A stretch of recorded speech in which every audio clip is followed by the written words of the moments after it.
Hi everyone, welcome to this exciting Expo React Native TypeScript project where we'll be building a full stack e-commerce website using Expo, React Native, TypeScript, Redux, MongoDB as our backend, and then we'll also be using the payment gateway called Paystack. I know a lot of people have been having issues trying to integrate Paystack to React Native. Don't worry, you'll see how it's done here. Everything perfect and working fine. And then we will also be, and I know a lot of people have also complained of not being able to add images to MongoDB and then populate image dynamically from MongoDB. You will see how it's done here. Without wasting time, let me just take you through it so that you see what we are going to achieve or what we intend to achieve. Let me zoom this in so that you see the project itself and you see what we intend to achieve.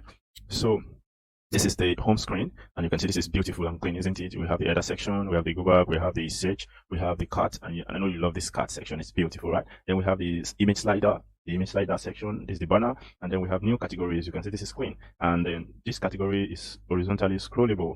You can scroll it horizontally, and if I pick, let's say if I pick cooking oil, you will see the product from selected category will change based on the selection. If I choose cooking oil, cool, this is beautiful, isn't it? You can see this changed. If I choose bag, this is beautiful, you can see, and it's also horizontally scrollable. So if I choose fonts, it will change.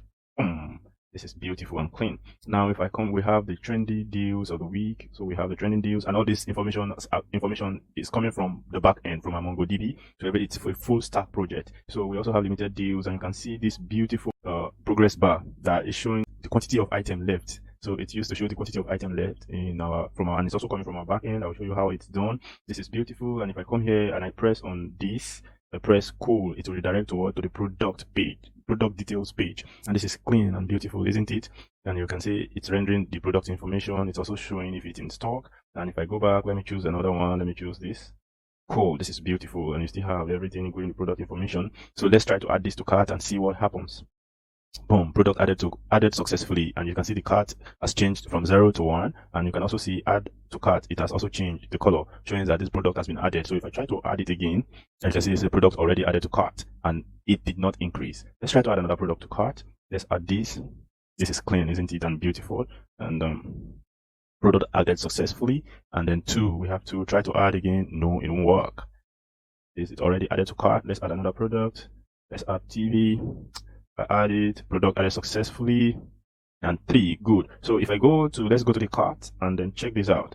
Check this out. This is beautiful and clean, isn't it? It's showing us proceed to buy how many items? 3. We have 3 items there, and you can choose. If you like, you can increase the quantity for the refrigerator. If I increase it, we have 9 now. We have 900 as a subtotal. So let me increase the quantity and you see what will happen. Cool. And it's telling you product quantity updated successfully. Cool. And you can see it has increased to 1200. And if I decrease the quantity, it will reduce. You see, and the number changed. Quantity updated successfully, and it's giving us the information in real time. And you see, when the quantity is equal to 1, it will show what the delete button. But immediately the quantity goes above 1, it will change. See, it's showing what a minus icon. So, and this, let's do this too. Let's do this. You see, it's increasing, and it's increasing the price. Now, let's say, for example, we want to delete. If it's equal to 1, let's delete, and you'll see what will happen just now. Clean. The product has been removed. Isn't this beautiful? It has been removed, and we only have 2, and we have what? The price 900. Let's use this delete button. Let's use the delete button too and see what happens. Cool. And it's telling you product removed successfully, and then we only have 1 product left, and then the price also reduced. Now let's empty the cart. Let's delete this one more time and see what will happen.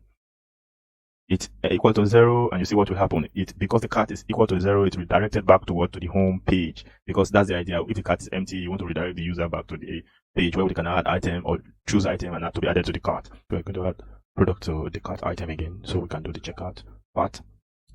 So we'll pick so let's add refrigerator from here. We have refrigerator added, product added successfully. Then let's come here. Let's come to the bags. Let's add this bag, green bag. You can see it's clean. So if you add it, product added successfully. Let's add another product. Let's add this. Let's add this, and then if we add this, you see product added successfully. So we should have 3 items. Cool. We have 3 items in the cart. Another cool thing is these images you're seeing, they are coming from the back end. They are coming from our MongoDB database, and they're rendering dynamically. So let's go to our checkout. Clean, isn't it? This is beautiful. Then let's increase the quantity for this. Let's increase the quantity for this too. And see the price keeps changing even as the quantity increases. So this is cool, right? So we'll now go to the checkout page. Now if we press the proceed to buy button and the user is not logged in, if the user is not logged in, it will redirect the user to the login page to either log in or register if the user is not registered.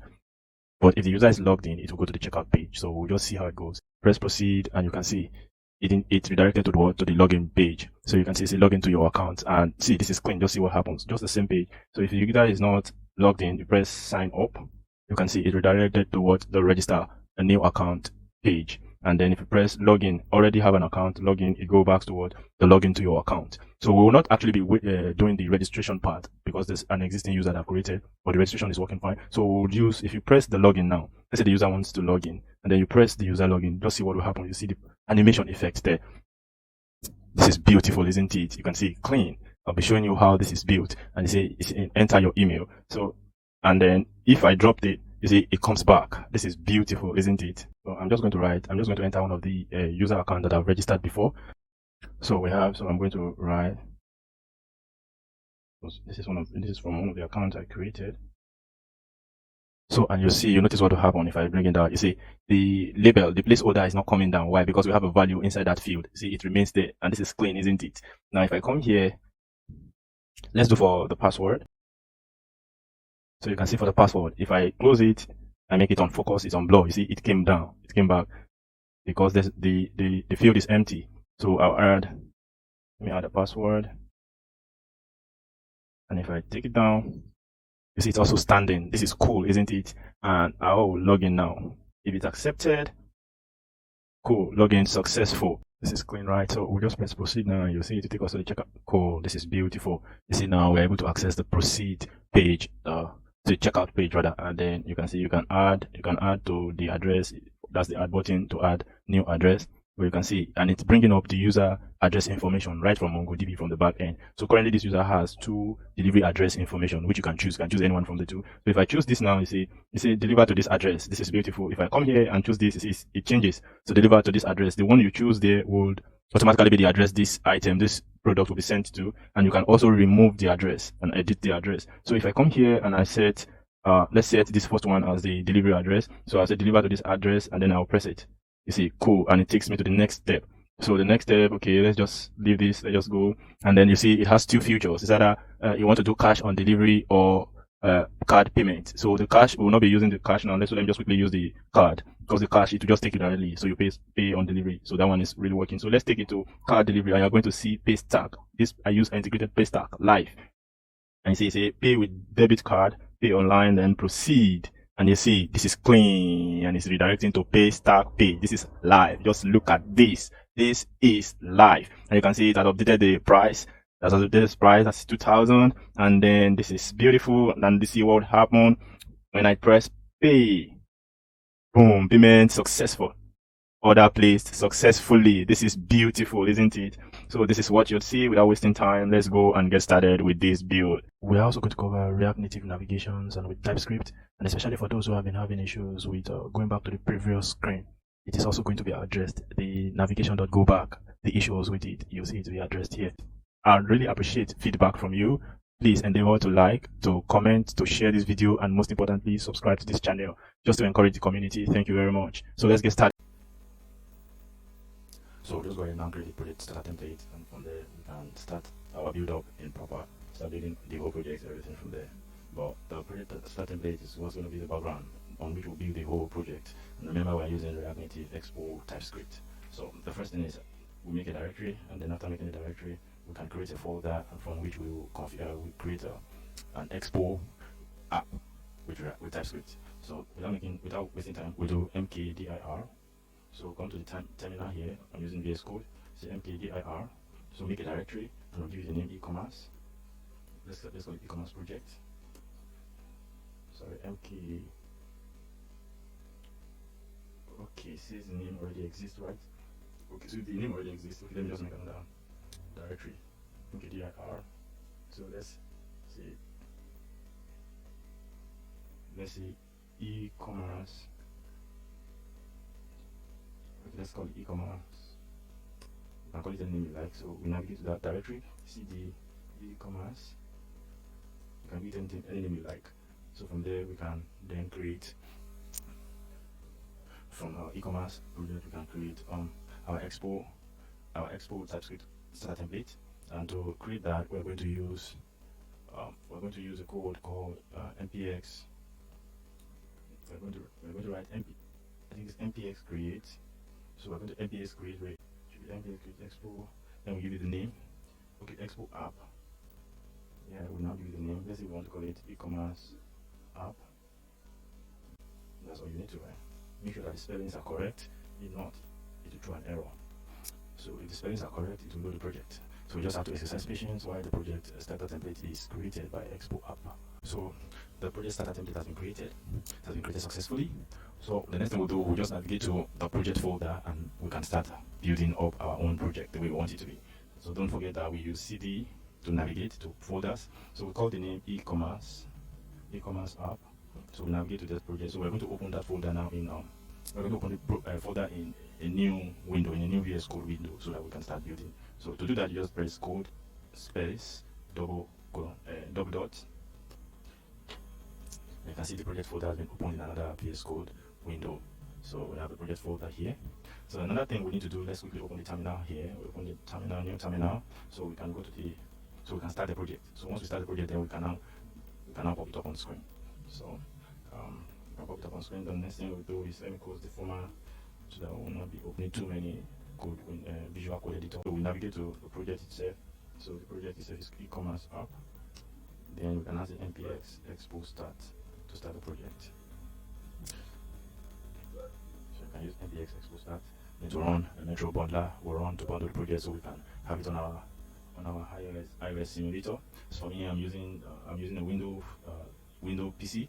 So, but there's a way we go around it to still make sure you are able to display the iOS on the Windows PC. But before I do that now, you need to install. If you are using an iOS and a Windows, you need, even if you're not using an iOS, if you're not using a Windows PC and you still want to use Expo, you can use Expo software to display or render your project, to view your project. So like for me, I'm going to be using Expo app. Just install Expo app and then scan this QR code from your camera.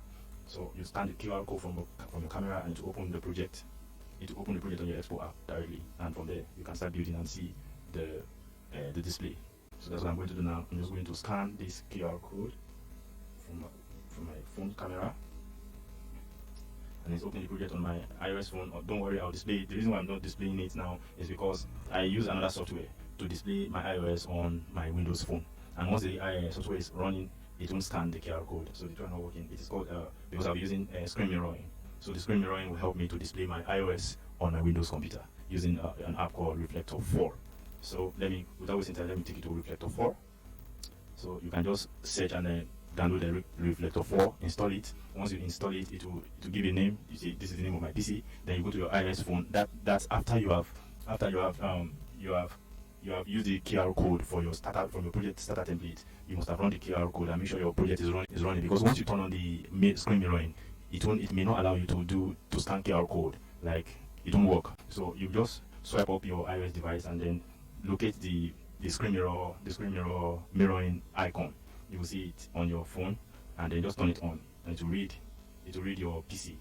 Then you see the name that the Reflector 4 is showing on my PC here now. It will bring it up, it will pop it up on my iOS phone. Then just tap it, and it will bring a code, so that it can be a connection between the two of them. The code will display very shortly. You can see the code, so you just need to type the code on your iOS phone so you can connect them together, and in a short while you'll see my phone. Boom, you can see my phone is live. So that's another way to do it. So everything that I'm doing on my phone now will be displayed. So you see now the app. You see the app has been loaded on my phone already, and it's ready. We're ready to get started. Isn't this beautiful? Please remember to subscribe and like and share. Thank you very much. So without wasting time, we'll go to our package.json, and we'll start running and then installing dependencies that we will be needing for this project build. We'll be needing a lot of dependencies, so we'll have to install them too. So and this is where the project is running up from now. You can see we have open up app.tsx to start working on your app, and that's the same thing running on my listing now. So if I close this, you'll notice the change. See, nothing is displaying. It has refreshed and nothing is displaying anymore. Everything is blank. So we'll be creating our own app now using the starter template. We'll now create our own app. The first thing we need to do is to create the navigation and the bottom tabs. So that's the first thing we want to create. And remember, we're going to be using TypeScript throughout the whole project. We're going to be using TypeScript, React Native, and then for our backend, we'll be using MongoDB. Let's create a new terminal, and then go to So we'll create a new terminal, let's go to our project folder, E-Commerce App. So from there we can just say npm install. So we're going to say npm install at React navigation. So I think at React navigation slash native. So at React navigation slash. Please always make sure that your spellings are correct. If not, it will throw an error. So let's install this tool for now.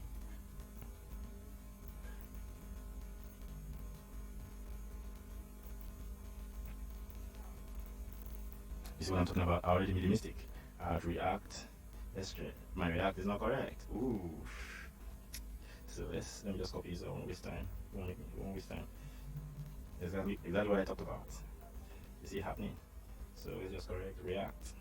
Let me check and ensure that there is no other mistake. There are none. Okay, I think we're good to go.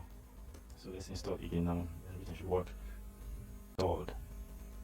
Correct, everything has been installed. You can see that my app is refreshing in real time. Let's install npm install our types, because we're going to be using TypeScript. So we're going to say React Native Vector. So we're going to be installing React Native Vector icons. React Native Vector icons. We'll install that. Let's install that too. We also need to install a React Navigation Native Stack. Yes, npm install at React Navigation. Yeah, React Navigation Native Stack. I think it's something like this. Install at React Navigation Native Stack. Yeah. So yes, that's been installed. What else do we need to install? Okay, we'll be installing them as the need arises. Okay, so we can all get along with the whole idea. So if you go to an app.json, you can see the ones we just installed. Bottom tabs have been installed. Navigation native, navigation native stack, they've all been installed. Our types, React Native Vector icons, they've all been installed. Good. So let's create some of our project folders. So we'll come here. Let's come to our. So let's create a folder. Let's create the first folder. Let's call it source. So inside that source, let me create index.tsx. Then let's create another folder. Inside that, let's create screens. We'll be using screens. We'll be having home screens, product screens, cart screen, checkout screens, order screen, login screen, like that. So we need to create that screen. So after the screen, let's go back to source. We need to create component. We'll also be using component. So let's create a component folder. Component. Is there anyone we'll need for now? Yes, we also have we'll also create a folder for our types, our TypeScript type for type checking. So let's create a folder for that. Let's call it types. You can give it any name you like. Okay. So I think for now that's all we'll be needing. So without wasting time, we also need to create another folder for navigations. We're going to be doing a lot of navigation, so we want to have our root navigation and then bottom tabs. We'll create the folder. So let's just create that folder too. Now our source should be inside our source. So we're going to create a navigations folder.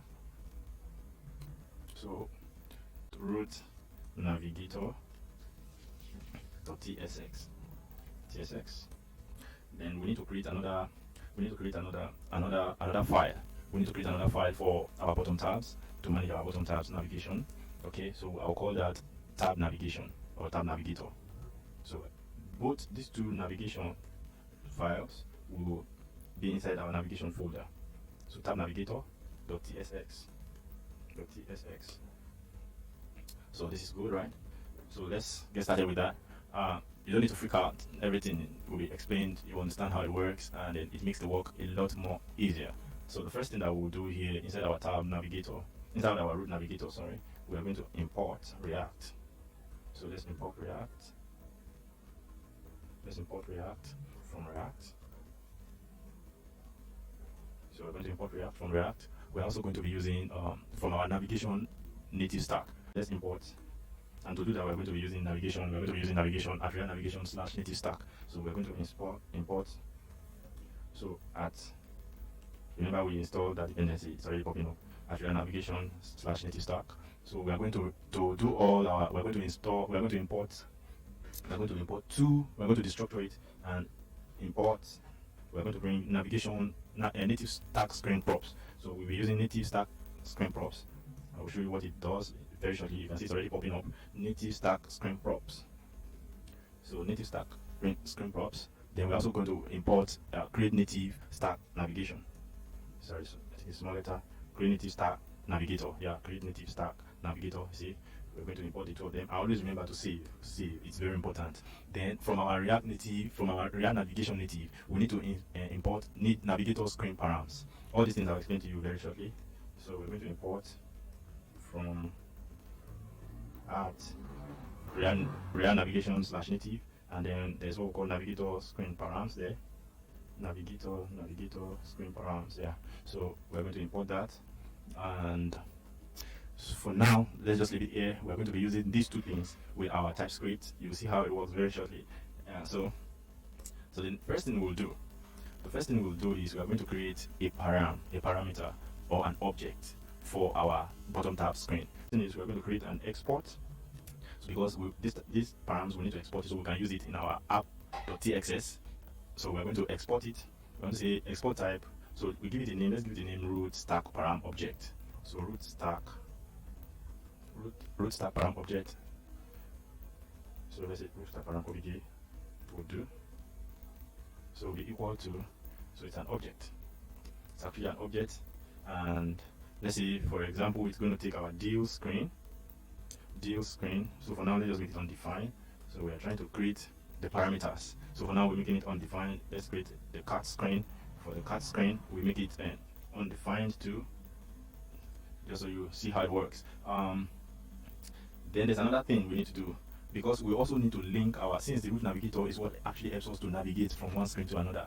But the bottom tab, that's where the tabs, the icon or the bottom are. So we're also doing navigation in the bottom tab. So what we do is we have to link the bottom tab. We have to link the bottom tab to the root navigator, because it's the root navigator that actually does the navigation. Whereas bottom tab, there's also navigation between the bottom tabs. I don't know if it makes sense to you. So because of that, let's go first to our tab navigator and create the tab navigator so we can now link it in our root navigator. Do you understand? So I will just go to my root navigator here, and for my root navigator here, let's import.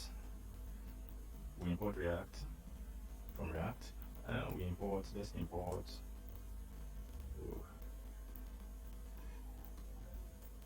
We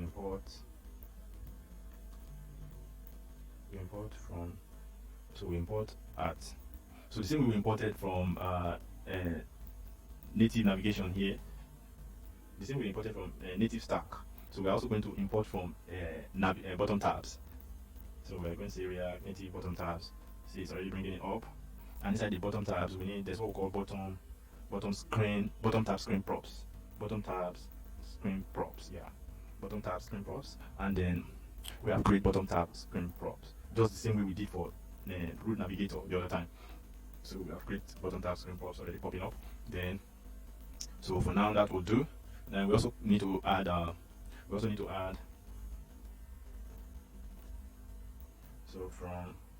to add composite screen props. I'll show you what all these things are doing very shortly. So React Navigation native. From React Navigation / native, yeah. So I think we have it from React Navigation / native. So we have our composite screen props. So we have the composite screen props, and so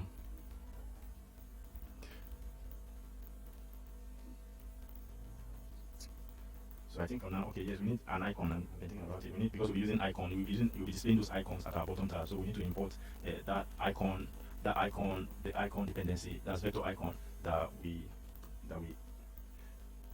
installed the other time. So that's at vector icons. So at Expo, it's at Expo vector icon. I think yes, at vector icons.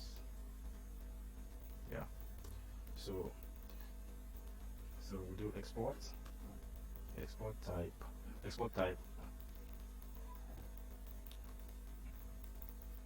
So export type tab. Let's call this tab stack param props. So tab, you can give it any name you like. Tab stack params object. Let's call it tab stack params object, or params object. So we are going to create the object. We're going to create the object, the types. Let's say, for example, home will be, let's use undefined. Then let's just call it undefined for now. Let's just leave them undefined for now, so that you can see how it works. Then later we can change it and make it more.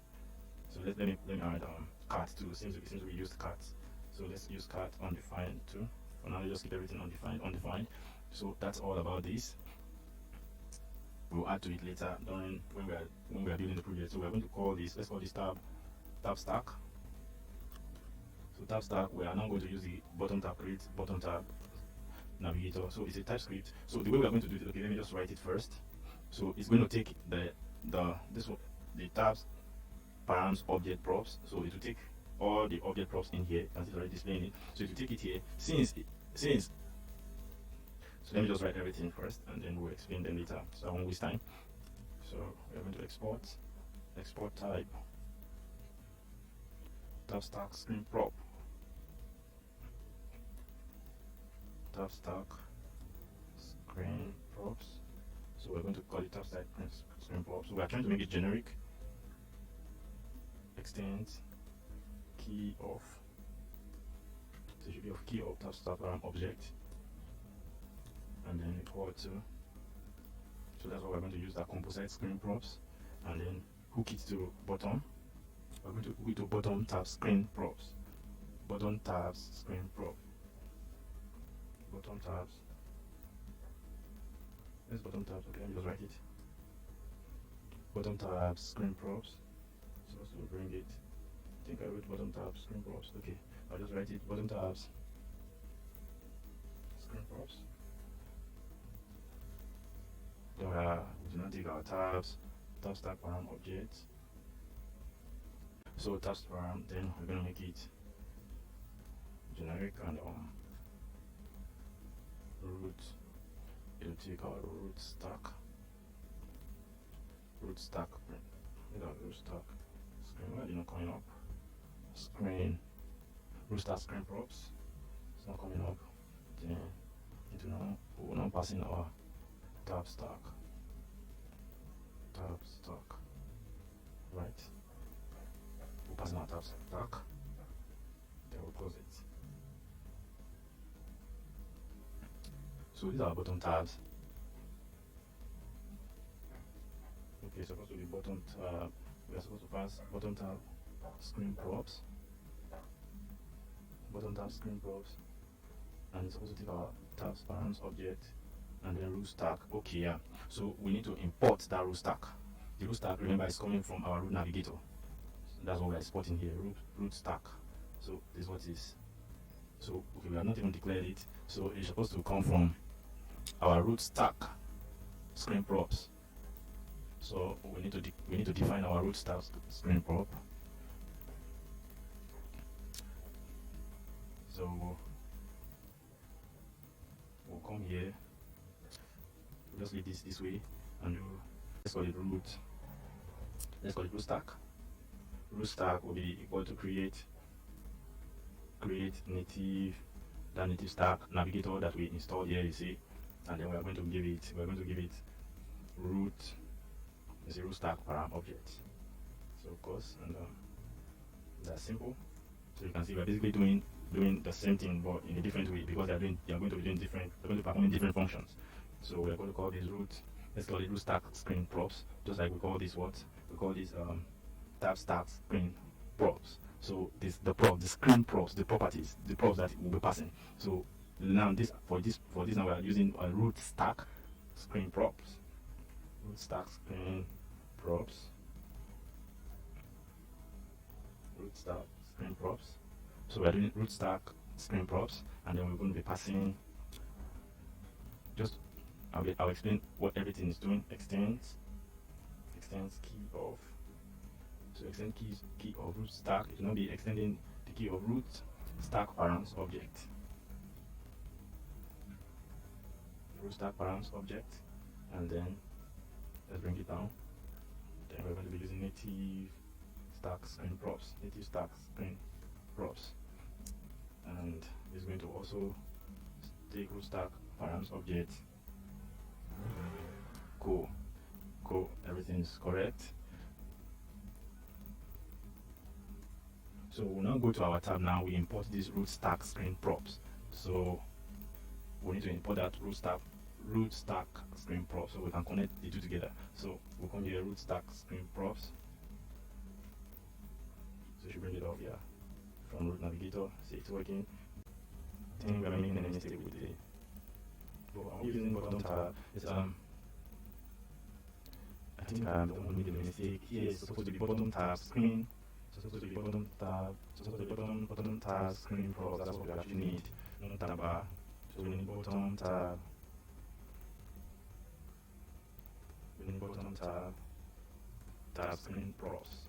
Bottom tab screen props. Yeah, that's what we need. Exactly. So you see everything is working. Now from what the explanation I've seen, I've been making earlier, you can see now the root stack screen props is throwing an error. Why? Because there's no tab. You see, it's already reading it. Because you can see it does not satisfy the constraint. We are giving constraint to it. Why? Because there's no tab stack. There's no tab stack in the root navigator. We have not defined it, and we told the root navigator to be strict. You are only reading the properties, the object inside the root stack param. So any property that is not defined inside the root stack param, you don't accept it. Any object that is not found in there, it will throw an error. So that's just the idea. That's what it's going. So we use the T as a key holder, as generic. It's just generic, so that we can. Anytime we update the root stack param object, it will also accept it, so that this is not static. So that's the reason why this is throwing an error here now, because inside this root stack screen props here, we have the root stack screen props is listening to what root stack params object. Tab stack is not a member of root stack param props. But what is now saying now, we're now using this T as a placeholder, so that anything you pass into that root stack params prop, it will extend the key of what root stack param props, so we can read it and update it, so it can allow us to create more navigations. So for us to create any navigation to work now, it has to be created inside just this root stack params prop. We need to declare the type the tab stack inside our root navigator. Yeah, so it has to be inside our. So we are now hooking them together. We hook them together. We link them together. So we need to define this tab stack inside our root navigator, and to do that, we also need to import. We now need to import the tab stack params object. We need to import it into our root navigator. The tab stack, where is the tab stack params object? We need to import it inside our root navigator file. So that's what we're going to do now. So if not, it won't work. So what we are going to do here, we are going to say, so let's just do that. Let's correct that error. We'll now say tab stack.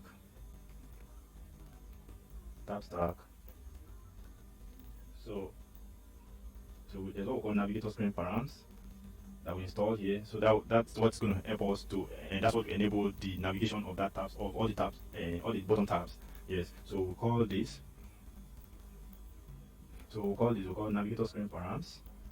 And then we are now going to pass the tab stack in it. So we're now going to pass the tab stack params object, so that it can enable us to navigate through our bottom tabs. So we call it tabs. The name we called it was tab. Where is it? Yeah, tab stack params object. So all the objects inside the tab stack params now will be able to navigate through them. And for us to be able to do that, we need that navigator screen params. So we now call it tab. We call it tab stack params object. You can see it's already showing that it's from what tab navigator. So you can see. So we're going to navigate it from tab stack params navigator, and then we'll come back here, and you see the error is gone. Boom! The error is gone and gone for good. The error is gone and gone for good. And then we're still. Yeah, we need to add a closing tag here. So that's why it's showing an error, and you see we're good to go. Everything is fine. Everything is okay. Everywhere is working fine. So the next thing we're going to do now is we have been able to create the links between our root navigator and our tab navigator. So the next thing we're going to do now is to create the screens, the navigation properties for the screens. So before we do that, we will quickly go to our project folder. Let's go to our project folder, go to our screens, and inside our screens, we're going to create, let's create home screen.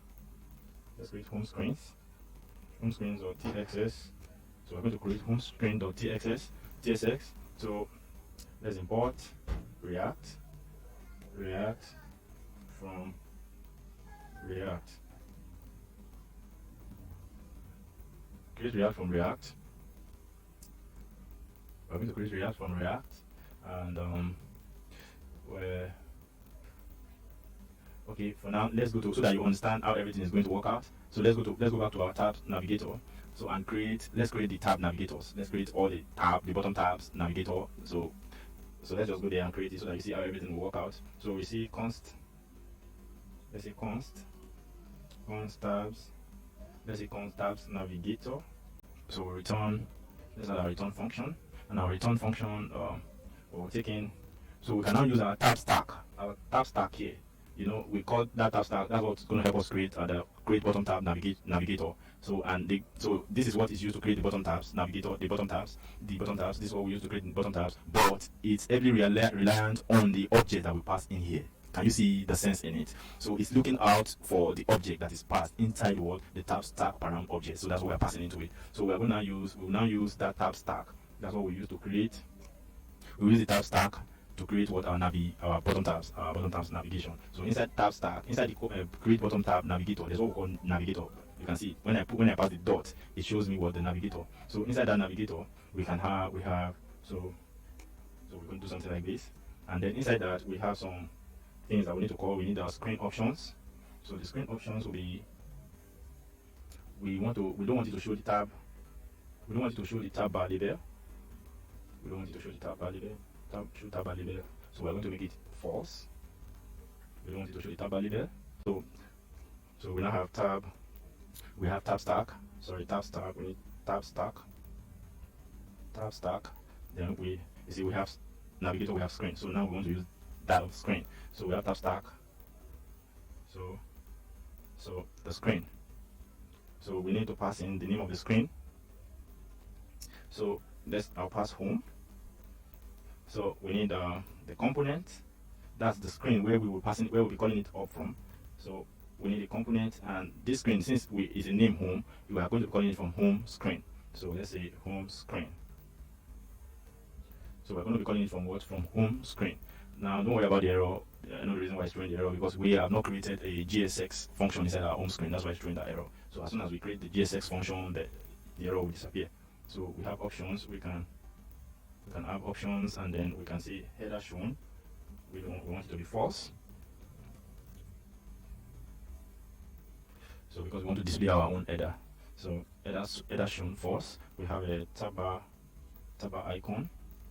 We also want it to tab bar icon. Tab bar icon. So what we want to do with the tab bar icon is, when somebody click on any of the icon, we want the icon to be focused, and when that icon is focused, it should have a different color from the remaining bottom tab icons. So we'll give you an instruction that when it is focused, you're going to pass a return function and pass a param. So that param should be focused. When it is focused, we'll give you the color. So when it is focused, so let's drop this down. Let me drop it down so we can see. So when it is focused,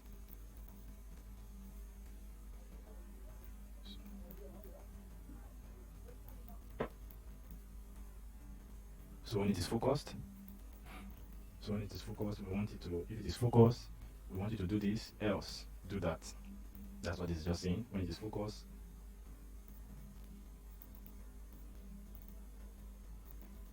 so when it is focused, do this. So if it is focused, we're now going to pass we're going to pass an icon. Let's import the icon first. So we're going to import the icon. We're going to import end typo from, I think we're also going to be using undesign. So let me just add that to undesign. So we're going to be using, so if it is focused, let's call end typo and give it a name. So the name home, and give it a size. We're going to give it a size of 24, and then give it a color of, we're going to give the color of, let's give the color of, which color should we give this now? We're going to give the color of, let's make it a string. Give it a color of 00, let's say 00, 00, 008. I think that's 008E97. Yeah. So, and then so that's if it's focused. So if it's not focused, else if it's not focused, that means it's not focused. Then undesign. Let's go to undesign and give it a name of. Let's give the name of home. Still home. Give it size of. We'll give it size of 24, and then color. Let's give it color of black. Let's just call it black. So that is settled here. Oh, my bad. The mistake actually came from here. It's supposed to be option, supposed to be double. Yeah, option supposed to be double. That's where the mistake came from. So let's go and fix the error for the. You see, it's already showing that. Oh, so we'll just come here and have, because we've not actually passed anything JSX into this. So we'll come to home here, and let's just say, if you say for example constant. So let's say constant. Let's say const home screen. Let's say const home screen. If you just pass this, and then we'll pass this in, and then we say export default home screen. Then we need to pass the return, and let's just say view. Okay, let's import view from React Native. So we're going to import from React Native. Let's import view from React Native.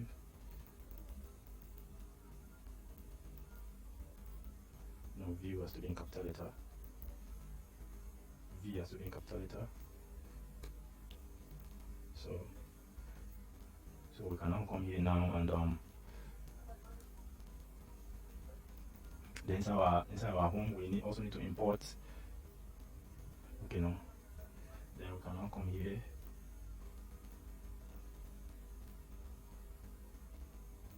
Oh, sorry, it's home screen. Yeah, so we need to import home screen too in our tab navigator. So let's just write home screen. It should bring it up. See, it's already bringing it up. So we can import it here. Yeah. Let's make it a self-posting tag. Yeah, that's where the problem came from. It's supposed to be a self-posting tag. So that's the thing. So you see, everything is working on fine. Everywhere, everything is working on fine and clean. So if we come to our home screen now, let's say our home screen.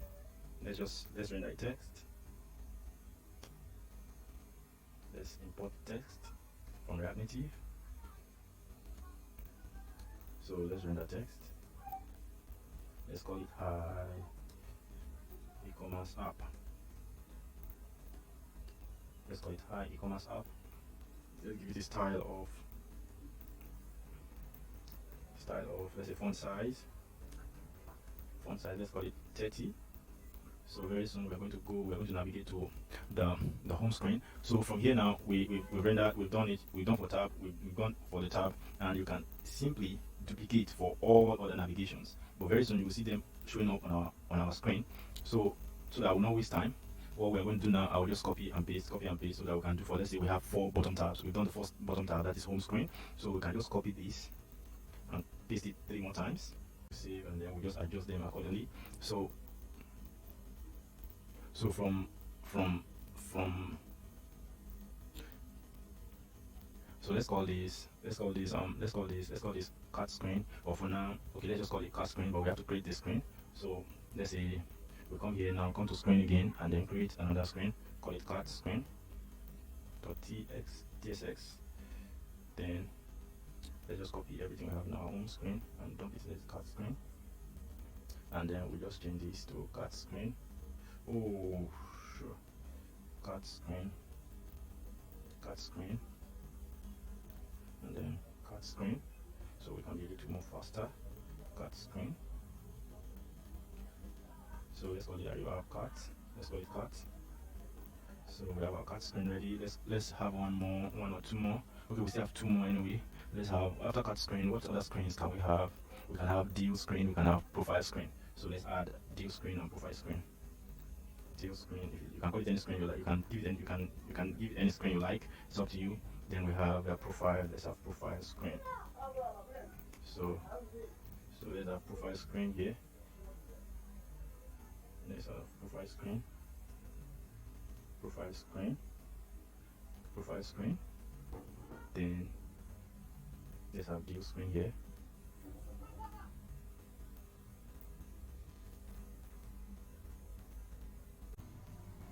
So let's make it go to view screen too. Let's go to view screen. So we can give it a margin top. Let's give it a margin top of say 50 so that we can see the screen. Let's give this a margin top of 52. Just copy this style and paste on the other screens. So for here the cut screen, let's just here so we can see the message. For profile screen, profile screen, where's the profile screen? Look at the profile screen here. Okay, for the profile screen. Oh, I noticed my bad. The profile screen is showing that it's a GS file. So let's rename it. It's supposed to be TSX. So profile screen is not TSX. Let's just copy these and yeah. So E-Commerce App, let's call it profile screen. So that's okay. About the home screen. Yeah. So the home screen is settled. So let's give the home screen 50. Let's give the home screen 50 margin top 2. So now that we've created the screens, we'll go back to our tab navigator and make sure. So we'll go back to our tab navigator. Okay, let me just leave this now so that you can see how everything works out in real time. So we have created the screens, the bottom screens for our tab navigator. Then we'll go to our root navigator. From our root navigator, we're going to have, let's have const root navigator. Let's have const root navigator. Root navigator. And let's create the screens just the way we created the screens for the tab navigator. So remember, you need to export it. Export defaults root, because we are going to export, so we can import it in on our app.tss. We are going to use that root stack now. So the root stack is here. So we're going to take that root stack. So inside that root stack too, there's all called navigator and screens. So we'll take the navigator and quickly we have the root. We have the root stack again, and this time we're going to pick the screen, and then we can start creating the screen. Remember, this is stack, and stack means they are going to stay on top of each other. They are rendering on top of each other. So the first screen you have on the list will be like the default screen. So when the app loads, that's the screen that appears first. So that's it, because they are stacked on top of each other. So the first one on the list will be like a default screen. So I hope you understand that too, but very shortly you see how it works in practice. So quickly, this now I'm going to make it a closing tag. So it's a closing component, self-closing component. So we're going to give it a name. It's going to have a name now, because in this scenario now, when the app loads, the first thing I want the user to see is the home screen. So, and the home screen is living inside the tab screen in the bottom tabs. So the first thing we are going to render here, the first screen we're going to render here now is now the bottom tabs, the tabs stack, the tab stack that we got from our tab navigator. And if you see from the tab stack, the first screen inside that tab stack is what is home screen. That's home component. So that means when the app loads, the first screen that it will show, that will display, is what the home component. The name is the name for it is what you can see. It's already bringing it up, tab stack, because we already have it here. That's the thing, and we're taking it from. So you can see what's going on now, and we already linked our tab navigator to our root navigator through this. So that's why it's in the list. It's inside the root stack param object. We have a component. So we're going to render the component. The component name is what is tab navigator. So we're going to call what tab navigator. So you see it, and it will import tab navigator from. It will import tab navigator from what? See, we have the tab navigator here. It has been imported from what tab navigator? This tab navigator options. So we want to give it an option. We want to give it an option, and the option is header shown. We want to make it false. So header shown, we want to make it false. Header shown, we want to make it false. So that's the option we're passing into this. And I think for now we'll just go this way. So we'll just leave it this way. So that's how we create all the screens that we'll navigate to. We'll create them here. That's just the idea. So we'll just leave this for now. Subsequently, as we continue in the project, we'll create other screens. So So now that we've done that here, it's now time for us to move this whole thing to our app.tsx, where we will render the whole app. So we're going to import, so from React navigation, I think it's at React navigation /native, so it's already bringing up. So inside that, there's what we call navigation container. So you can see we have navigation container, so we're going to import a navigation container. We want to use it, and so we will come here now. And we will use that navigation container here, so that we're going to use the navigation container. Our root navigator is going to stay inside the navigation container like it's a wrapper. So this with the navigation container now, it enables us to move between screens, to do all the navigations and moving between all the screens. So inside here now, we will pass the root navigator. It should bring it up, so it's already bringing it up for us, root navigator. So we just import it and then we'll bring it in. So inside here now, this one will also be self-closing component. Yeah. So we have our root navigator here. Okay, so let me quickly look into that and find where the problem came from. Oh, my bad. We made a silly mistake just now. That's why I'm saying it cannot be, it's not a GSX, because there's this thing that we ought to put in here. There's a return. We didn't put the return, and that's why it's not accepting it. So we just take all this return keyword, and the error will go away now. Wow, the error will go away now. So you can see we have no error anymore. So this is our tab, this is our root now. So we pass it to the app. So now that we pass it to the app, we're having another error. So it's saying the navigator container cannot contain multiple screens. So that's from our tab stack.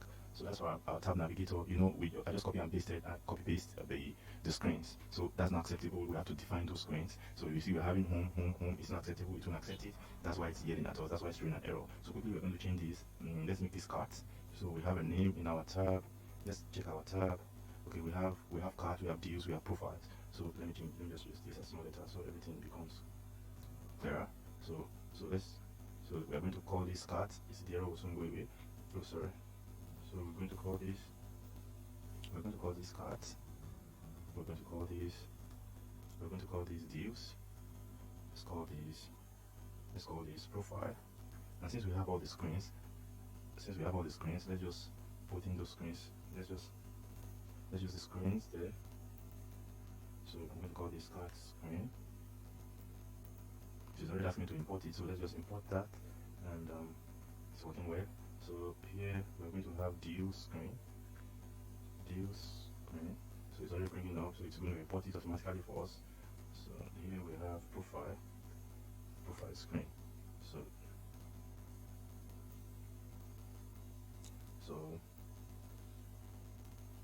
where else you having the error from? Deal screen, cart screen, home screen, we have home screen, we have deal screen, we have cart. Oh, we're still using home here. Sorry about that. We're still using home, so we need to change this to profile. Yeah.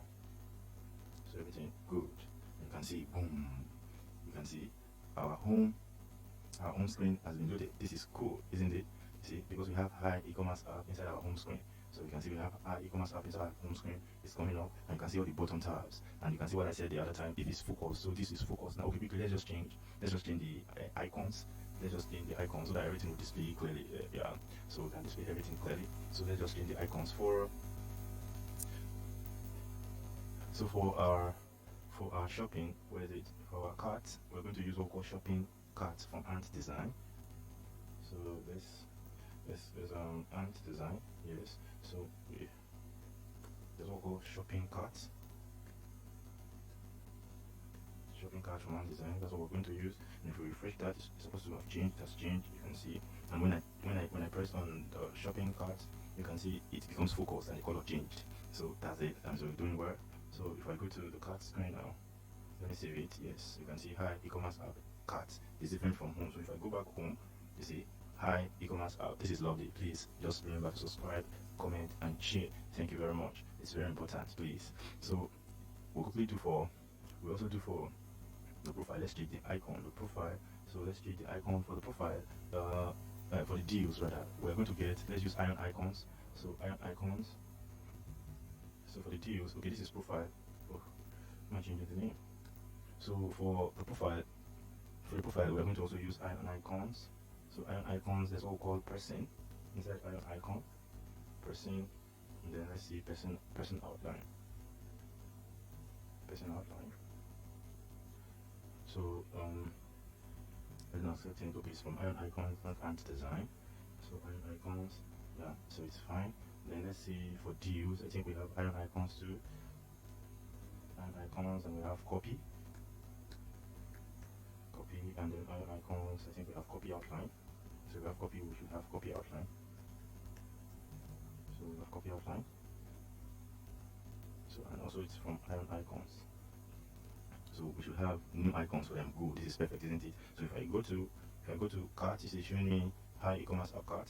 If I go to profile and it's showing me hi e-commerce app deal screen, or this screen, we're on this screen now, and you can see it's focused and the color changed. And then if we go to profile, it's showing me, you can see the different name. This is wonderful, isn't it? Please consider subscribing, give it a thumbs up, and you can also share. I'll appreciate it, please. Thank you very much. So having done all this now, we can go ahead with our build.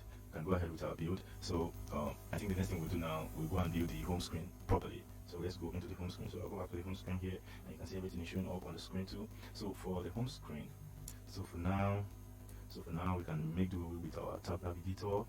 We can delete the profile, we'll come back to them later. I don't think we'll be needing them now. So for the deal screen, we'll come back to them later. So let's quickly work on our home screen. And this package.json too. Can take it out. We'll not be needing them anymore for now. I'm just going to say navigation, and see it's already bringing it up. Navigation and my route, because I'm going to be using navigation and route, and I'm going to get it. So I'll get it from my tab. Remember, the home screen is inside what? The tab navigator, and that tab navigator we call it what? We call it this. Let me just bring it up. The home screen is inside the tab navigator, and inside that tab navigator, the tab navigator has a param that is looking at. That is what the tab stack params object. So this, I gave it that name. You can give it any name you like. And inside that we have what we call tab stack screen props. So it's looking into what the tab stack param object, and you see it's already bringing it up. It's already highlighting it, giving it to us as option. That's the same thing that will happen in the front end. So this tab, this type, remember, it's a type check. Is the type that we're giving towards our is a type that we're giving towards our tab navigator. So and inside that type is taking is checking into this type, this tab stack params object. And the reason why we say we allow it so we can extend, because in reality we don't want this to become static. As our screen needs expands, it will allow us to as we update the screens, it will also update it here. And as a result, that's why we're passing this generic into it. So to give a room for other screens or other objects that will pass into here. So if you now come to the home screen here, now, and I'm going to call tab, so I'm going to say tab stack. You can see it's already bringing up tab stack screen props. Yes, that's what we're using. We're using tab stack screen props. So tab stack screen props. So that's the idea. And what are we passing into it now? We will now pass just look at what's going to happen. You can see this is powerful, isn't it? You can see it's bringing home, cart, deals, and profile. And if you come here, that's what we have: home, cart, deals, and profile. So it helps you streamline and define everything about your screens. So if you pass anything that's not in that type, it won't accept it. So if I bring it up again, you can see, and we are doing what we're using for home. So let's remove this. And then we're going to use save area view. We need to import save area view from React Native. Save area view. We'll also be needing scroll view. I'll explain to you what all these things are doing. Scroll view. We'll also need reported text. Okay, for now, let's just continue. We'll keep importing as the need arises. So save area view. So now save area view. We're going to give it a style. We're going to give it a style. The style, if it's we're going to give it a style of. Let's give it a style of padding top. Let's give it a style of padding top. Oh, sorry. Padding top. So we're going to use platform. So that platform, we're going to say platform.os. So platform.os. So if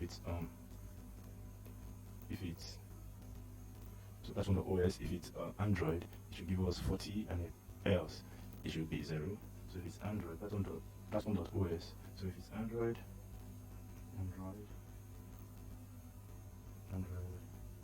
EOS 40 else 40 else 0, 40 s 0. So we need to import platform 2 from React Native. Platform from React Native, so let's go style. Where's our style?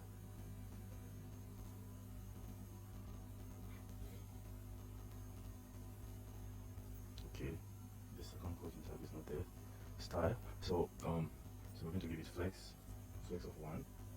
We're going to give it flex of background color. Let's make it black. So let's make it black. So I think that should be all for now. So the next thing we're going to do is, okay, if we save it, see it has turned to black. Wow, it's working. Then we're going to build the header components now. So let's go to component and create header component. So let's create header component.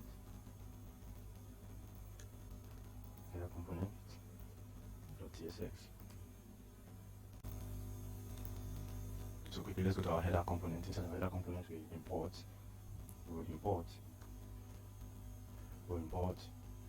React Native.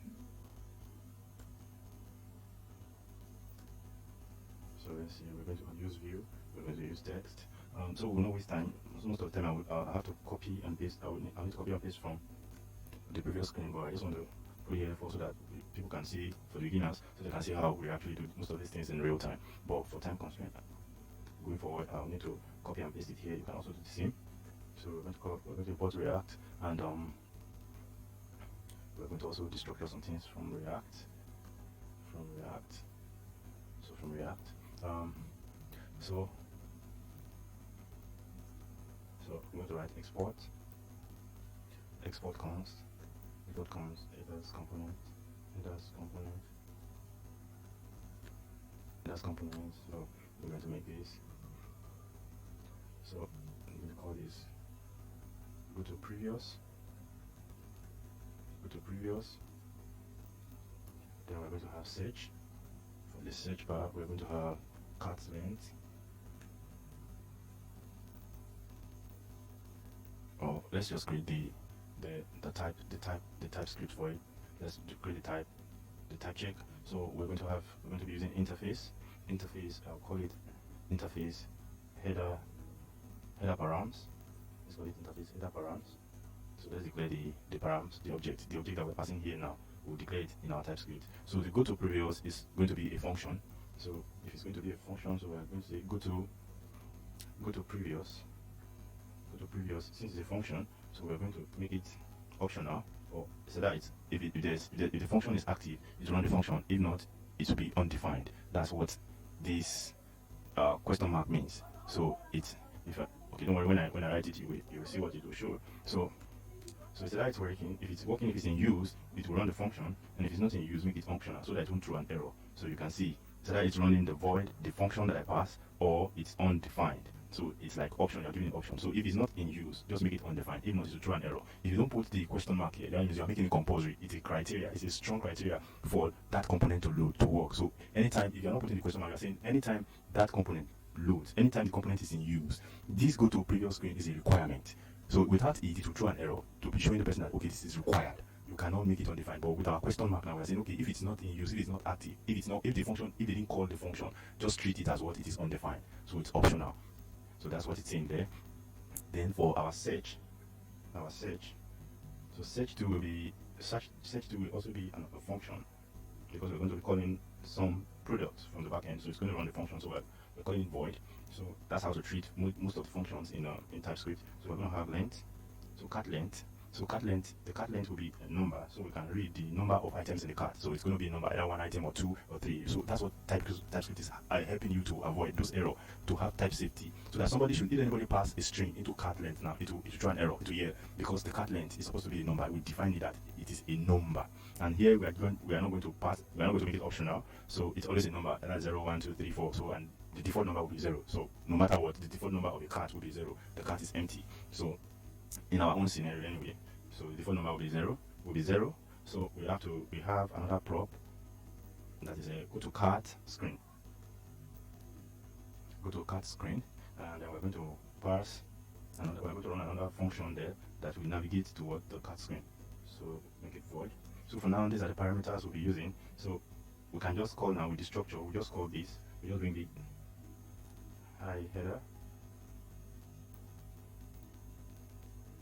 So we're going to call hi header params. So we're going to call hi header params, and inside it,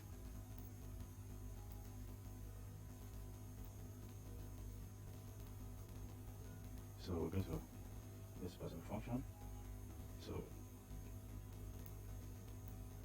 if you go back now, since it should even show the so if I go and say go to, so it's already bringing it, go to previous, and then we press S, it will give you search. If you press cart, then it's bringing it up because they are parameters of of interface header params. So if I press go to give me go to screen, that's it. Isn't that cool? So so after that, we're going to create a constant a use state. So we're going to use the use state to perform our search actions. So we're going to say search input, and set search input. And set search input is use state. So we're going to import use state from React. So that's why we have this use state. So we're going to import use state from React, so we can use it here. So use state from React, we're going to import use state from React, and then then we're going to pass the return. So now, sorry, I might just need to fast forward this part, so I can explain them later.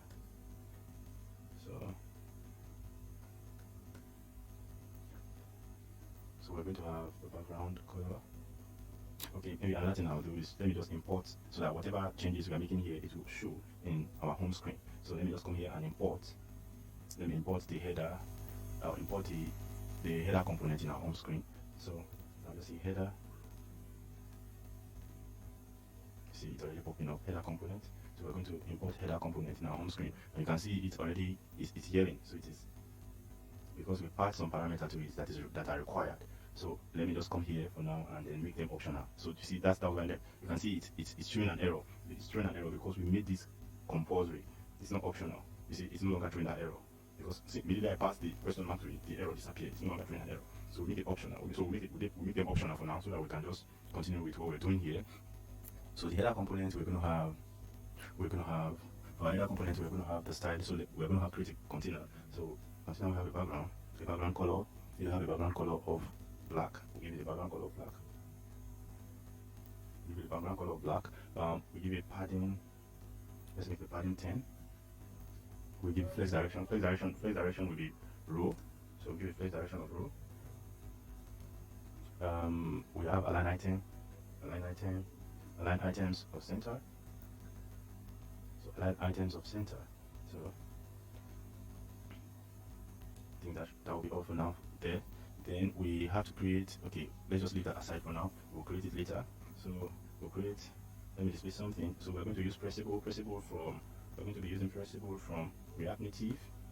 So Pressable. So we're going to be using Pressable. Pressable is what helps you to do that on press. So that because we're going to be pressing on the search bar, so that we can fill in our text, our queries that we're going to call up from the back end. So we're making it pressable. That's what will help us perform that press function, press action. So we're going to style the pressable. We're going to give it a style of, if you like, you can use touchable opacity. I just like going with our pressable. So we're going to give it this flex direction of row. We're going to give it align item center, margin horizontal 7, align item center. So margin horizontal of 7. Margin horizontal 7. We're going to give it a gap. We're going to give it a gap of 10, and then background color of white. So gap of 10, then background color. Let's give it a background color of white. And just write white like this. for now. So background color of white. Background color of white. Okay, you can choose to write your styling anyhow you like. You can tag it. I'll show you the option to another option. I just like to write it this way when I'm building, so I can see everything and know where error and where I need to make adjustments in real time, so that I don't waste time. So you can choose not to write inline styling. It's what we call inline styling. The truth is there's nothing wrong with that, apart from it makes your code more here. So there's nothing wrong with it. So there's nothing wrong with it. Absolutely, there's nothing absolutely wrong with it. So we're going to make it border radius of 10, height, and we're going to give it height of 38, and then flex 1. So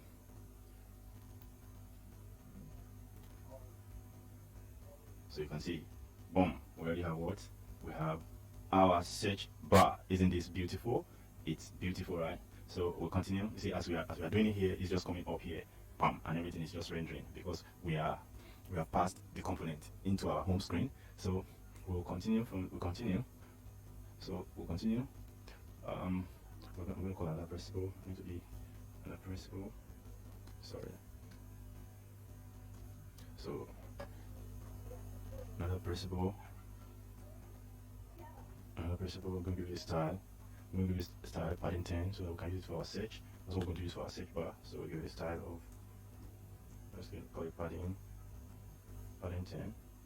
So we're going to have padding 10 on press. So we're going to pass an on press function into this. On press function we're going to have, so we're going to pass that search. That's the function we're passing into it. So we're going to pass that search function into it, and then we're going to use undesign.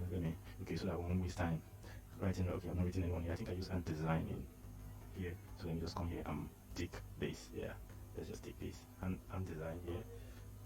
So we don't have to be writing all the time. So when we time, so we have undesign, so we can just use undesign. We're going to be using undesign.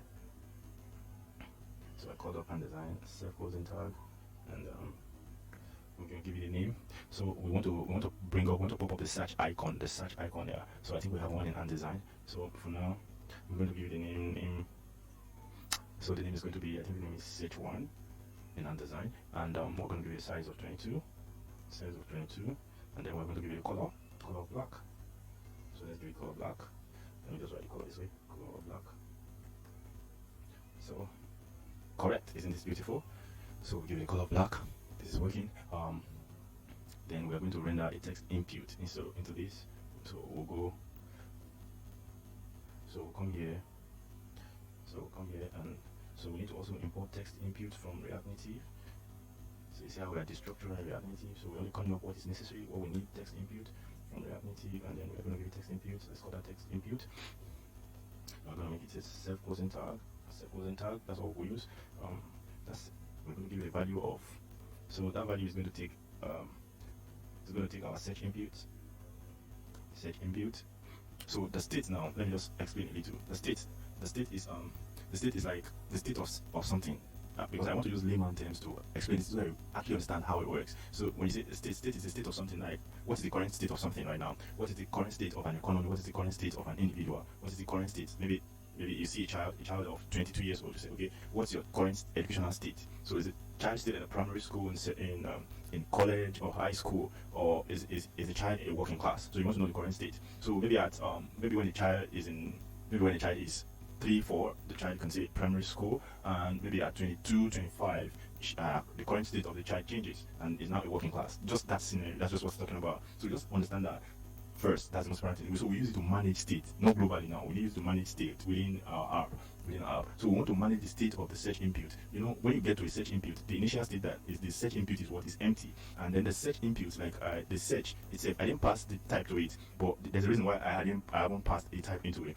But the initial state, there should be a state. So everything has a state, the initial state. So that was why I mean the initial state is a string, but the string is empty. And it makes sense, isn't it? When you go to search bar, the initial state will be empty, right? And then you're passing the string into that. The string is not limited to alphabet. It could be numbers. It could be combination of numbers and alphabet. So it makes a string. So, but the initial state is what is it's empty. That's why we have it here. So we're passing the string. That double quote signifies that it's a string with an initial state of what that is empty. So when somebody now pop up the search bar, they start typing. When the person starts typing, maybe you're looking for rice, you're looking for beans. So the process of typing into that state is now updating the state. So that's what we now use the set search input, or the setter input, this set. So every changes as you type R, it will update the state. The state has been updated from an empty string into R. You type ICE. So when you now have rise, it keep updating, it keep listening to the state and or keep updating, changing the state. When you now have rise and stopped, then the new state becomes what? Rise. Does it make sense? So that's what's just going on here. So when we have so normally we want to type check this. We want to type check this. You can say, okay, because you know the search input is going to be taking strings. So you can just do this and pass what string in there. That's it. So if anybody is typing anything that's not a string or trying to pass a function to the search input, now it won't accept it.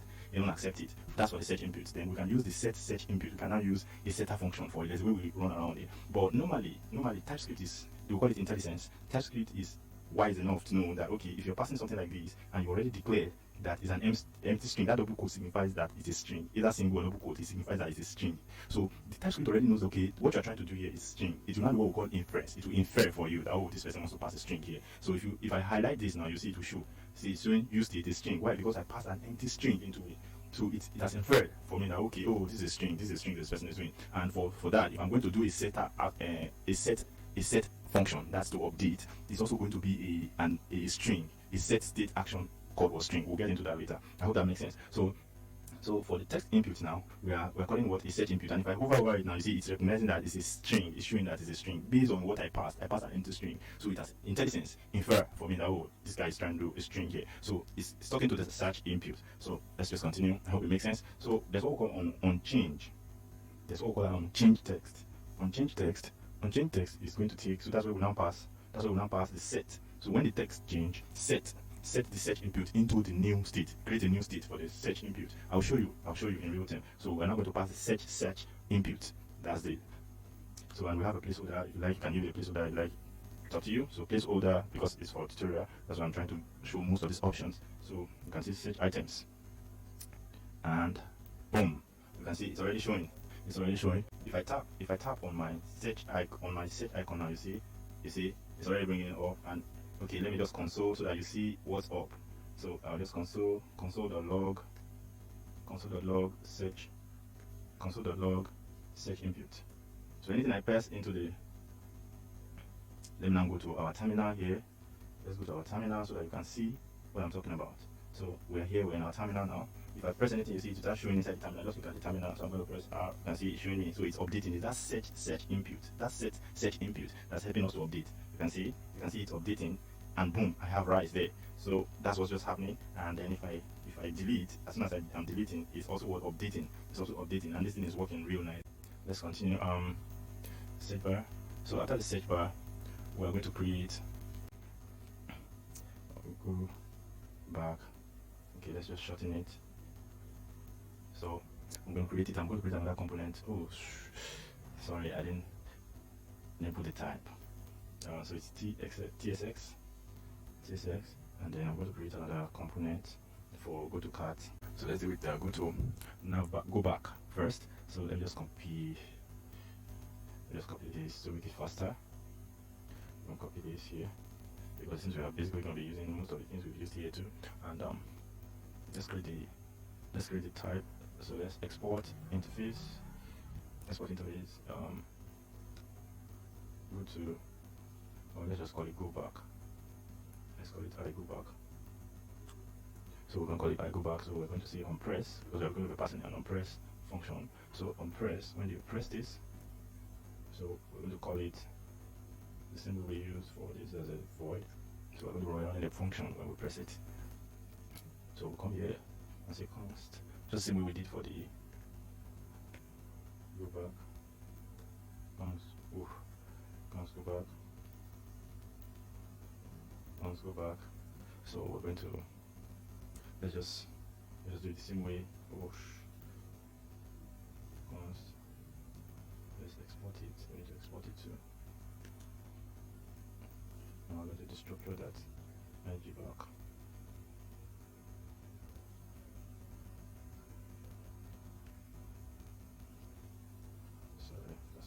Here.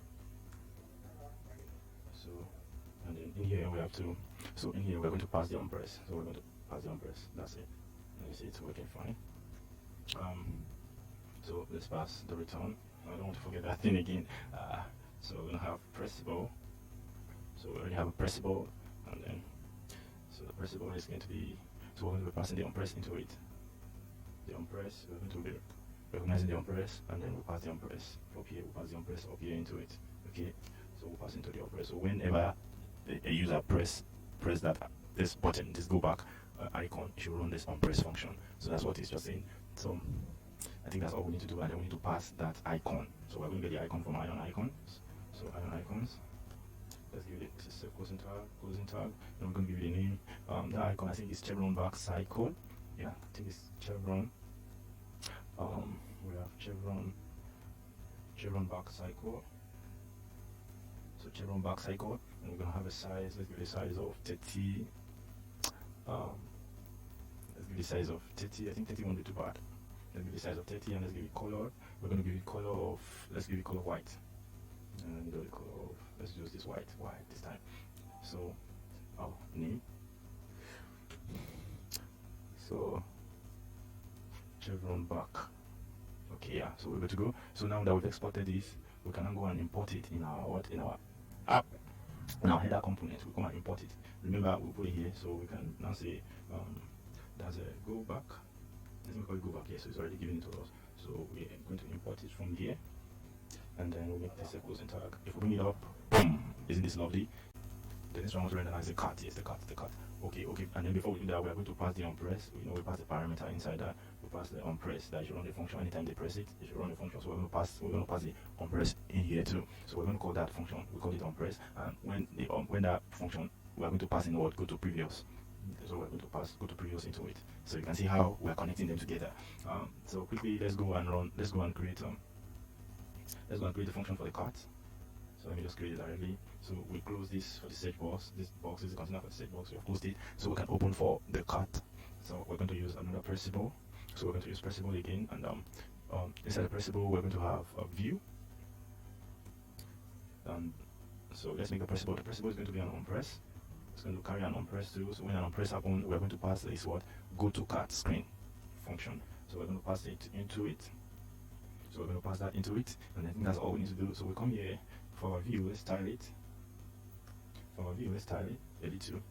So okay, I'm going to pass another form of styling into this so that we can just accommodate use all the methods. So you can choose the one that works well for you, or the one you prefer. So I'm going to be writing a style sheet called styles.cart number. So let's just call it styles.cart num, and I will create that. Let's come down here and create that.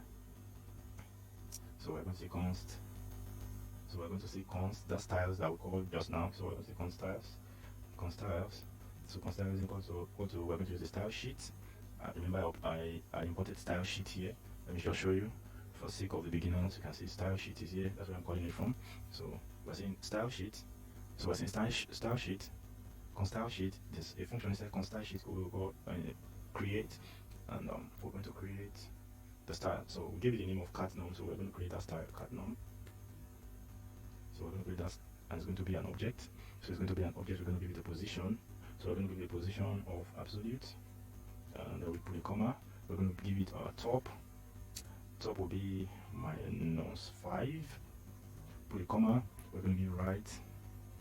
Right will be -5 as well. So right will be -5 as well. We're going to put border radius. Let's give it border radius. Put a comma. Border radius. Border radius, we're going to give a border radius of, let's give a border radius of 20. We're going to give a width. We're going to give a width of 20, height of 20 as well. So let's give a width of 20, height. Oh, what's that? Height of 20. Width of 20, height of 20. We're going to give justify content center and item center too. So justify content center, that's a string. Then align items. That's what make this a string. So now sometimes. And we're going to give it a z index of, so to make it appear of z index. So we're going to give it a z index of let's just write it this way. And then we're going to give it a color of white. And we can just use this FFF. And then we're going to give it a background color. background color of orange. Yep. So we save it, and you see it's already popping up. It's already popping up by the side. So we're going to come back here. We'll come back here and render our icon. I think that's that. So we're inside here. We're going to have text. Let's use that text. We're going to have text, and the text is going to have style. Let's give it style of color white. Let's just give it color white. So, and it will. This is where we now render what the cat length. Cat length. So for now you won't see anything there. But let's say, for example, if I put 22,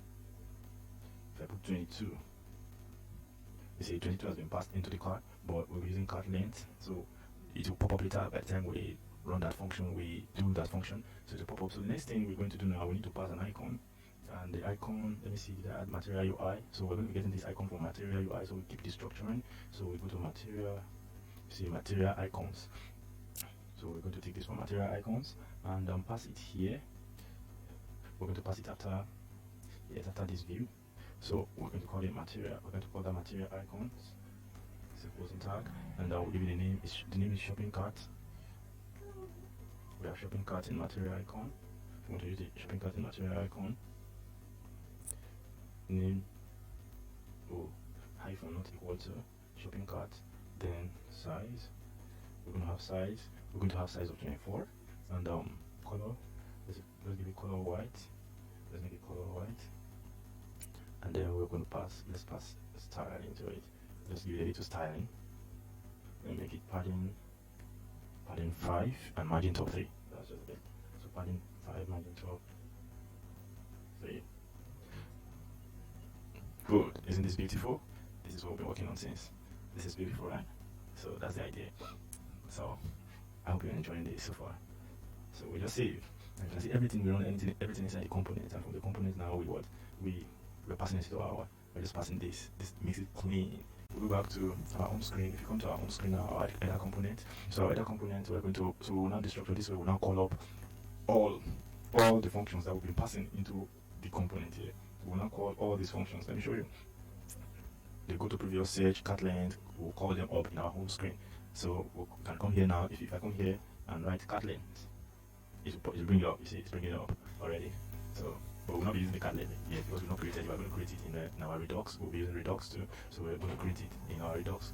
And we're going to also run a function for the go to screen. And so to go to cat screen. So we're going to run a function to go to what cat screen. So the function for go to cat screen now, we're going to call it. Let's call it go to cat screen.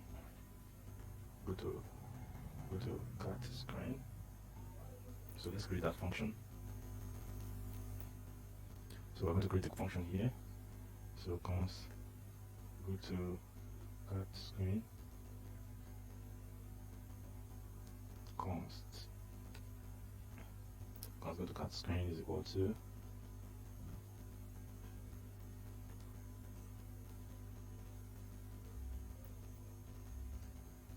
const go to cat screen is equal to, so let's just use the navigation. So navigation.navigate.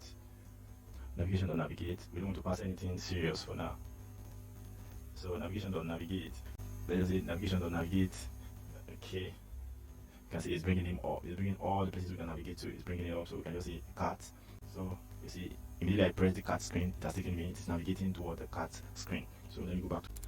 So the next thing we're going to do now, we're going to put on the image slider of the home screen. We're going to run the image slider of the home screen, and because of that, we also need to create a component. We'll create a component that we use to run it.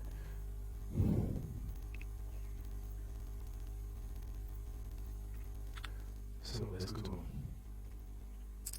our home screen. And this is our home screen.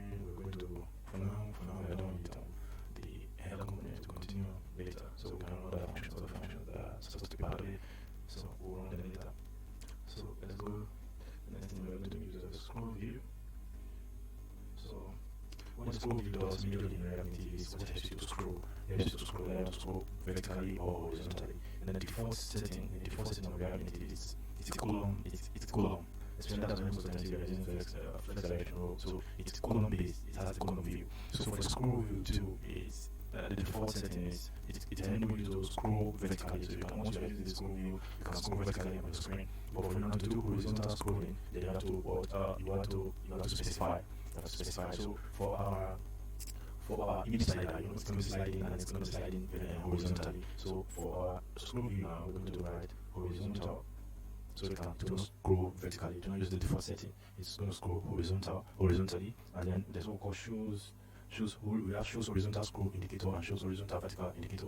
Like the indicator is, it's like a line that shows when you are scrolling, shows how you're scrolling. So we don't want that. So we're going to remove it. We're going to remove it for our horizontal scrolling. So horizontal scroll indicator, we're going to make it false because we don't want to use that. So we want to disable it. So we're going to make it false. Then we're going to pass styles. We want to pass styles.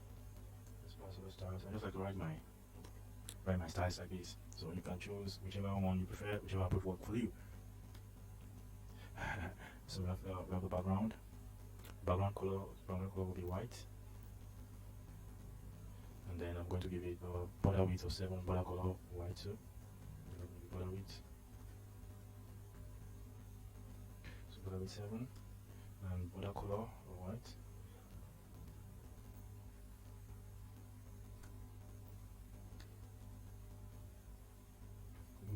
Let's give margin top of 10.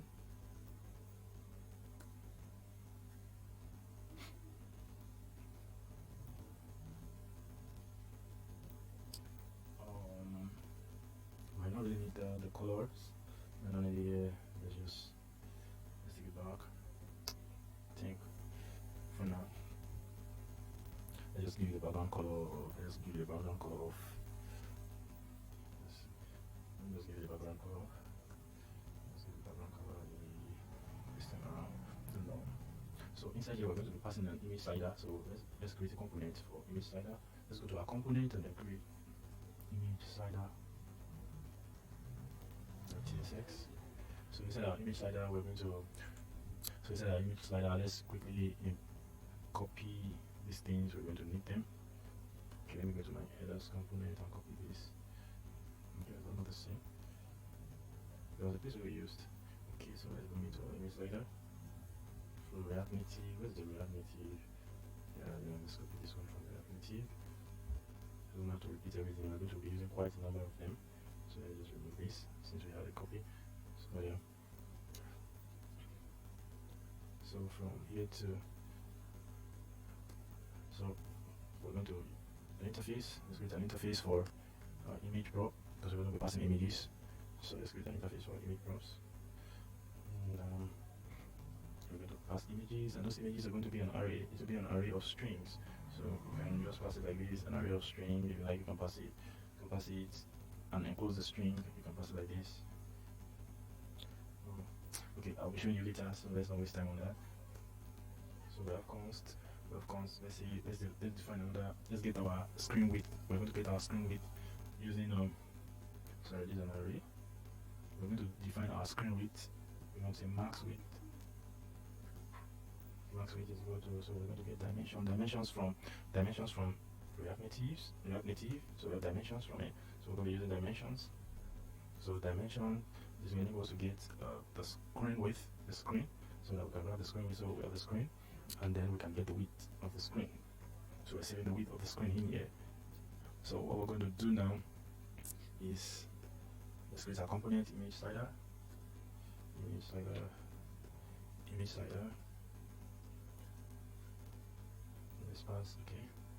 Let's pass in our TypeScript. That's image props.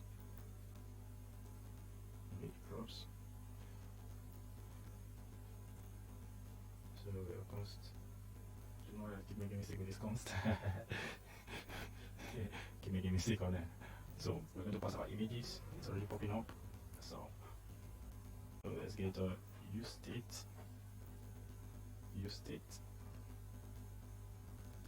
Then we also need use ref both from React. So and then let's forget again. Let's have the return and let's just pass a fragment in it. Yeah, just pass a fragment in it for now, so that it won't get at us.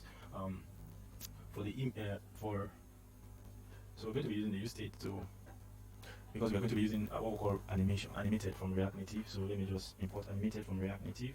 We're going to be using it to do some animations to look through our image slider. So we're going to be using animated too. So let me just declare the animation. The animation we'll use use ref. So use ref and then animated dot value and the initial will be zero, and then const. So we're going to use the use state here. We'll be using use state here. So current image, comma, and then set current image use state, and the initial value is going to be a number and a 0 because we're going to be using number. Now this is what's going on. This is the difference between use ref and use state. Both are essentially used to store values. You use it to store things. Now, what makes use state and use ref different is this: like when we're doing the search bar, when we're using the search box, and we use the use state to keep track, to store value and keep track of the changes that happen in the search box. Now, for use state, let's say for example, when we type that right and we typed it and then we reloaded the page. By the time we reload the page will go back to what the search input will go back to the initial state, which is what we call empty. So it's not holding the state that we were before we reloaded the app. So that means the state changes, it updates even as the app loads, or reloads, or as the app is updated. So the state too can naturally change on its own. Let's say you've gone to another screen and you came back to the search box, or when you go to another screen and then you have to use the search box in that screen, the search box becomes empty naturally. That's just the sense. But for use ref now we use it to store a value. We used to store a value that does not change even when the app reloads or when the app is updated. It remains static, it remains there. So you can use it to store a value that you don't want to change even when the app is updated or reloads, until you yourself you go back to that value, to that use ref, and what updates, or you give it a further instruction to update based on some certain criteria or condition. Does it make sense? So that's just the difference. That's just the difference between them. Major difference. There are other things they do that are peculiar to the hooks, but that's just the major difference. So we can proceed. I'm going to playwright a function that will help us keep track of the current image, and if the current image is less than the length of the images we want to loop through in our slider, then it will add. Like if we have, for example, 4 images that we want to loop through in our image slider, and once the image is at the first image, in indexing computer programming starts from 0. So once it's at 0, and let's say we have 4 images. So 4 images will start counting from 0, 1, 2, 3. So if it's at 0, that means that's not the highest length of the images. So it will, if it's at 0, we'll tell it to plus. We add +1 so that it will go to the next image. Then once it's at 1, we'll +1. We'll keep checking. It will +1. It will go to 2. Once it's at 3, that's the last image. So instead of it to go to infinite, undefined, it will now go back to, at that point, we will now say at that point, go back to what? To a 0 again. So you go and loop again, it keeps looping, it keeps repeating the action. So that's what we're actually going to write now. So I'm going to write it here. I'm going to call it const handle animation. I hope it makes sense. In real life, in real practice, that's how it works now, isn't it? So we're going to say, we're going to define let. So let's say new current image.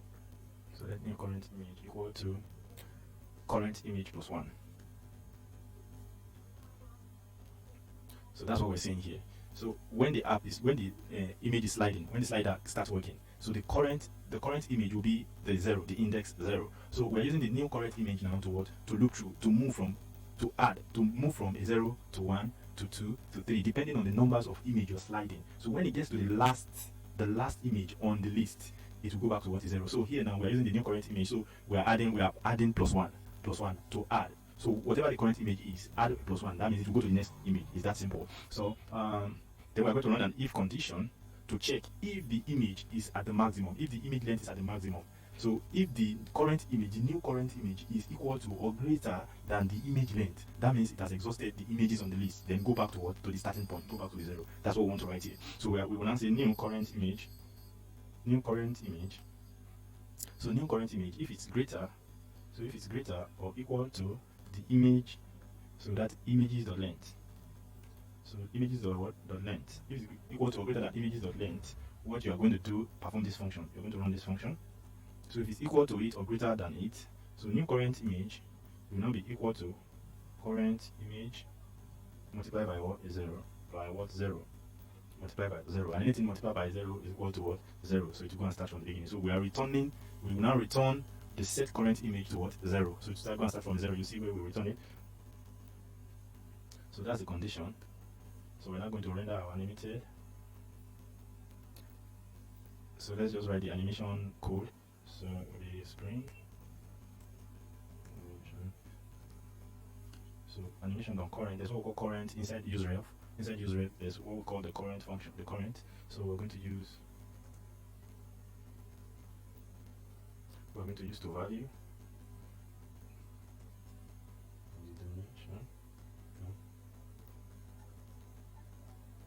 dimensions to get screen.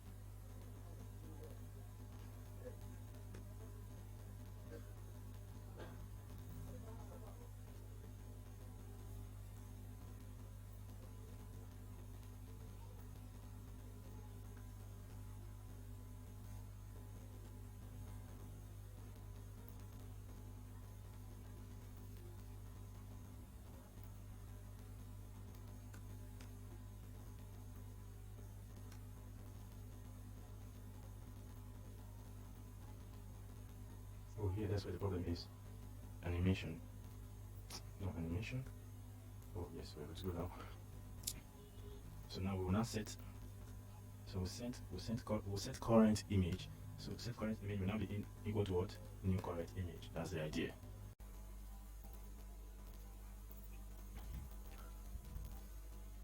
So at this point, we need to quickly create a folder. We're going to be using a hook. I got it from the internet, from GitHub. So I'm going to create a source folder. I'm going to create a folder called hooks, and then the name of the hook, we're going to create a file, and then it's called useinterval.ts. So I got this from the internet. I copied it from there. I copied it from, I think, from GitHub. Yes.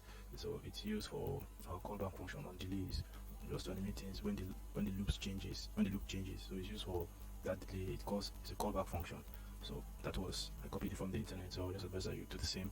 It helps with the loop and the delay to set the intervals. That's what it's used for. So quickly, let's install the package. You're gonna see npm install use hooks. Yes, I think it's use hooks. I think it's use hooks.ts. Let's check it. So we're going to install it, and that's what we'll use.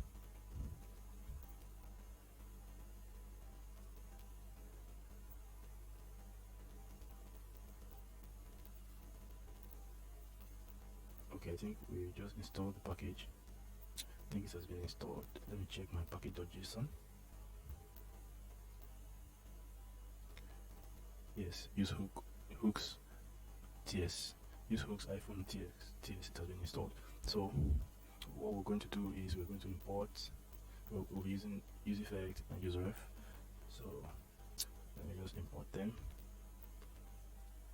Import from React. So we import useEffect and useref. Then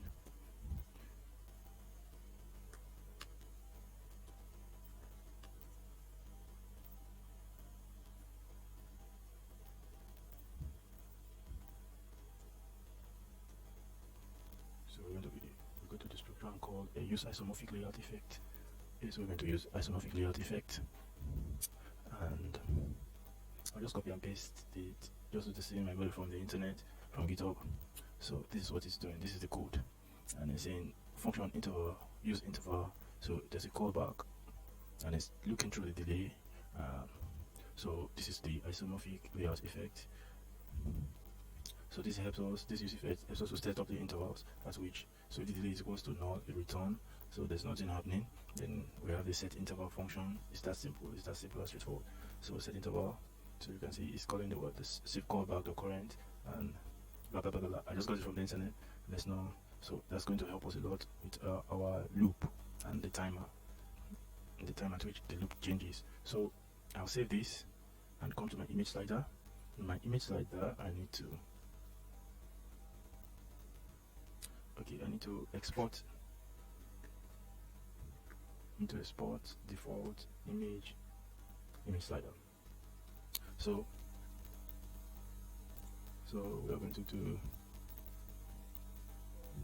so after I set current here, what we'll do now is we're going to take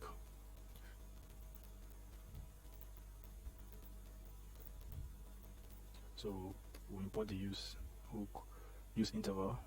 We'll import the use interval here. Import the use interval. I think. Let's use interval hooks. So we can also import use interval. So we import the use interval, and then we'll pass our handle animation into it.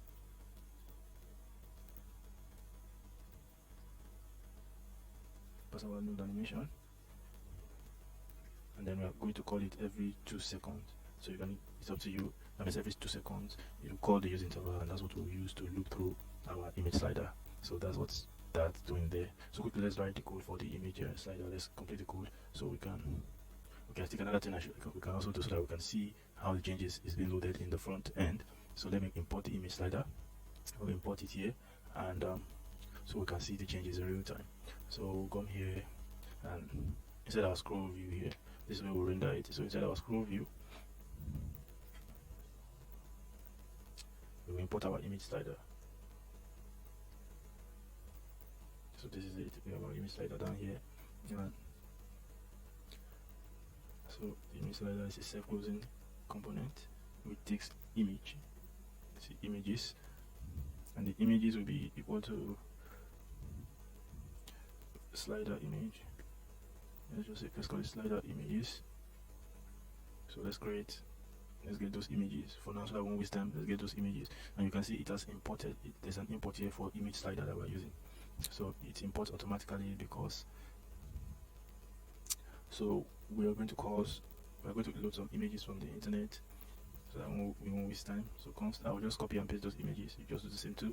These are just random images I got from the internet, from Google. So we have const slider images. So it's going to be an array of images.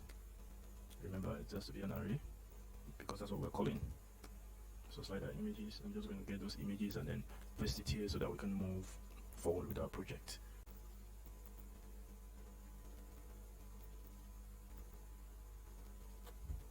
So these are the images. These are just random images I got from the internet. I just copied the image URL.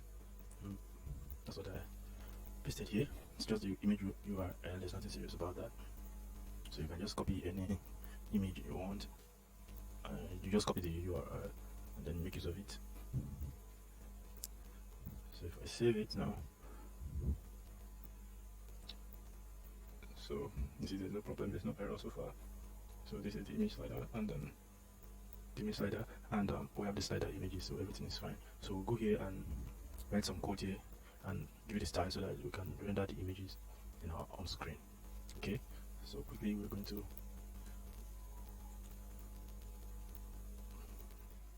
have a view.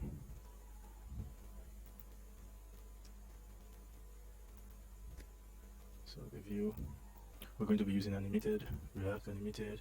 Let's see if we have, where we have animated, we have style sheet, and we have image. So we have so we're going to go animated.view. Let's give it a style. And give it a style of, so the style is going to be an array. So the first style, let's create style as container. We're going to create a style very shortly in style sheet, using the style sheet. Then we're going to have transform. We're going to call transform. So we're going to call transform. You know, inside transform we can have transform y, transform x. So there we go. To translate. Now we have translate y and translate x rather. So we're going to translate x because we want it to move horizontally. And then we'll pass the animation. The animation.current. Remember the animation.current, that's what we use our use ref for. save the initial value. The initial value is zero. So that's what we're passing down the animation. We're passing it into this transform style props. So we're saying translate x. So that's what we'll be animating. That's what we use to check and store the value. So we're translating x, like I said. So animation or comment. So it's taking the initial state now, which is what, 0, which is 0. So what we'll do here is we'll map through the images. Remember images is an array, so we can map through it. So we'll map through images, and for each image, for every image, we run this callback function or render this. So what we're going to say is we'll call it the image. The image is saved here. This is it. Image from React Native. This is it. So we call image from React Native, like it's like an image tag. So that's what we're going to use. Then it's a self-closing tag. We're going to give it the key. Let's give it the key. Key of image. The source. It's going to take the source of the image now. The source of the image is going to be the image. For each image now it's going to render it. So then let's give it a style. So the style,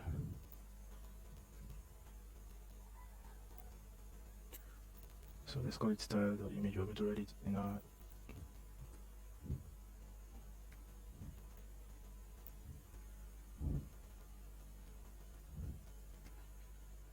so let's quickly write those styles. So for the container, so we're going to say const styles equals to style sheet not create. So the first one is container. We're going to give the container flex direction row.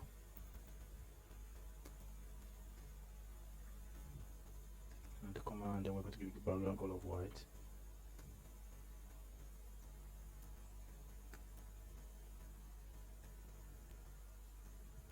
And then we're going to give it align items. Make it center. I think we're good to go. And put a comma here and take another object. And this object will be image. Yes, we called one image. So image, we're going to give resize mode of continuing height. Resize mode. Continue. Then let's give it height of 220. Let's give it width. So remember the width, we're going to be using the dimension. So to get the screen, the device screen, we're going to be using device screen width. So we're going to use dimensions to get the screen width, the device screen width, and then we're going to use the width. We're going to use the width of the device screen, of the screen device rather. So we're going to have border width.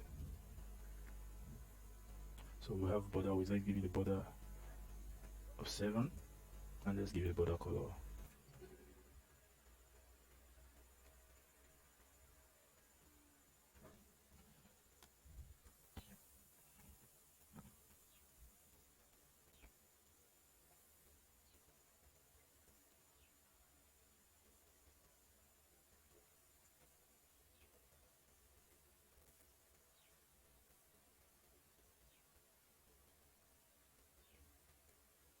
So give it a border color of white.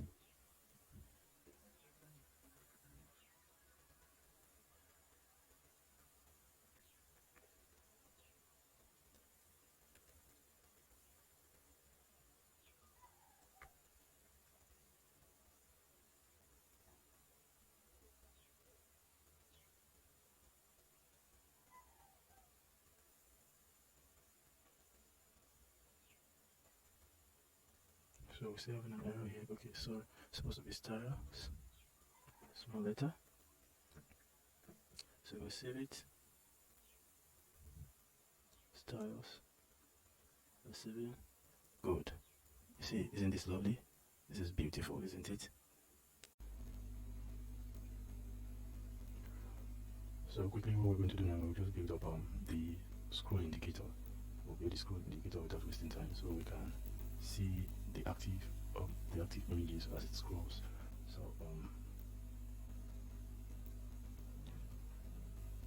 well, for our query interval, we need to provide the ID. Let's provide the attribute an ID. Yeah. Let's see that. Let's go to our image slider. Inside our image slider, we'll go to create the scroll indicator from our image slider. This view is going to have a star. We're going to pass the star. Let's go to styles. Styles let's go to style of indicator, continue. So we're going to create that. Let's create most of the styles we're going to use for the indicator.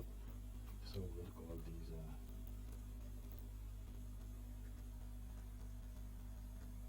indicator container. Then we're going to be so we're also going to need after the indicator container we need the indicator itself. So let's go with the indicator. Let's just click on here. We also need an active indicator. We need an active indicator. We need an active indicator class. So we'll just let's write the code and come back to style them. So to get our active class and to display the indicator, the indicator will have to map through the image again, map through the images again. So we're going to say the map, and for each image, we're going to pass an index to it too. And then we will return. We're going to return here, and then we're going to return the view. We're going to return the view. Then we'll return a key. Then the key will be the literal. We're using backticks. We're passing the image. So we're passing the image. Pass the image, and then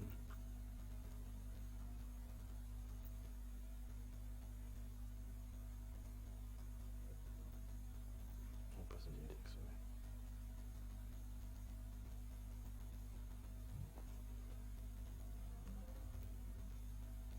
It should be a single color bracket.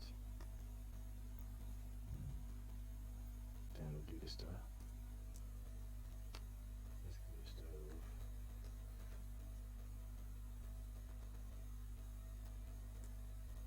so we're going to give you an array of style. It's going to be an array. So the first one will be the styles.indicator.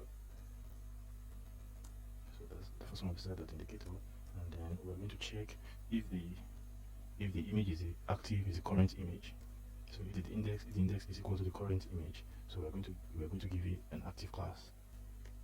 So the active class will show that we're going to pass a color into it. You can pass any color that you desire. So that's what we're using the active indicator for. So else it's undefined.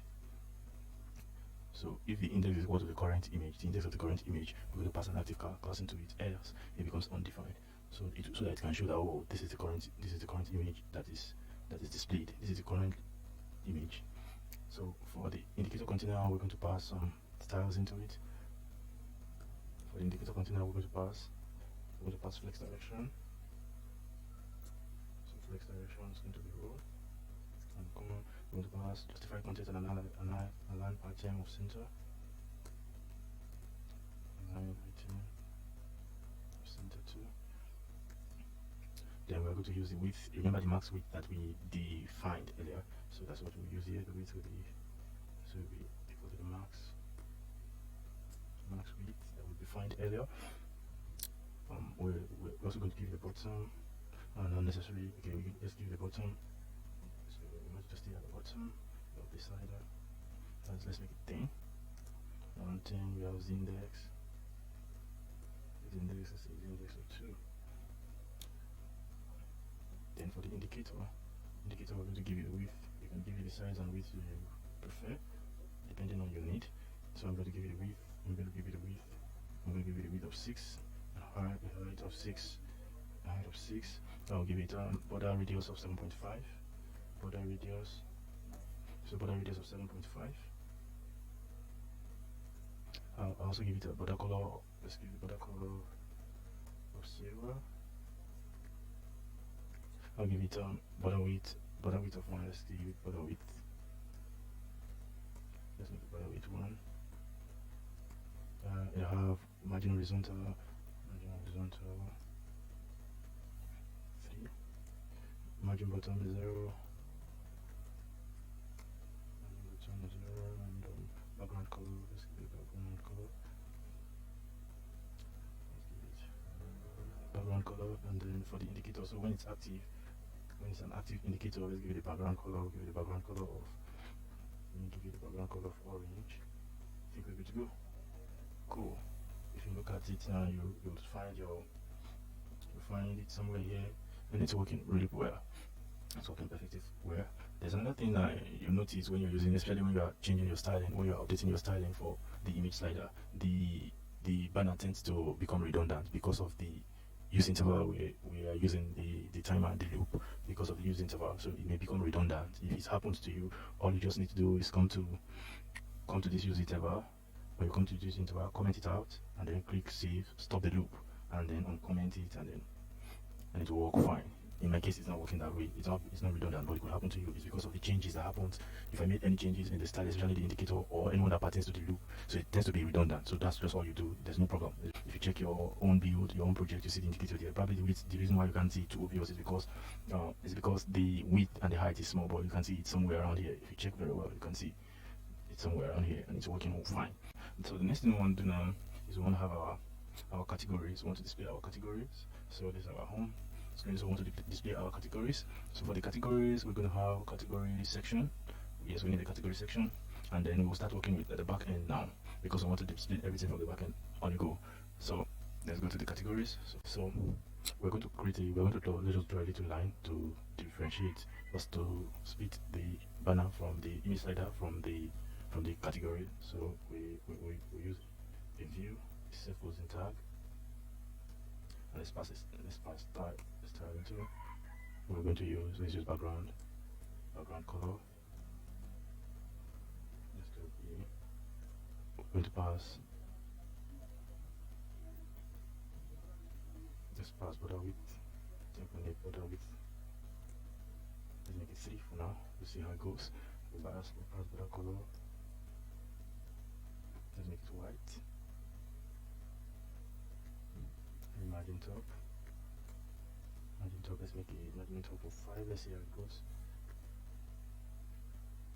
Cool, I think that's not bad. We have a color there.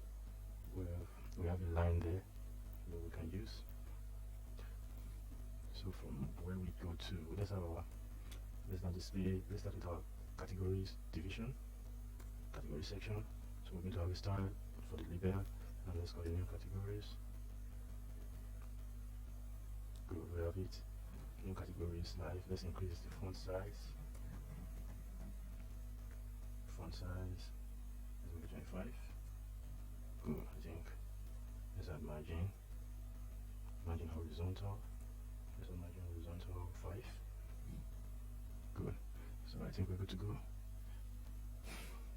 So you can see add more styling if you like, but I think I'm fine with what I have here. So to display we're also going to display our categories horizontally, so that we can scroll it horizontally. So we're going to use the scroll view to display it and scroll horizontally. So we're going to pass out horizontal, showing that okay, we want it to render horizontally, and so we can scroll. Then shows horizontal scroll indicator, make it false. We'll make it false. So for now, let's go get started with our back end. So we need to load our categories from the back end, and we're going to be using MongoDB. So let's quickly go on to create our backend folder and do our MongoDB setup, so we can load the images from our categories from the backend. So we'll come here. I'm going to create a new terminal. Here, or we'll just run our script directly from here to create. So we'll just come here to create the backend. Let's run to we're in e-commerce project. Yes, we're in e-commerce project, so we're going to create the backend API inside e-commerce project. Okay,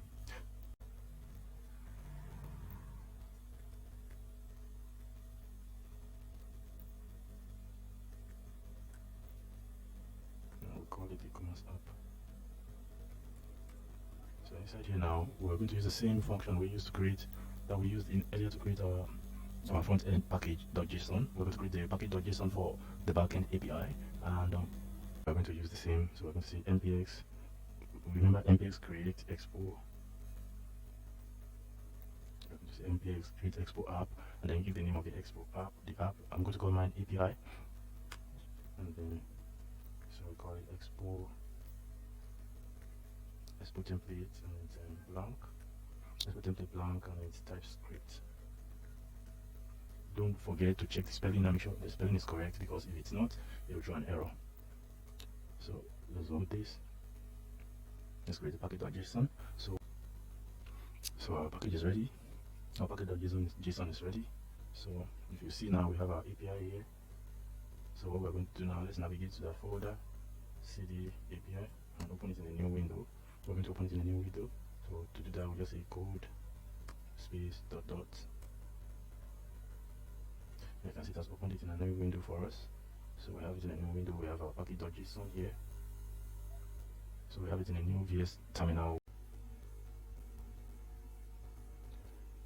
So very quickly, it's also very important that you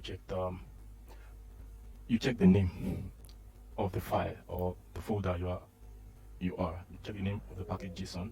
You know, currently now we're using two different package.json, so it's very important that you check the name to ensure that you are using the right package.json. You know, we have the package.json for the front end, and the name will be different from this now. So we want to work on the back end, and the package.json for the back end will be API. So it's very important that you install all your dependencies, and everything you need to update should be updated in the right place. So please ensure that you check the name. So before we continue with the dependency, I'll just navigate to CDS API 2, because we want to work inside API, not inside the initial environment, in the initial package.json. So I've navigated to our API now, so that everything we're installing will be inside the API folder. So before we do that, let's quickly go and set up our MongoDB so that we can connect the database to our database, so that we can connect it to our project. So quickly we'll go to, I'm using Chrome, so you just go to MongoDB, go to MongoDB's website, so we can set up our. So if you don't have an account with them, you can just sign up with them. You can sign up and then follow all the protocols. It doesn't take too long. So for me now, I'm going to say, okay, let me use, I'm going to say sign in, so I'm going to sign in with Google. You can also sign up with Google using your Google account, your Gmail account. So that's what I'm using. I'm going to sign in with my Google. I already signed in, so I'm going to be signing in with this account, on my Google account.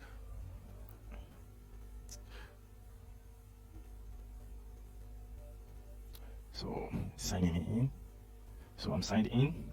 So from here now, I'll just create a new project. I can create a new project, or I can come here. Okay, this is a. Okay, I'll go to project here. Yep, I'll go to project here, and from here I should be able to create a new project. So I have a new project here. So I have a new project. I'll give it a project name. I'm going to call it E-Commerce App. So we have E-Commerce App. It's an application. So we'll just leave it like that, and then so the project. So I'm going to be the project owner. I'm just going to leave it this way, and then go to create project. So we'll quickly set up some things up. So it's going to set up the project. Yeah, we need to create a cluster. Just tap create. Follow the prompt. So it's a free tier. We're going to be using the free tier. So I'm going to call this, what should I call this? You can change the name once the cluster is created.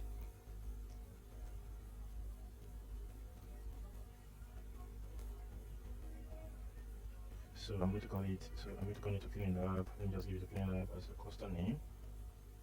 So create deployment, yes, let's go ahead. So fire hydrant, let's just copy 1, 2, 3, and this, right? Yeah. Bicycle. Yep. Okay, we're good to go. So we need to copy. So clean lab, I'm going to give you my own customized password. I'll copy that, go into my file here, go into my API, create a file called secret. So I can just hide it there. So secret.ts, and I'll say at password, so I can remember, and then my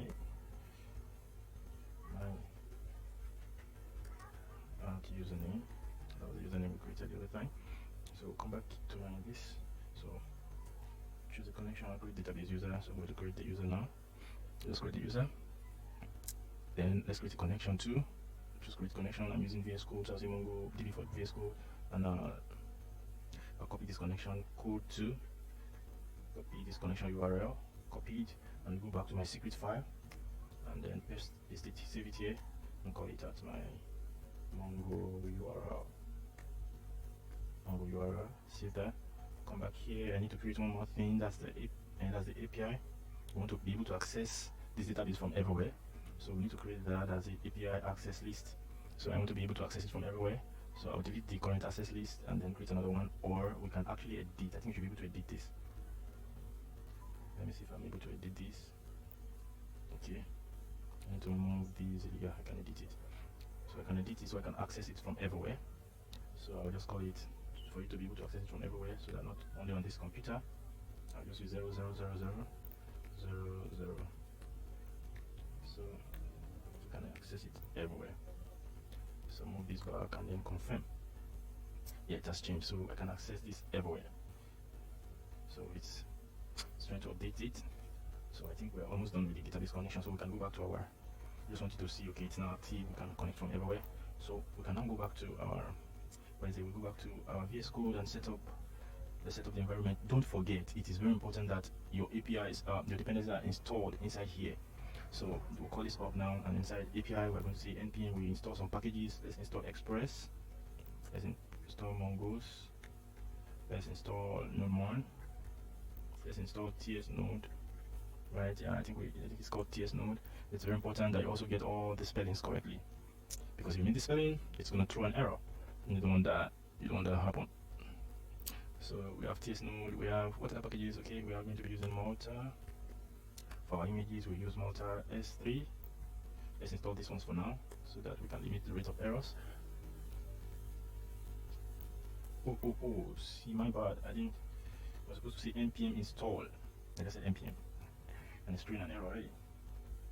So I'm just going to copy and come back here so we won't waste time, and use npm install, and then hit enter. So should be it's installing the packages. Let's start working with some of the files, some of the folders. We'll need to go back. Also always make sure you're inside the API folder. So I'm going to create a config folder. I also need to create inside the config folder. We'll create a file that's index. That's what we'll use for our env. I need to install .env to index.tss. Then we need to create inside our API folder. We need to create another folder called services. And inside services, inside it's supposed to be a folder. Let me just undo it. Control. It's supposed to be a folder. We need to create a folder there. So it's to be services. We'll have our database services service and then Express service in there. And also inside it, we need to create two files. Immediately we create express.ts,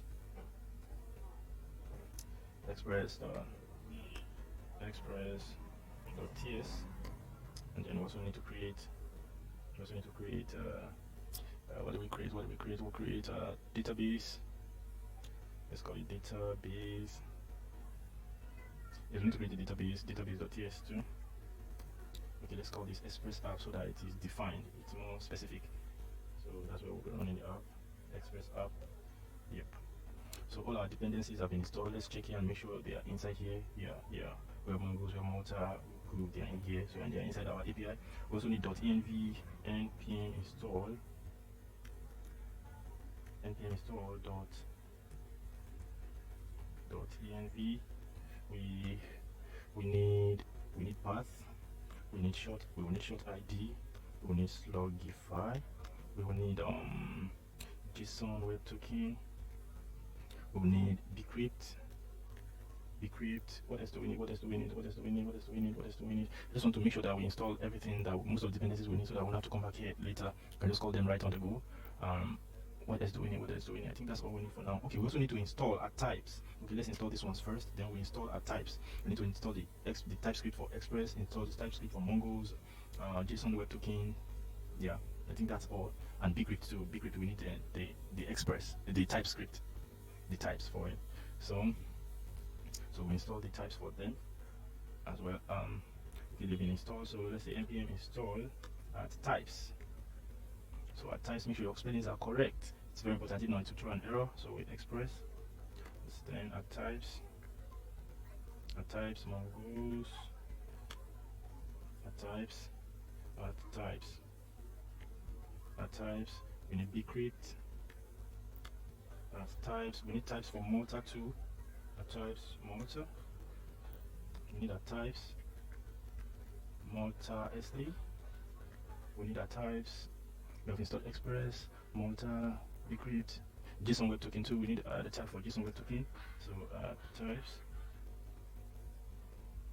JSON web token, JSON web token. We need to make sure that all the spellings are correct, so I don't throw an error and bring us back again. We don't want that to happen. Did I install for Mongoose? Yes, I have installed for Mongoose. I installed .env. I think basically that will be all we need for now. If we need further packages, we'll come back there later. So for now, we're good to go.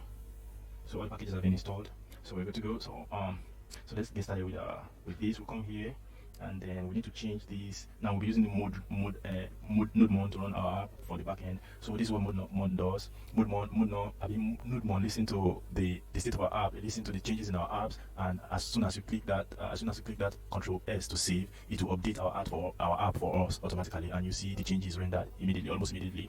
So we need to use NodeMon. So we call it NodeMon here in our package. So it's going to be node modules, and then node modules / expose. You just need to add that node modules to it, so it's not reading from so here too we won't use inside our script, inside it start, we won't use expose start. Instead we'll be using NodeMon. So we're using NodeMon here, and then we're going to pass in the index.tx that I created. So that's where it's going to read from. Then press Control S. I think for now that's all we need to do here. We'll press Control S. So let's go and set up our environment and also set up our database so we can connect to it. So this is the index.tx, this is the express, this is the database, and then the config. Inside the config we need to also, okay, we created the index.ts for the config, so let's bring it here too. So okay, it's here already. Then let's bring the index. We'll bring the index. Have we created the index for the API? That I created an index for the API. Let me check so that I won't duplicate. Okay, I have not created. I created index only for config. So we'll create an index file inside our API. So index.ts inside our API. So that's it. So inside our index. Okay, let's start with the config. Let's start with the config. So inside the config, we're going to use the export. This is where we're going to, inside the environment variable, we're going to use the environment variable to save our keys, our API keys, especially most of your sensitive keys, data. You have to save. It is, in practice, it is much advisable to pass them through your environment variable. Const mongo.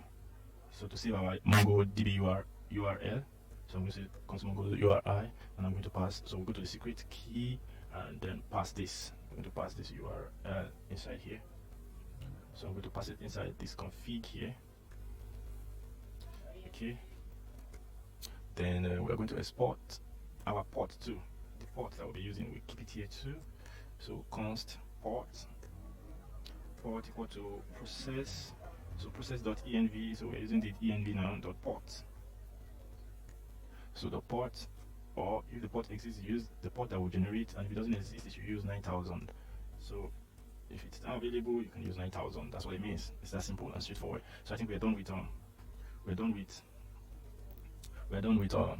this config. So let's go to our index. Okay, let's go to our database. Let's set up our database. So for our index database, we need to import mongoose from mongoose. Mongoose from mongoose. Then we also need to import that our Mongo URI that we exported from here. So we're going to import it. So note, okay, don't worry, I'll explain that later. So we're going to import it by destructuring it. So we're going to say Mongo URI. Yeah, we're going to see it's already bringing up from config. We're going to import it from config, and then here we're going to say export default, and we're going to be using an async method, and then we say push. So we are going to be using a try catch block. So try and then catch. So if it works, the try will run. If it's correct, the try will run, and if there's an error, it will throw an error. We'll run it. So it will be error, and then if it's an error, console the log the error. display the error. So, and if it's once after that you exit, we don't want to keep our database connection on or database on when there's an error, so it will exit. So else, if there's no error, you use an await, since we passed an async method on top. So we're going to await the Mongos, and then we're going to use that Mongos function, mongos.connect, and then we're going to connect our Mongo URI. That's it. That's all you have to pass in here for the Mongos. So immediately we go to our Express. Let's also link it up with our Express. So inside our Express, we're going to import Express, and then add a comma, and then import the TypeScript for this, the TypeScript type check for this, and then we're going to import everything from Express. Then we might be needing path, so let's just give path, from path. Then we're going to export default, and then we're going to use an async method too, and then we're going to pass app equal to the application we declared, and then we're going to say app.use, so app.use express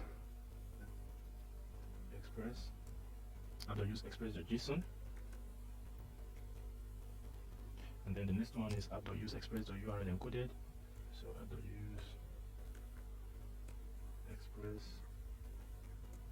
express.url encoded, and then we're going to make extend is equal to through, extended equal to through. So for now that's what we're going to do here for now. So we have exported them, we have exported to from here, so we can import it in our index. So we'll go to our index now, and I'm quickly going to show you something in our index. We're going to import express from express. No, we want express, not express the structured. We want express from express, and then we're going to import. So here we can give it a name, since we export from there, we can give it our own name, and then we're going to see it from services, and then from app, we're going to import app from express app. So if you accept it, then you can also import DB command, and the one giving it his name. So the one generating his name is like I'm creating a variable for it. So we're going to see from services to it's going to be, so data is going to be equal to what DB command. So it's like that's what we're doing. It's that simple. So we're also going to import. We're also going to import ports. I'll show you what I'm talking about here in a bit. We're going to import this from config. Now you can see that the difference. When we imported port, we had to do the structure. But when we imported DB1 database and the Express, we didn't have to. Now this is what's up. Here you can see we are using export default. So when you're using the default as an export, you don't need to do the structure. But if you're using it as a constant, here you discover that we use it as a constant, export constant port, you must use the structure. If you it won't run, it will throw an error. So we just get the difference. Do you understand? So that's it. So we can come back to our index.tx, and then let's run our server. Let's get our server started. So we're going to say start server. So we're going to say start server, and then we're going to run an async method, and then the async method we push. So the async method we're going to say const app is equal to express. So it's equal to express. Then we are going to await, since we are using an async function, we're going to await dbcon, and then we're also going to await app, and the app will pass express into it. Bam. So we can now use app.listen method, and then we're going to pass our port, listen to the port that is received.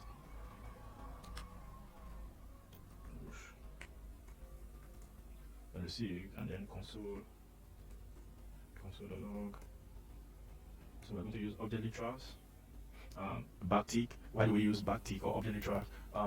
It is used when you want to majorly when you want to combine a string with a JSX. So we can use object literals to combine them together, to join them together. So you can see now new is a string. We're writing it. I'm saying new connection received, and I'll add my JSX. So this is JSX. So I'm asking it to show what display the port. And that's all we need to do. So before we leave here now, we need to instantiate the start server. We need to call that function, even though it won't work.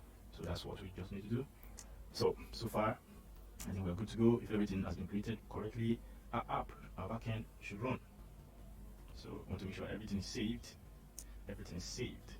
So, and then our package.json too, we need to save it because we made changes to it. So come here in our API and say npm start. So NodeMon is watching. NodeMon is watching. It's looking into our TS index.ts. If everything works, it will display new connection received. Correct. This is good. So we've been able to connect to our MongoDB database. Isn't this lovely? Please do not forget to like, share, subscribe, and comment. This is cool. We're really doing well. So we have our connection on. So we can move now and start with our. We can now start with by creating our database structure. Okay, that's what we'll do now. We can now start creating our database structure, get everything. We're going to create the categories, the products, we're going to create the models, and everything all together. So that's what we'll be doing.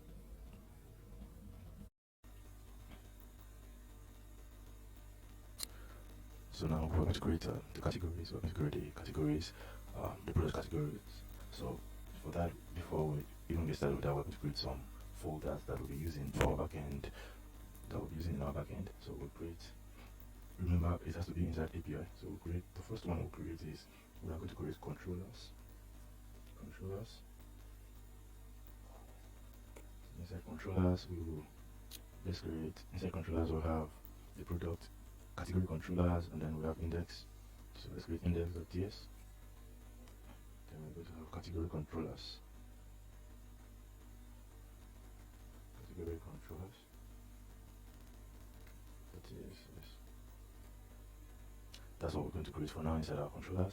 The next one we'll create is our we're going to create our model too. We're going to create a folder, the model folder. Let's create the models folder. Inside models folder we'll create, let's create the category model.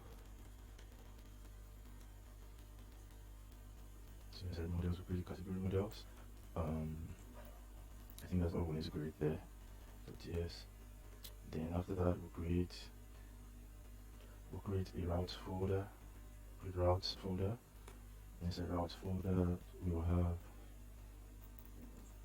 Inside route folders we're going to have category routes.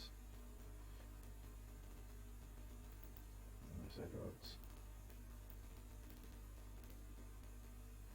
So we're going to have category routes. Yes. We're also going to have index. Yes. Now we need to create another folder.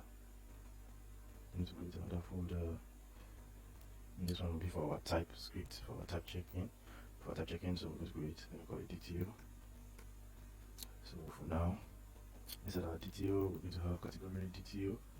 Let's have category DTO, or better still, let me just have index.ts for now.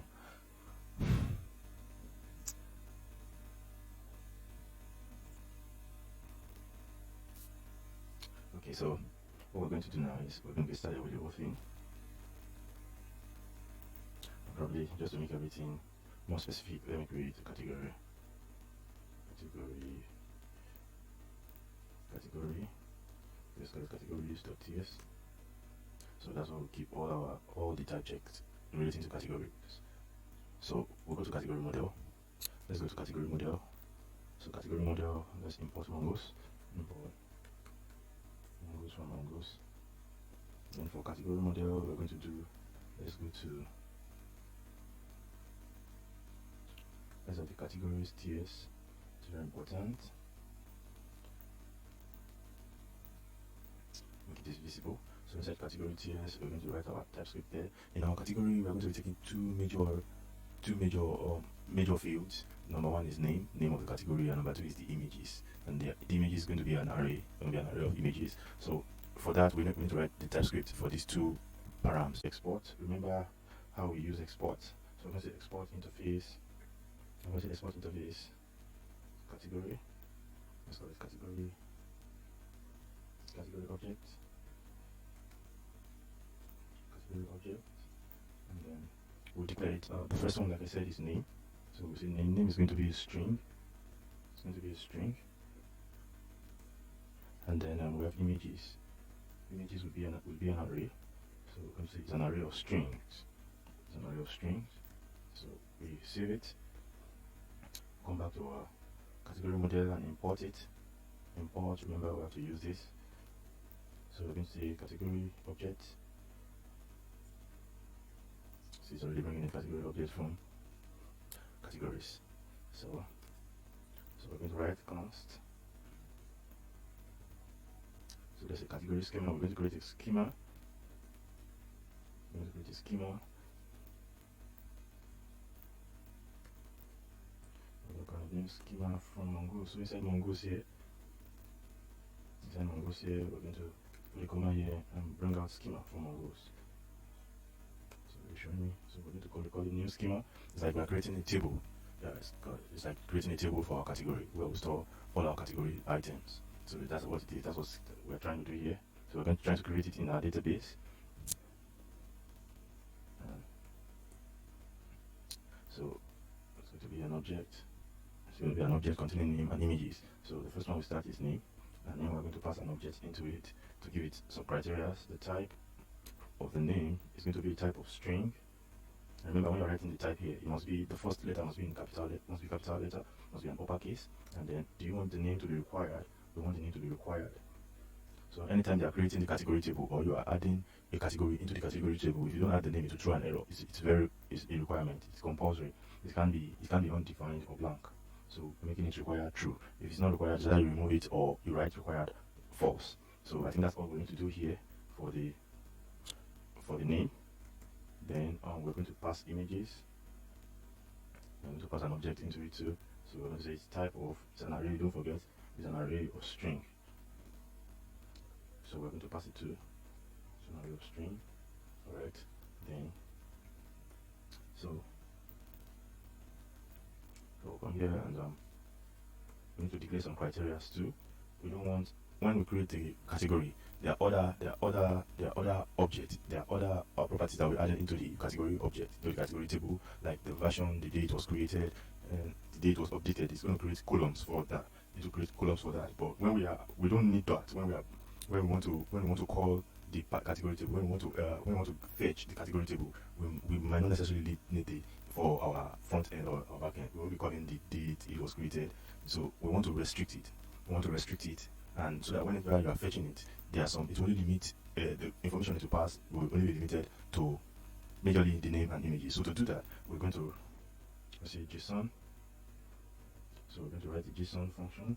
So I'm going to we'll pass it. So we'll call it it's called transform. So transform, we're going to transform, and we're going to pass the doc, and then what it will. So we're going to say delete. I'm going to say delete. So don't pass the version, it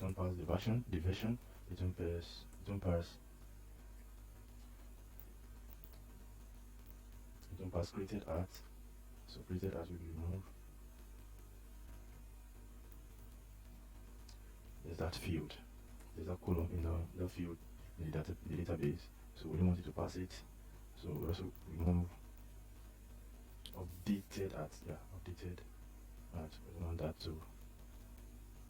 So we're good to go with that, and then we're gonna write the timestamp. Timestamps true. So timestamp it will keep track of the date. It will also record the date and time at which each category was created. So it will record it automatically for us. That's what the timestamp is doing there. I think we're done. So we need to export. And then pass this into a model so we can use it. So to do that, we're going to come here and say const for the categories. So we're going to pass mongoose to the model. Mongoose. What did I pass here? Okay, let's use mongoose.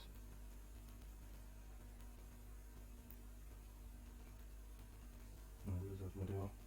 So there's one called model inside Mongo. So Mongo is the model, and then we will now pass in our category object.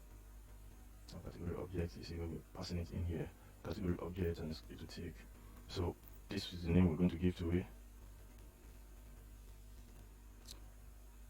So we'll call it, let's call it category. So we're passing the category schema. So we'll pass the category schema, and then we're going to give it a name. The name will be this name. Now I defined it. You can call it any name you like.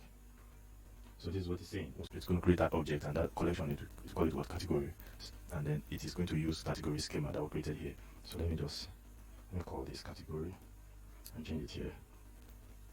Yep, category. I think we're good to go. So the last thing we need to do, we need to export. We need to export categories.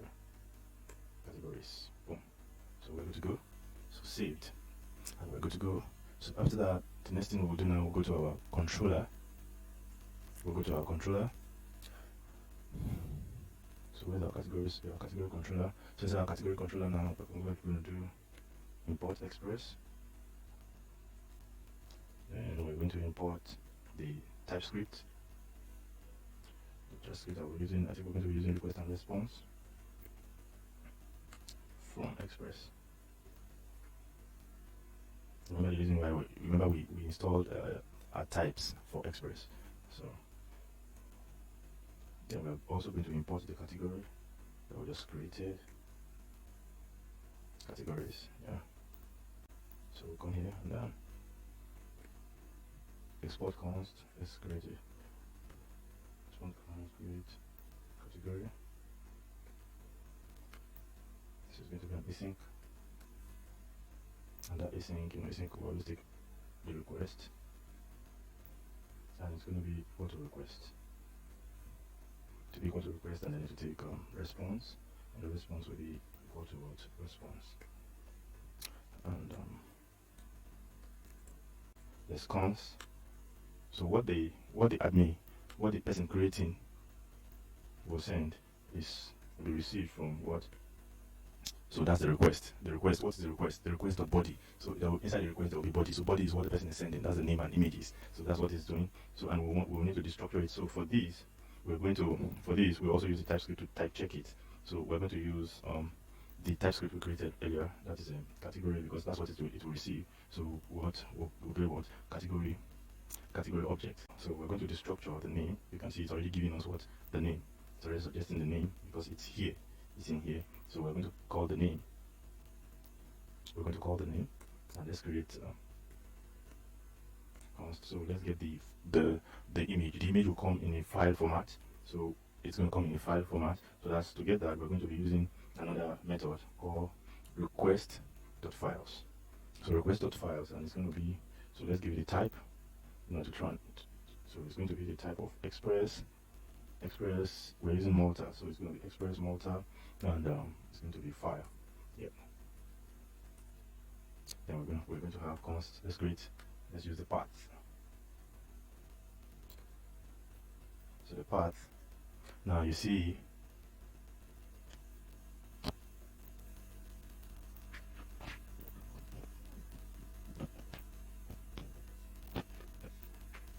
So to create a path. Now you see. This is one of the ways. This is how we save. Images in MongoDB. A lot of people ask about this. How is it done? This is how it is done.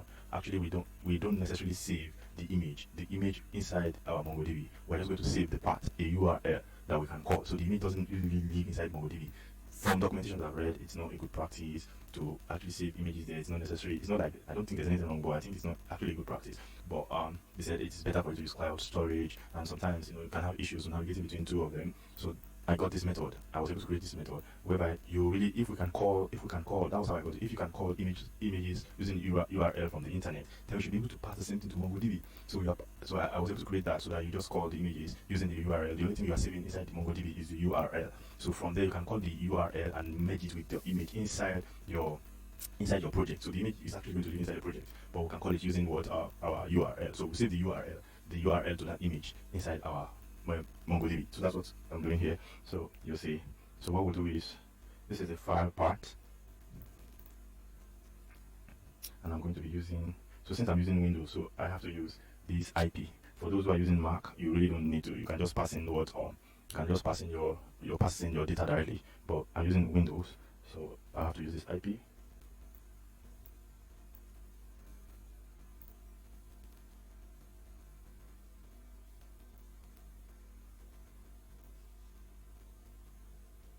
So I'm going to be saving the image inside assets folder. So assets folder is already there. So that's why I'm going to save the image. And also, when you are doing this, remember you must use single quotes. Don't use double quotes. If you use double quote, it will backslash your image URL when you save it. And if it's backslash, it won't call. When you are calling the image URL, it won't call it because it's supposed to be forward slashed. So you use a single quote. Please, it's very important. Use a single quote. So we're going to have const images. So we're going to call the files, and then we're going to map through it. Since it's an array, we're going to map through it, and for each file,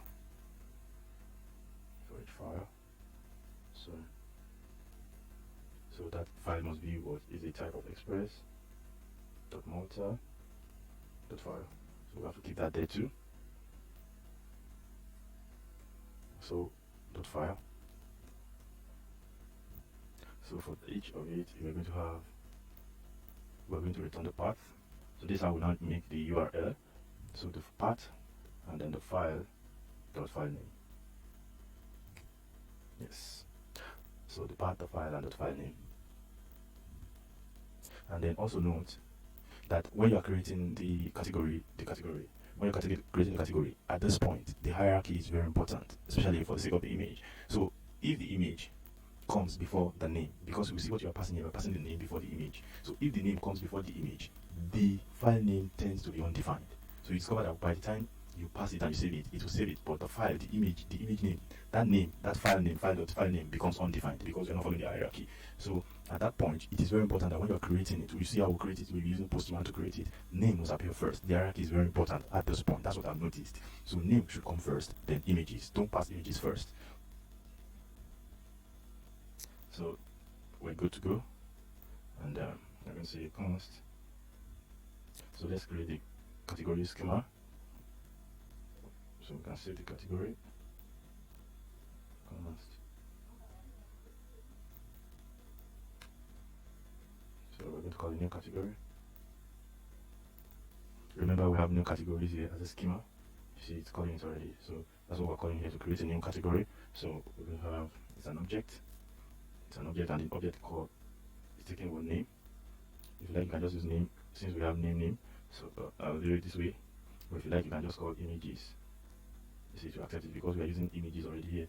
You see, it's because it's the same. The names are the same, so there's no point. The same for name, so there's no point using images equal to image. But let me just do this for the sake of beginners. So you can say equal to images, but you actually can leave it as what images. It will still call it since the name are the same. It's the same with the schema. Have the same name. So that's it now. So after doing this is how we now try to save. Let's now try to save and post our image, our category into our database. So this is what data we'll do. It will try. We're using try catch method. So we use try and then catch. And catch we take error. Okay, so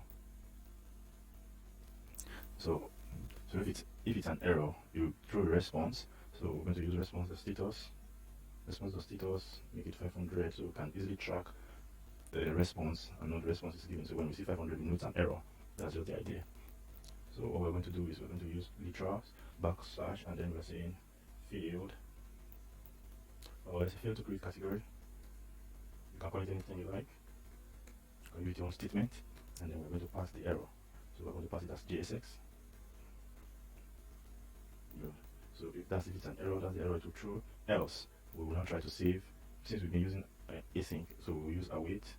Let's say await categories that were created. Await categories.save. So if everything goes well, await category.save. It will save it in our MongoDB, and then we have a response. Then give us a response the status. So the status will be, let's say status. So let's give status of 200 if it's successful. If it's saved successfully, give us status of 200, and then pass in what a JSON. So we'll say category created. So if it's successful, it will send this message, created successfully. Yeah, so everything is saved. It will say created successfully, and then we can also do console.log so that we see the information it passed. So console.log. So we're going to console.log categories. So we're going to console.log this category. So I think we're going to go so far. Let's check our codes. I think we're to create. I think that's all we need to do to create a category. So the next thing we'll do is we'll go to category route. Yes, we need to continue from our category routes. So inside our category routes, let's import Express, and then we're going to import request response from Express. Then we're also going to import, at this point we'll use our Malta. We'll import Malta from Malta. We import Malta from Malta, and we'll also be needing parts. We're needing parts from parts.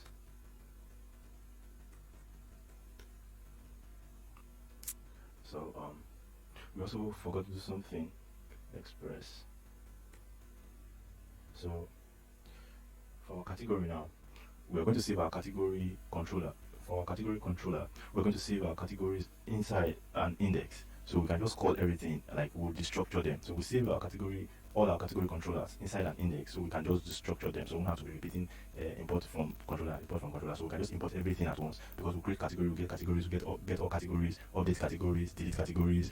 So we're just going to be saving all that in an index file that we created. So we won't have to import them one after the other, all the time. So we created index. So let's bring that index in front of our category. So what we're going to do now, we're going to export. This is export all. So we're going to export all from category controllers. So we export all from category controllers. That's it. So we don't have to call it. So when we now come to our category route, we can just import from. So we're going to import from. So I just say controllers. That's it. And by the time I tap it, you see it will bring it up. So we're going to import. What we're going to import now is create category. See, it's bringing it up. Bam. So when we do update delete category, we just put a comma and import all of them inside here in a single line. So you can do that too. So I'm going to create. Let's create the router. Let's create router. So we'll use the same method for the router too. So we can. So we're going to use express the router, and then the function, then const. So let's do the image. Let's create the image part, and let's create the image storage. We're going to be using Malta. So image storage is equal to Malta. So inside Malta is what we call disk storage. It's going to be an object. So inside the disk storage, we have what we call destination. We have destination. Destination is going to be callback function. We're going to be using the callback function, request, and request file, and this is the request file, and then cd means callback. So we're going to be passing a callback function into it. So, and that will be, so we're passing the callback function, and then initial state will be null, and then this is where, so we will name where we want the images to be saved. So we want the images to be saved inside our assets. You can see we have assets here. So we want the images to be saved there. I can delete all this. I really don't need it. So let's just delete them. So that the only thing we have is just our own images. So let's do this. So we want it to be saved inside our what assets folder. We want to save that assets folder. So that's all. Then we're going to create another. I'm going to create a file name. So the file name will also be a function. We'll have request. We'll have file, and then we have a callback function.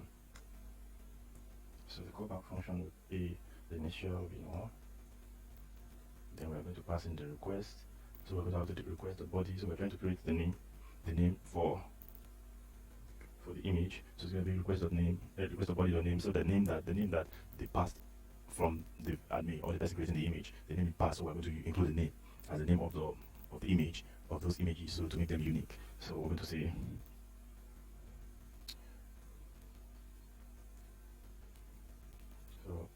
we're doing concatenation.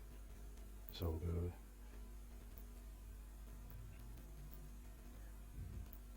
we're going to pass. We're also going to be using the date, just trying to make everything unique. Date.now. So we're going to pass in the date, and then we also pass the file extension. It's very important. So the file extension, what we mean by the file extension is that a PNG, a JPEG, a JPG, you understand? So that's what we want to keep that too. So the file, so we're keeping the original file extension. So we're going to get the file extension from the original name, the file name, the file original name. So we'll get the extension from there. So we're extracting the extension from there. So that's what that's saying. So we'll now come here and say const images equal to, so we're going to use Malta. As an object. So instead of Malta, we have what was storage, and then the storage is going to take image storage. So we pass in the image storage that we created, and since it's an array, it's not a single image, it's an array because we're using an array of images. So it's very important that we pass an array here. If it's a single image, it won't be an array, to be a single image. So and we must also pass the name images. Yes, because that's what we are using. So this name images that we pass here must tally, must be the same that with the name where we called it, especially in our postman, or when when you now create the admin side, yeah, it must be the name there. It must be images. The name must be the same, if not through an error. So once we've done that, we've been able to save our image. Now we've been able to save it because that is const image, and that's what we use to pass to create the image, to complete the category, Yes, that's what we use to complete the category. So we'll say const. No. So we're going to use our router now. So router, and it's a post. We're using a post method, posting the information to our database. So it's a post, and the post is going to create. It's called what? Create. We're creating category. Create category.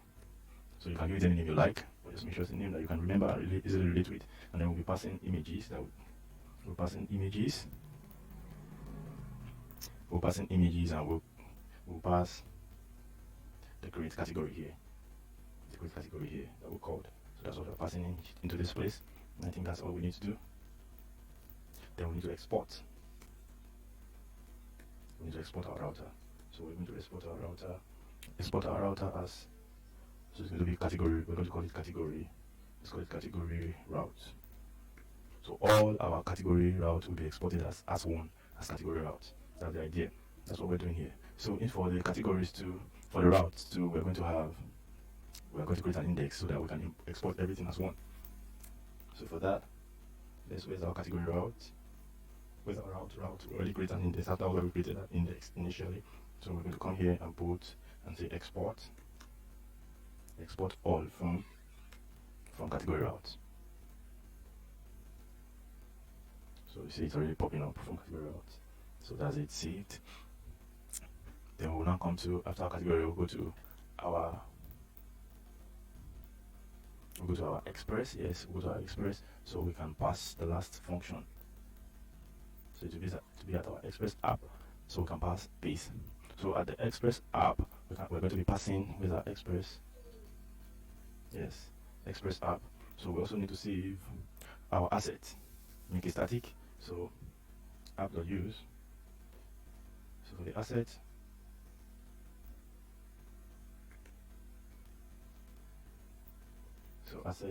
I'm going to call it express.static, and then we're going to call assets. Yes, that's the name we call it. Express.static, and it's going to take here. So it's going to be our asset. Yep.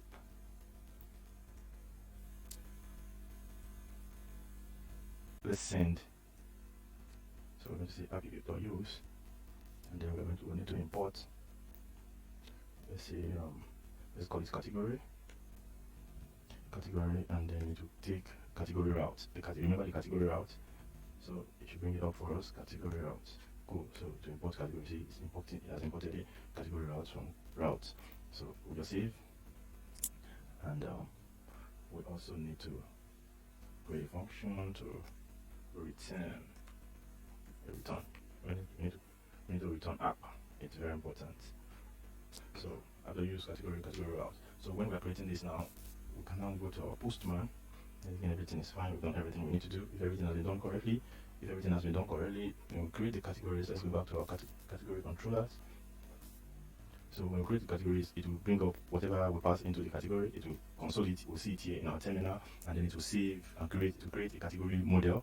To create a category model in our backend, and it will save the information we passed in. So where's the category? Where's the category model? Let's look for category model. Yes, category model. We call it what categories. So we should create that categories model in our backend. So what we'll do now is we'll go to postman. We'll go to postman. Yes, we'll go to postman, and let's try to access. So I already created it. So when we stand, I already created this thing, the URL here. So let's just copy that.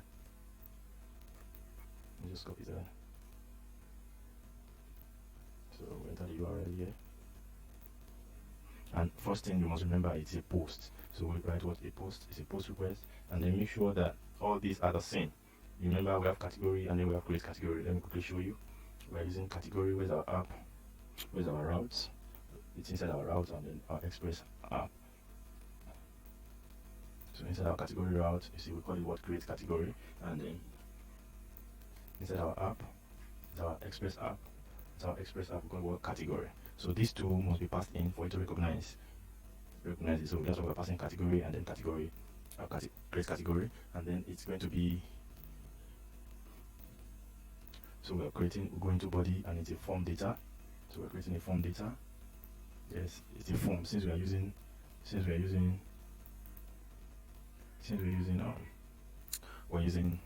what's it called? We're using images. So it's a form. So inside the form, we're going to create the key. So the first key we'll create is a text, and the key. Remember, name has to come first. So what's the name? Name has to come first. So the name will be, and it's a text, so the name will be cooking oil, and we'll create another. The next one now is an image, so it will be file, and the name. Remember, I said the name here. Images must be the same with the images we passed in. You remember.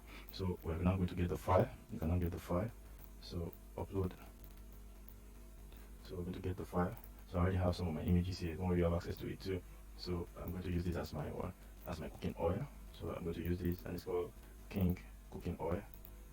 So I've passed it in here. So once I've passed it, I think that's all we need to do for now. Then all we need to come here and do, we press what? Send, and it's a post request. So if everything works out fine, we should have our image uploaded.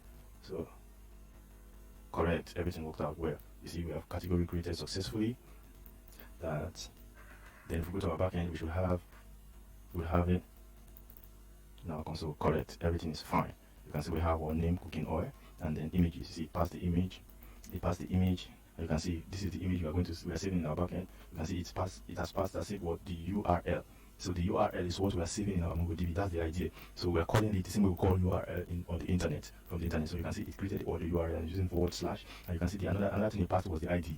All other information were not passed because in our when we're creating the model, we restricted it. We restricted them. Where is it in our model? That's why. See, we deleted all this information because we don't need it. All this information, we don't need it. It's not required. So that's why it's not passing. The only thing it's passing now is what the name, images, and what ID. So this is the unique ID for the category we just created.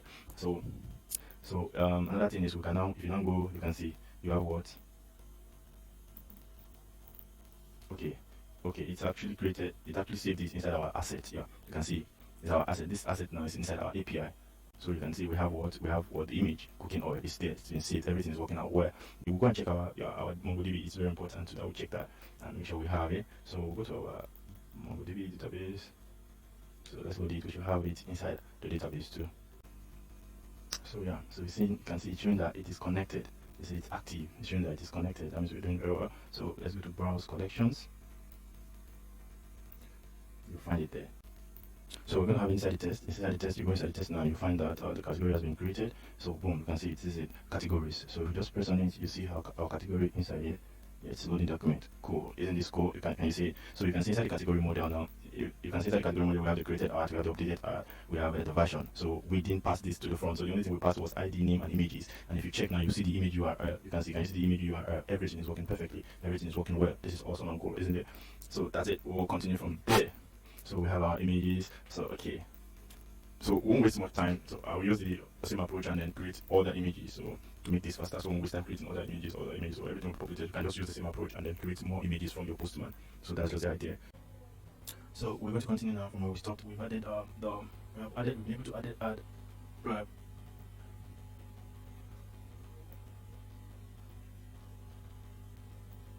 So now we're going to continue from where we stopped. We've been able to add some data into our category schema, our category model in our database. And let me just show you the information I've added. So far I've added 11 categories in our category schema from the database. So you just repeat the same process to get your data based on your need.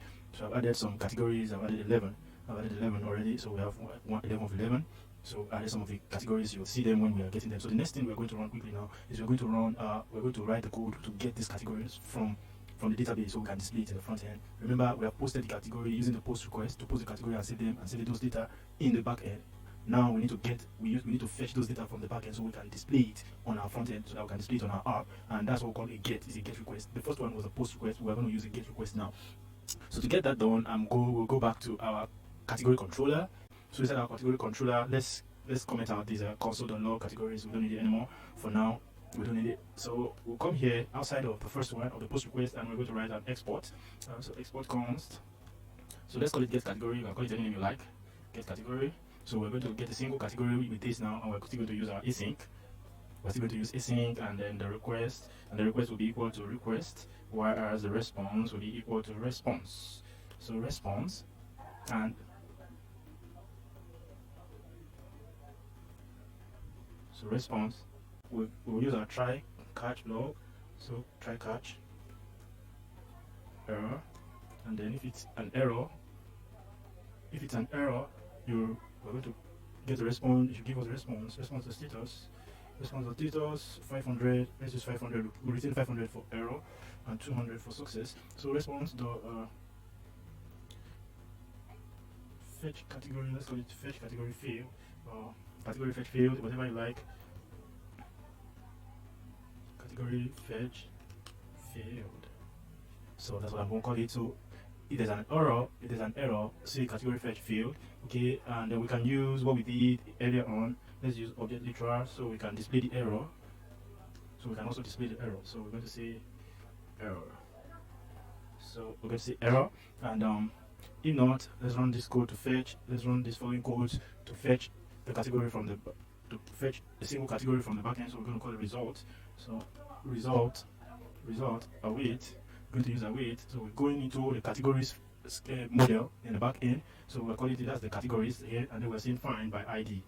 So we'll say find by ID to find a single one. Then we're going to take the request, the ID passed by the user. So we're going to get that ID. So once we get the ID from the user, we can then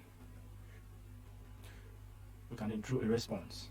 So it'll throw a response, and let's call it 200 and .json.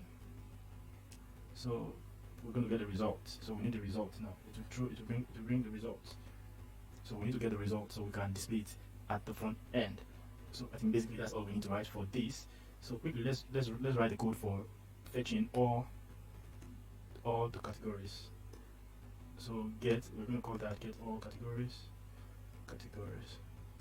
So get all categories will be an async function. So we have an async function, and the request is going to take a request, and rest will take a response. Rest will take a response, and then we're going to have our try catch block again. So we're going to have catch error. It's an error. So let's just copy this so that we won't waste time. Let's bring it here. So we're going to say category fetch field. Couldn't get category. Let's write couldn't get category here and display categories. No category is not found. Category is not found. And then we're going to display the error. So come here and say So else we're going to have const. So let's call it results. Let me just bring these two down here and then bring it here too, so we won't waste time. We'll just adjust it. So we're going to say const result await categories. Here now we won't use category find by ID, we just use find. So we're going to use find, and then we don't need this parameter, so we're going to pass params. So find, and then okay, let's limit it to, you can limit it if you want. So let's limit it to like 30 in case we have a lot of data in our category.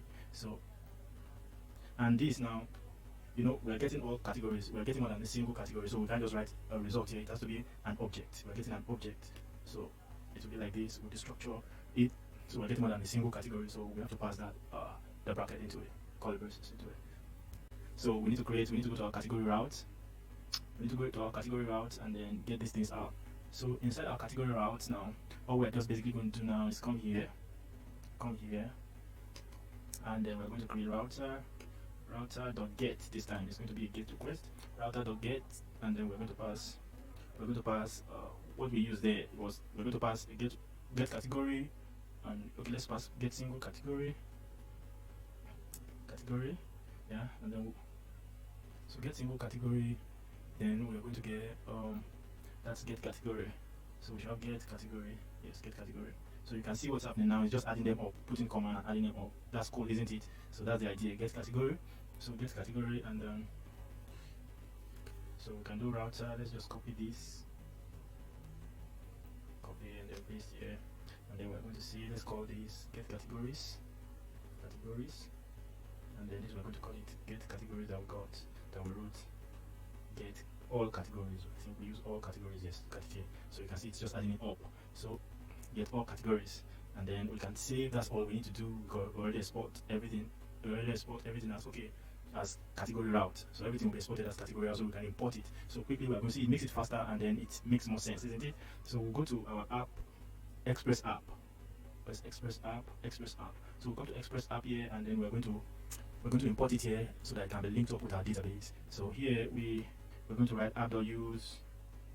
So app.use, let's call it oh no, I think we're fine. We don't need to do anything. Everything has been imported because we've exported everything. We exported everything as all the route as category route. So we don't, you see, that's the beauty of it. You don't need to come and you don't need to keep rewriting.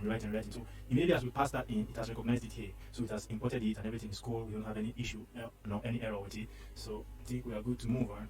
We're good to go. So we're passing single. So for the single category now, since we're passing a param, so we need to recognize that it's a param. Where is it? Category route.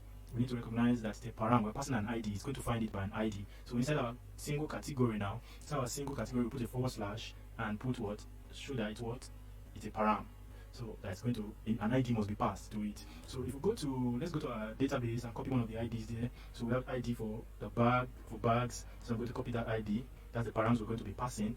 That's what we're going to be passing into the params. So once you just come here, so this point now, this becomes what get category. This is category, and then here's get category.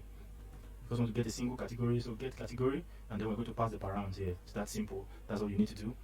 So if everything works out fine, we will have, and it's also a get request. So if everything works out fine, we should have the data. Something seems to be wrong. Category, get category. Let me look at the name. Which name did we use there? Let's quickly check for the name. Oh, get single. Sorry, that's why we didn't get a response, a value. So it's supposed to be get single category. So we're going to pass get single category. So category, then get single category. Get single. So you have to make sure that it corresponds. Good. You can see we have the category, and you can see the name is bags, and everything is coming from the backend. This is lovely, isn't it? So let's get another. If we get another, let's get another ID from our backend. So we're going to get this ID and then take it to our postman, remove these, and then pass the ID, send. Good. You can see we have our mobile forms. This is superb. So for us to get for all the categories, so we're going to come here and get. So let's get all. What do we call the name? Let's see what we call the name here. So we call it get categories. So that's what we're going to pass. So you can see how sensitive this thing is making sense, isn't it? So we're going to pass get categories in here. Get categories, and that's all we need to do, and then we press send, and we're going to get all the categories. You can see we get all the categories, and it's stored inside what result. It is stored inside result, and you can see all the results. We have one cooking oil, we have like about 11. See, the second one television, 3, 4, mobile, 5, laptops, women is 6, women fashion. You see, it got all the categories. This is lovely, isn't it? So that means we're doing fine. So the next thing we're going to do now is we're going to quickly get this and then display it in on our app. That means everything is running fine. Our API, they are working very well. So what we're going to do now, we're going to the front end and call this. So and call it. Or okay, then let's just go to the front end and call this. Then from there we pass, because we need to update and then get the delete. We need to get the update and the delete. So or probably let me just write the update and delete so that we won't have to come here anytime soon. Do you understand?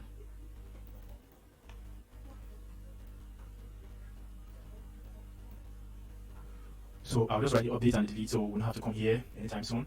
So we can continue. So just to come here now, come here to update. To update. So that's, we'll go back to our category controller. So inside our category controller, we're going to export. So by now you should be getting used to how this thing actually works. So export, we're going to call it update. Update category. Category. So we're going to call it update category, and we're still going to use an async that will take a request, and the request will be equal to request, and then response. Sorry, response. We take a response. So to take a response, and we're going to have a constant. So we need to destructure, because we'll be passing. There will be a request that the user will pass. The request that will be passed for us to update the category. So it has to pass. The user needs to pass, probably if it's the name. So the name that's the name the user wants to change. Wants to change the name of the category. So there have to be a request. The request has to be passed. And now, so here now, let's say for example, it's a name that needs to be changed. So we're going to write the name. So that means it's looking out for the name for us to update the category. So for it now, we need to pass a type into it to type check it. We need to type check this. So if we're passing the name, you see it's showing any. We don't want that. We need to type check it. So as a result of that, we're going to go back to our category, the TS for our category, so that we can write a type check. So what we're going to do here, we're just going to write everything separately for the sake of our beginners. We're not going to, so that people can be carried along. So we're going to call it update category, and then this is what we're going to do. If it's a name, so we're going to say string, and then the name is going to be string, and if it's images, so we can make it undefined. So we can actually make both undefined, because there are times where what you need to change is just the image and not the name. You want to retain the name, but you want the image to change. And there are times where you want the name to change, but the image remains the same. You get, so we are going to make it optional. So passing this question mark means it's optional. So we'll go back to our category, our category controller. Inside our category controller now, we're going to pass this type into this place, and we're going to call the name we gave it was update category. Yeah, that's it. So update category to import it, and then we are cool. So you see update category. So update category is taking, if you see now, category display, so it's a string or what, undefined, because of what we did there. That optional, call it optional chaining. That question mark, you see, it is either string or it is undefined. So we can't pass a number into it. So that's the string. That's one of the values that TypeScript is giving to us. So we're going to come here now and say, const files. So we are writing it in case if it's the image, or it is both the name and the image that the user wants to change. So we have to write it there too.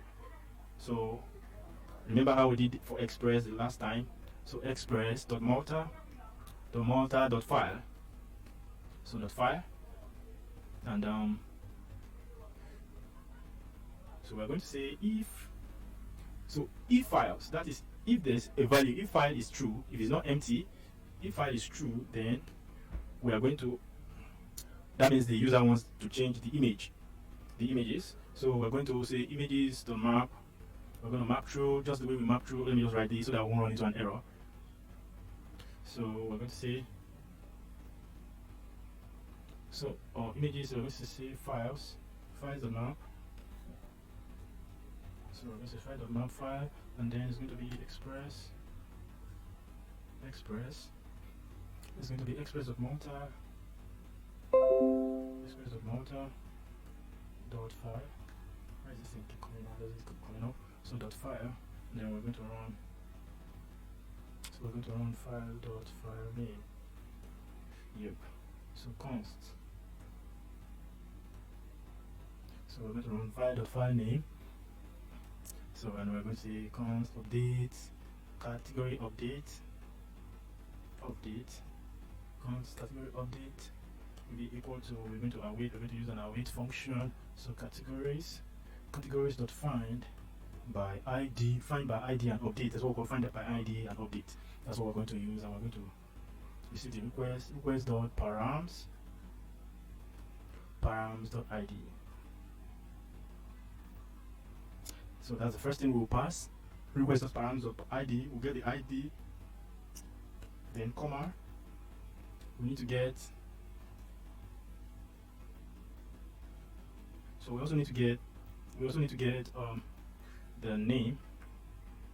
So name will be equal to the name the user passed, and images will be images, and then we're going to say new is true. New will be true.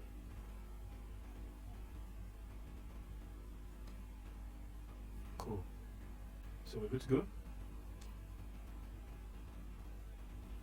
So that's it. So we're saying it will find by the ID. It will look for the ID of the data set of the category list that needs to be updated. Find the ID and then get from the request. You're going to get the name and then the images. That's if the images, if there's a file, if there's a value inside what the images inside this file, if it is true, if it's not empty. So and then name will got to be true. So else. So after that, we're going to close this. So we're going to close this and then write another one, and we're going to say if cat does not update. If it does not update, it doesn't update. So if cat doesn't update, then just say return. So return response.status 500. If it doesn't update, return status.500 dot send. We're going to say, let's say the category cannot be updated. Let's pass that into it. So that's it. Else if it's updated, else you are now going to say response.status response.status, and then we're going to write 200 for success. So we're going to pass JSON. We're going to say category updated successfully. Category updated successfully. So that's a category updated successfully, and that's all. This one now will work if there's a data, if the file is not empty, if it's true. Else, so we're now going to come and write an else function to show that okay, it's only the name that the user wants to change or update, probably either update correct, whatever means of whatever update the user wants to do. So we're just going to recognize that and say cat update await. We're going to be using an await function, then categories dot find by ID and update. So we're going to pass request.params.id and so params.id, and then we're passing only the name. That means it's only the name the user wants to update here. Okay, I can leave the comma, and then that's all. So that's all you need to pass in here. So we're just going to pass the same thing here too, so that we won't waste time writing that.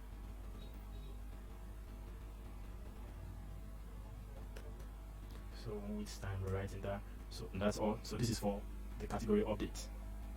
So that's all for category update. So to delete a category, we're also going to quickly write that. And let me just copy this. Duplicate, and then edit accordingly so that I won't waste time. So we're going to copy this here, and then we're going to come here and say delete category. So I'm going to say delete category, and it's going to be saying this, that, and that. So here we're just going to use a try catch block. We don't need all this. So I'm going to remove all these, and then that, and then I'm going to bring it out try catch block here. We're going to bring in the try catch block here and paste it. So we're going to say, let's call this find cart, and then so we're going to await categories. Then this one is going to be find by ID and delete. So we call this find by ID and delete. That's it. So that's the method, and this limit function will be there. Find by ID and delete. And that's all. We're going to pass the params. We're going to pass request.params.id. So request.params.id, and in here we're just going to say status.json or category removed successfully. Let's call it category removed successfully. So that's it. Here we just throw an error, and then the error will be, so category delete failed. Let's just say category delete failed. So that's all. And that's all we just need to do here. So we can go to our route. Inside our route, in our route folder, we just come here. It's a put request for update, and then the delete request for to delete a category. So we'll come into our route, and then we just copy this and paste it twice. So we paste it twice, and then we're going to call this. Let's call this. So we're going to call this let's say edit category. Edit category, and remember we're passing an ID to it, so we need to pass the param. So we need to recognize that it's a param, and then we're also using images. So we just retain the same code we've written for that image using Malta. So we're going to pass images in here, and then we have a comma, and then let's import that the update category from category controller, and that's what we called it update category. Yeah. So update category. So this is what, and it's not a get request, it's a put request. It is a put this time around, and then this is a delete. There's a delete request, and then we're going to call this delete category. Let's just shorten it. So there's a delete cart, and then we'll pass an ID also into it because it's going to delete by an ID. So and then we'll call this. Let's import the delete category from our controller. So we call it delete category. Yeah. So that's it. And that's all we just have to do. That's all we need to do, and everything is running. So you can see it imported everything horizontally. It makes sense, right? So that's all we need to do. So quickly, we have time. We'll go back to the update and then the delete. But trust me, you can run it. It's working. It's working fine. Just the same way we run for get category. So you just go to pass. You pass the params to it, and then inside the form you just update. So it's like you're passing both params and then params and the form data. But for delete, you're just going to change this to what? You just change this to delete. So you just change this to delete. So you have delete and then pass the params. So pass the params, and it's not a get. It's no more get categories. It's going to be it'll be delete. Where is it? It's going to be delete category. Yeah, it's delete cart. So this is to be delete cart. Then you pass the ID, and then the ID of the category you want to delete. So trust me, it's working. So because it's not a major emphasis right now, and then make sure it's delete, and then when you come here, it's put for the update. So quickly, we're going to continue by getting our category, the category data through our category API. So we're going to be creating the category card. So we'll go to a component and create category card quickly. So component to create category card. Let's create a file. Let's call it category card.tsx, and then inside our category card we're going to let's do tsrn. Yeah, that's the short code for TypeScript, so we can get that, so we won't waste time. So let's create a category. So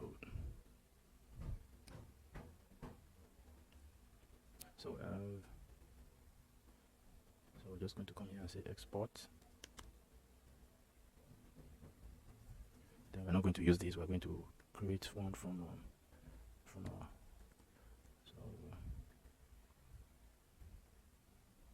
Sorry, I want to call this category card. So category card.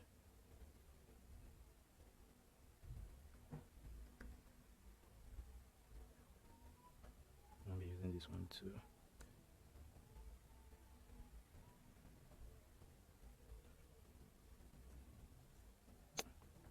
Okay. So inside our types, let's create the TypeScript for category inside our types. So let's call it category types.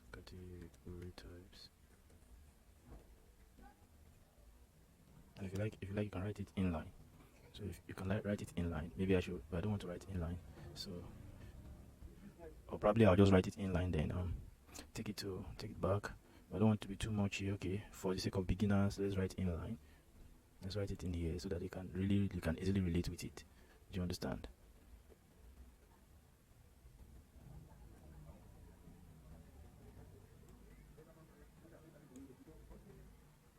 So I'm going to write interface.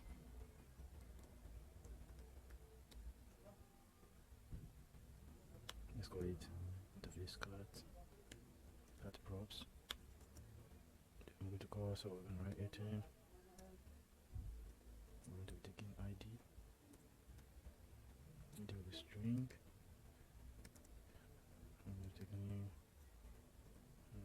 string. We're going to take images. So it will be an array of strings. Yeah. So that's all we're going to use for the item, for the cat item.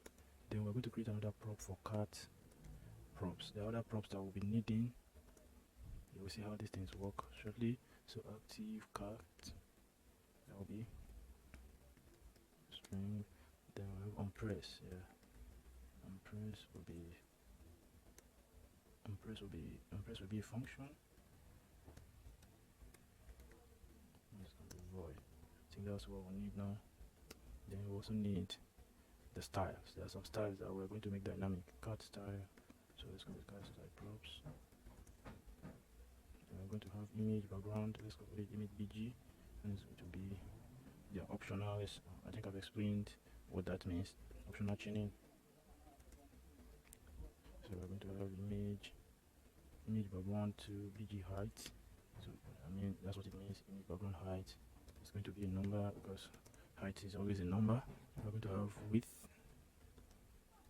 So they are going to be optional. It's also going to be a number. We'll have height. It will be a number. We'll have radius. Radius will also be a number. We have resize mode. Resize mode will be like enum.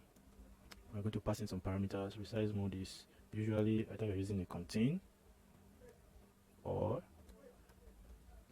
you're using cover. Trust me, this is how to go about it. Then you're using stretch. There are more. If you like, you can add more depending on what you need. Majorly for this project, I'll need more than this 3. There's repeat, all that, but I'll need more than this 3 for this project. So there's no waste time on that. And I think that's about the props we'll be needing for now.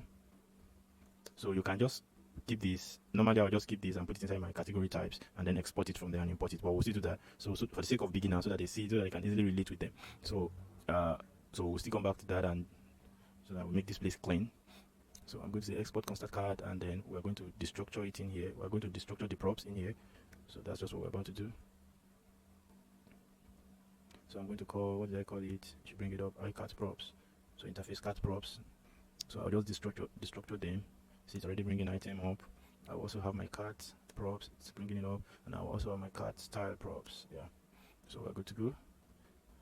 So we want okay, let me just go and write the return function, or should I just, okay, let me write the return function first, the return, and then from there we can take it up. So I'm going to remove this. We don't need this. So the first criteria I want to give to it is there are 2 categories we're going to be displaying. So there's one that we'll use to filter, that we use to search for the product inside the category, and there's one that is just going to display all the categories. So I'll show you what that means shortly, so that we'll not waste time explaining. So I'm going to say if cat prop style dot background image background, you will see very shortly what's doing is not equal to undefined. It's not equal to undefined. Then we're going to run a certain function, else run a different.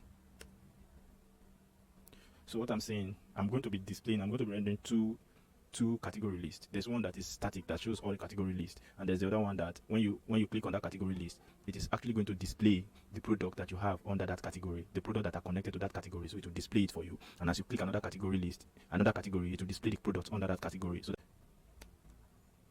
So we're going to write view, and let's give this view a style. We're going to give it a style of,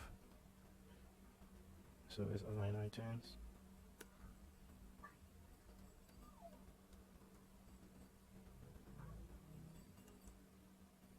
We're going to use pressable. Okay, let me bring in pressable. Pressable is from React Native. We're going to be using pressable. We're going to use image background. We're going to use image. We're also going to use, okay, we're going to use touchable opacity. Okay, let me just write it then. Touchable opacity. I think for now that's all we need. We may need a style sheet too. No, we may not need style sheets here. We want to be passing everything through our TypeScript now. You see how we pass almost everything through TypeScript. We're going to say style.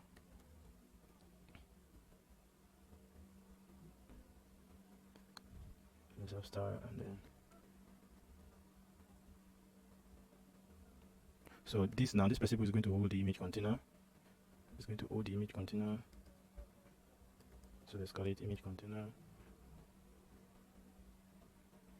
and then we're going to give this a key. So now we're going to use item dot id will be the key, and press.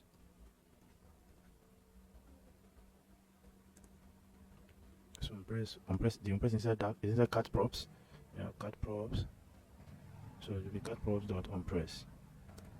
That's what we have here. We have cat props. So we're taking the onPress from there. So it will be cat props dot onPress. And then we're going to have our image background.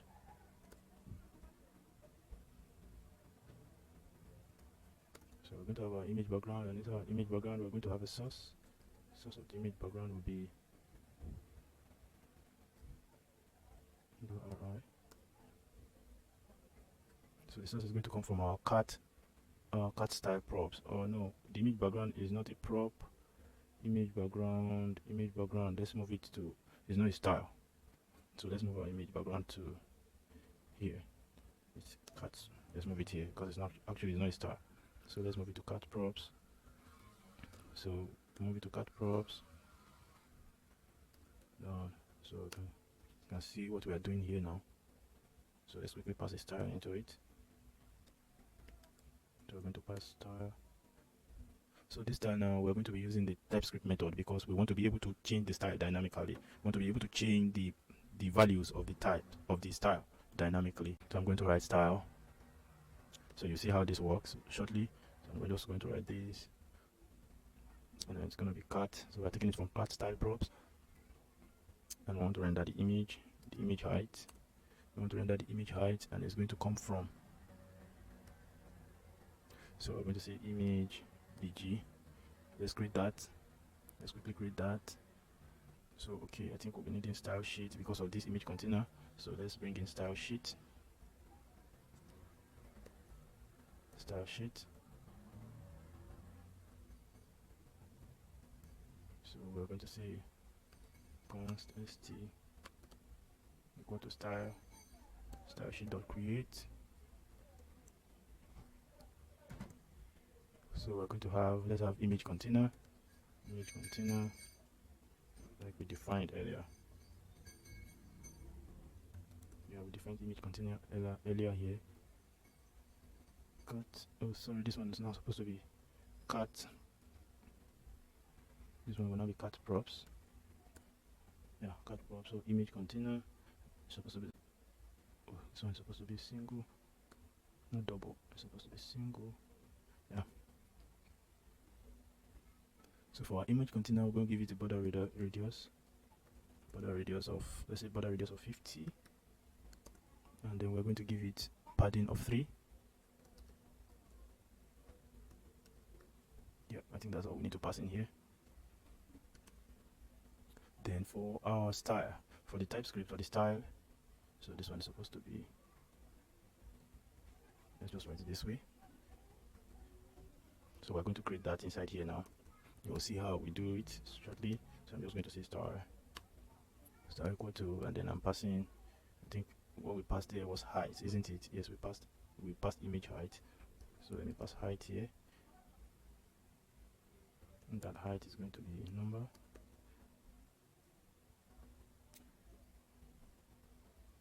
So it's going to be number, and then it's going to be number. I'm going to call it image, the same name we gave it here. I'm going to call it the same name here. Where is it? Yes, image bg must be the same. So image bg.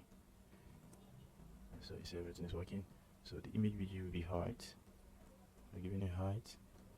You can just leave it this way since we already declared the height here, and then we're giving the border radius.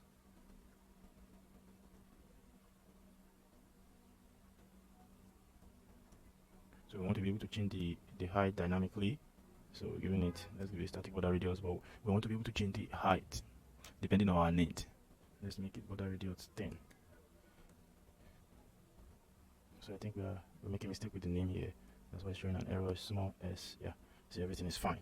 That's all we need to do there. So that's it. So you're going to have, so let's bring in our image. Image will be self-closing tag, and then we're going to pass source. The source of our image will be, so we're going to be using a URI. We're going to be using a URI, and the URI is going to come from our item. So it's going to be item.images, and you know it's an array. We're using array of images, so we have to pass the exact image. So we want to pass the first image in the array list. So that's what we want to do here. We want to pass the first image in the array list, and then we are going to use source here. So that's why yeah, images shouldn't be undefined. Where is it? So we remove it here. Yeah, so we're good to go. So this is how it should be. Then we're still having an error here. Where's the error coming from? It's coming from here because we've not written anything here. So let's just put a fragment there, so we won't have any error again. So I think we're good to go. So we're going to pass styles into our image 2, and we're going to be using that because we want to render dynamic style. So we're going to be using the same approach that we used. So we're going to call it, let's call this by this name, and then we're going to cut style props. So we want to be able to change the width.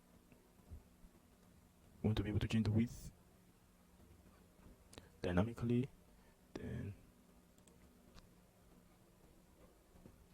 cut style props. Then another one is cut style props. Then the height too. We're going to pass the height. Then we're also going to pass radius. And I think we need radius too. Style props dot radius. And then we're going to pass everything. Let me bring it down. I'm going to pass everything from. So let's call this one image. Let's call it image type prop. So let's quickly create image type props down here. So we're going to say constant sty is equal to. Then we need to pass those parameters. So we're going to have width. Width is number.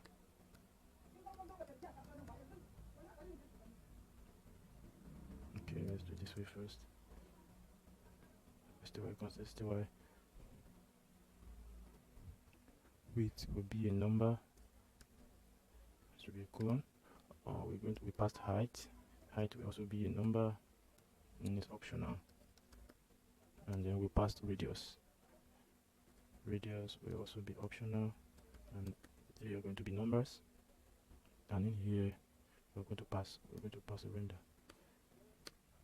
So it should be like this. Yeah. So we're going to pass that image style props. Image style props. And we're going to have width. So width will be width. So we can just leave it that way. We're going to have height. We can leave it that way, and then we're going to have border radius. Since they are not the same, I'm just doing it that way so that you can see the difference. So we're passing border radius, and then we're passing it into radius. I hope you get the gist now. That's the idea. So we have image type props. That's what we'll be passing into this our image type props here. So we're going to say cat dot sty. Yep, you see everything is working fine. So you'll see how it works shortly. So we'll come here. So we've rendered. Then for our resize mode, we want the resize mode for the image too. So we'll come here and write for the resize mode. So resize mode will be our cat style props dot resize mode. There's resize mode. That's it. So after that, I think we're going to go. Then we want to render the name. So the name of the category. So we're going to use text to display the name. And then, so let's give it a style. Let's test the style of. Let's go and write it down there. Cat name. So cat name, and then we're going to give it a name from our item. So we're going to say item.name. This is cool, right? So let's quickly write cat name here. So cat name, we just want to increase the font size and the font weight. So the font size.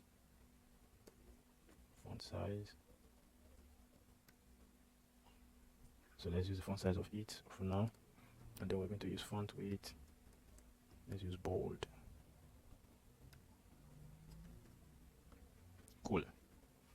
So that's what we have to do. That's just all we have to do right now. So for the second one, if it doesn't have background image, so what we are saying now, if there's no background image, this is the type of screen, this is the type of display, the cat display to give to us. This is what it will look like.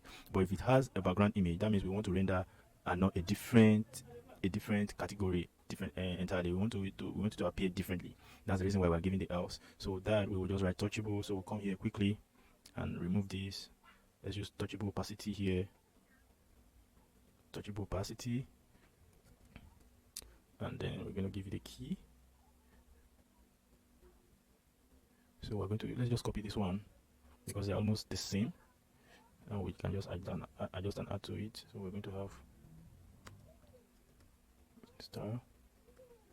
So we're going to, here we will have item.id will be the key, onPress will be cardprop.onPress. Then the style will be, let's create another style here. Let's call this touchable opacity. Touchable. So let's call this touchable, and let's say touchable style. So we're going to create that, and then we're going to render.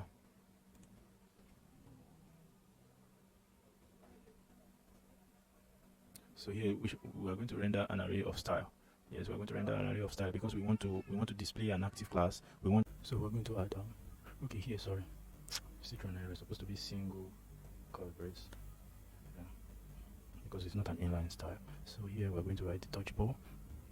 So yes, we're going to be using touchable. Key item ID onPress will be cardprops.onPress.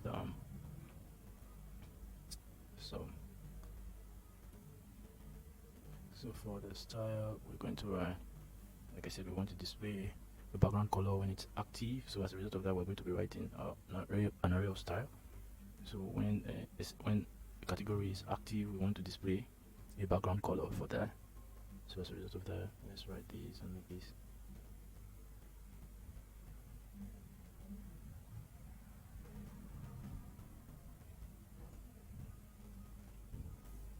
So I'm going to say background color.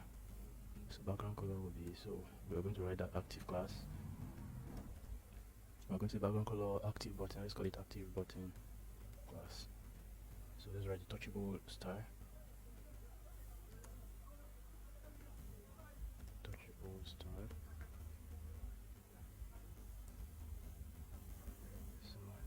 So the touchable style now. For touchable style, we're going to give it a line item of line items. So line item, we're going to make it our center. So we're going to have a padding. Let's give it padding of 5. Let's give it a border radius of 20. Border radius of 20 and margin. Let's give a margin of 3. That's there. Then let's write the active. Let's write the active button class here now. So we're going to say we're going to use let active equal to item ID.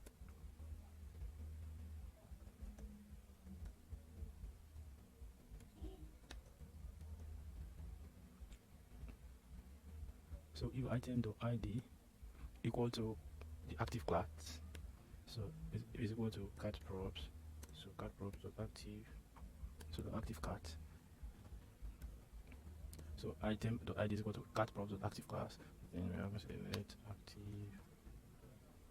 So we are going to say let active button that we wrote active button class be is active. So if it's active, then we're going to say orange, give it an orange color, else give it this color.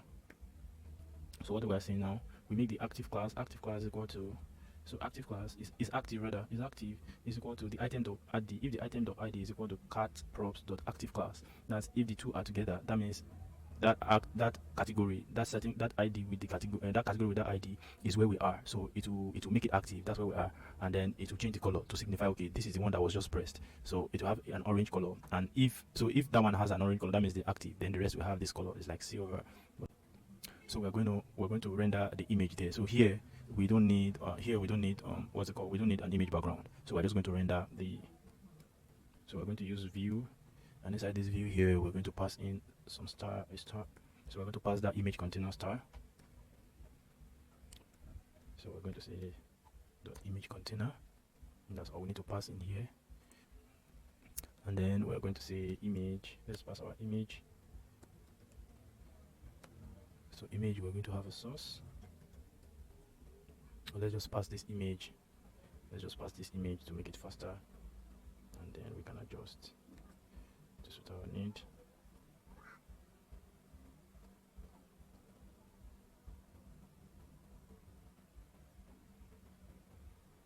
So from here we'll also be passing the image style props. It's going to be the same, and we're going to pass the resize mode. The resize mode too is going to be the same. So everything is just basically the same, so we don't have to rewrite it. That's it. So we're good to go, and then we'll pass.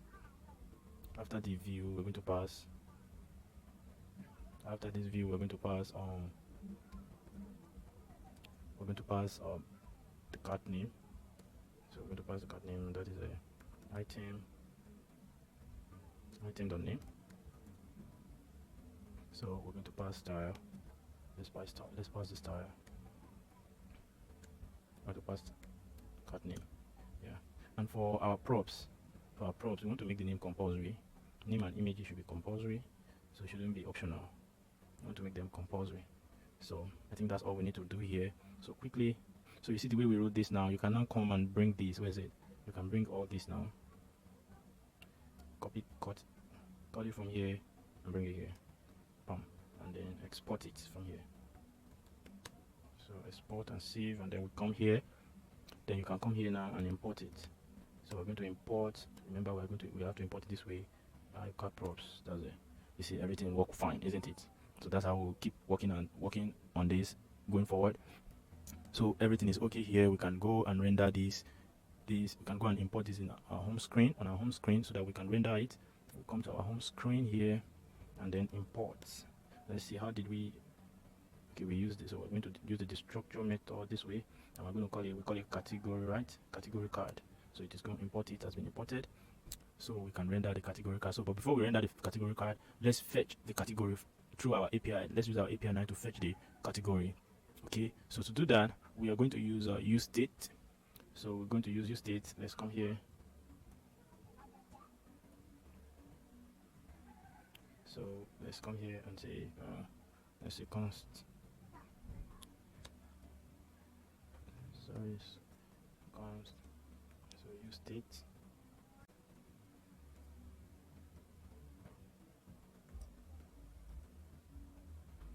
We're going to import use state, and we're going to call these we're going to call let's get category or product category. Let's say get product category, and let's just say get category,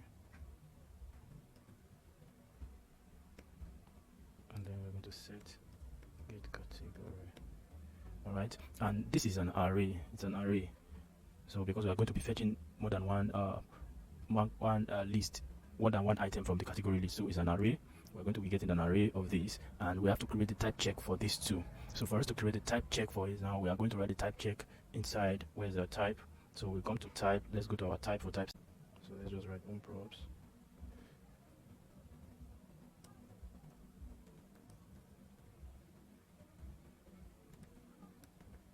Props.tsx.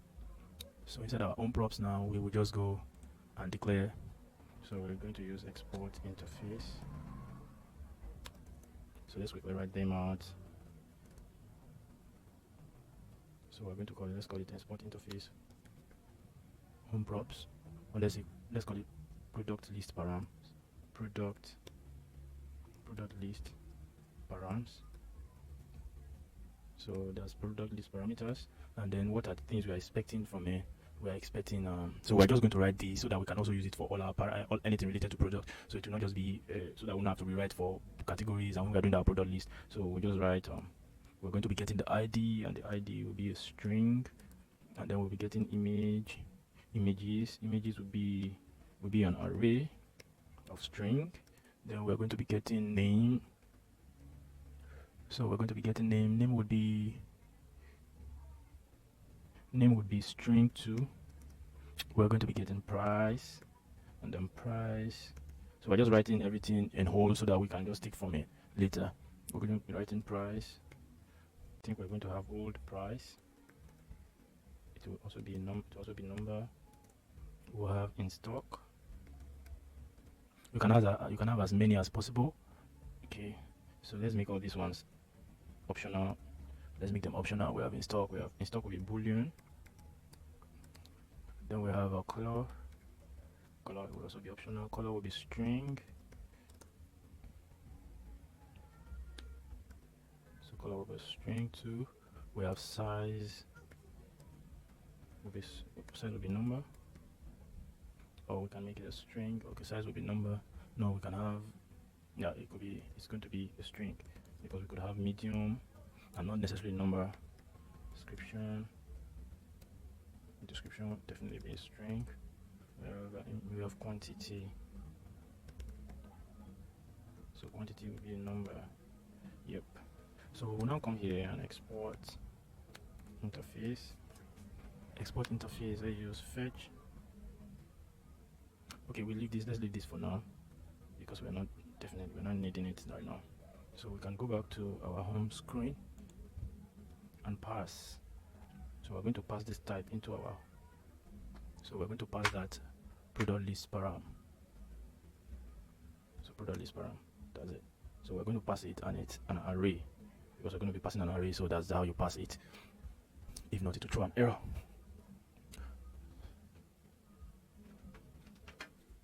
So it will throw an error if you don't pass it this way. Then after that we are going to now loop through this category list. We'll loop through the category list to get our categories. That's what we're going to do. So for that to happen, we'll let's go to where we stopped, and then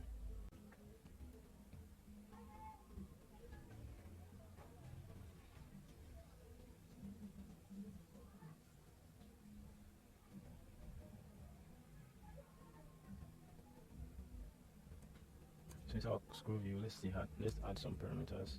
Let's add something. Let's have content style. Let's add content style. Padding horizontal will be 15.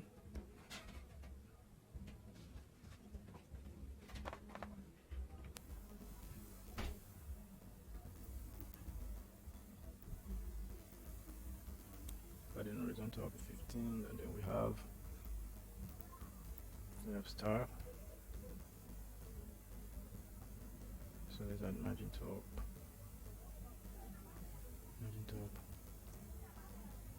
So we're going to say if get category is true. So if it is true, we're going to map through it. That's why we have to, because an array. So we're going to map through it, and then we're going to get each item in there and the index.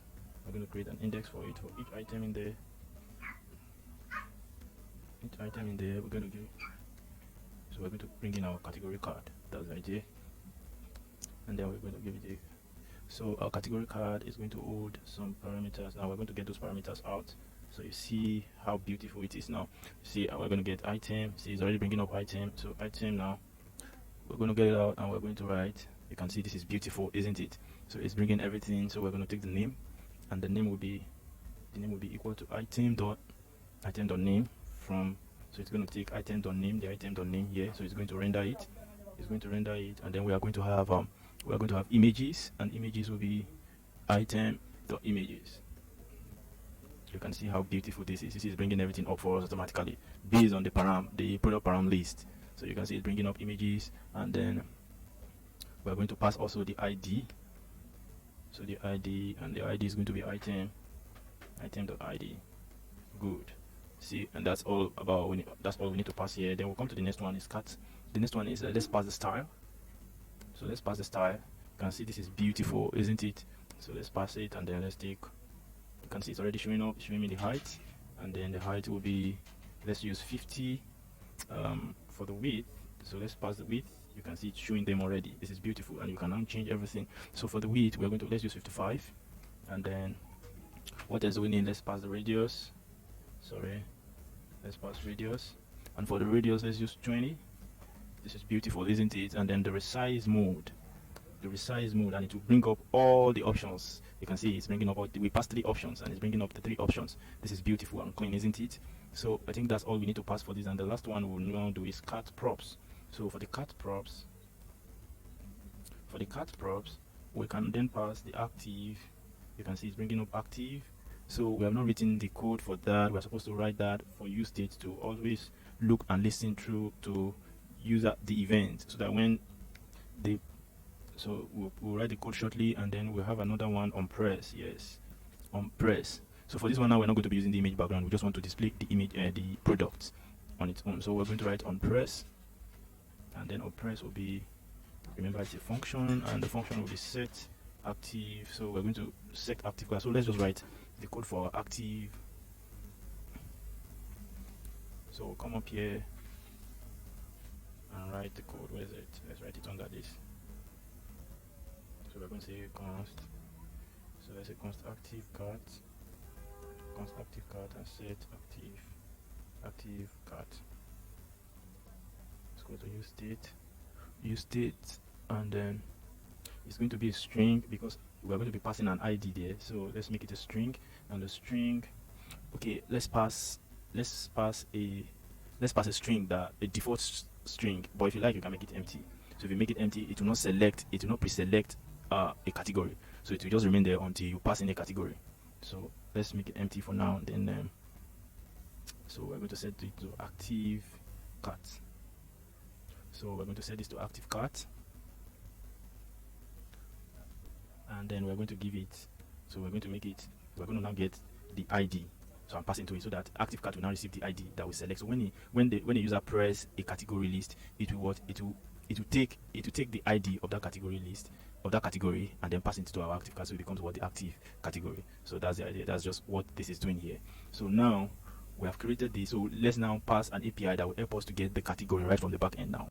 So to get that, we are going to quickly go into our source and create middleware. Let's create a folder called middleware. That's what we use to get our product from the back end, for our category from the back end. So let's just create middlewares. So, and then we're going to have a home middleware. So let's create a file called home middleware here. Home middleware.tsx. So this is cool. So what we're going to do now is we'll fetch the category from the back end. So we'll now get the categories from the back end. So we'll now say export const fetch categories is equal to. So we're going to use the async method. So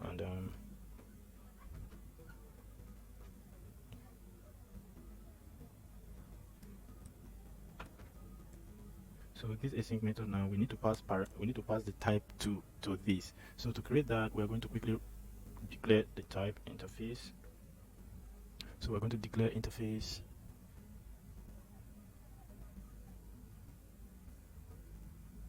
Let's call it interface iCart props interface. And this is what we're going to do. We're now going to set. So we're going to set the category. So this is what we'll be using for our set get categories. Yeah, so we're going to set get category, and we're going to use this function. Let's say React. We're going to call it React.dispatch. React.dispatch. So React.dispatch React. This is what we call set. What is it in React dot set state action. Yeah, we're going to call it set state action. Then we're going to pass our product parameters into it.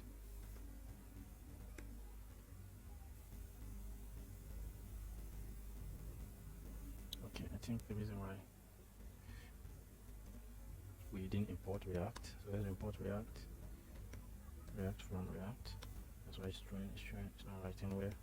So let's import React from React, and then we'll be needing we didn't install Axios. We will also need Axios.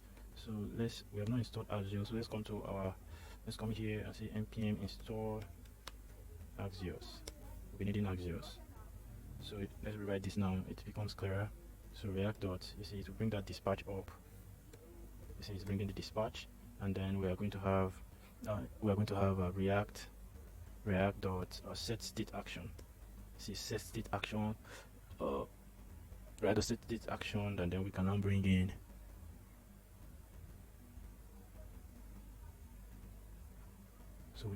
our product list params that we declare. Product, what did we call it?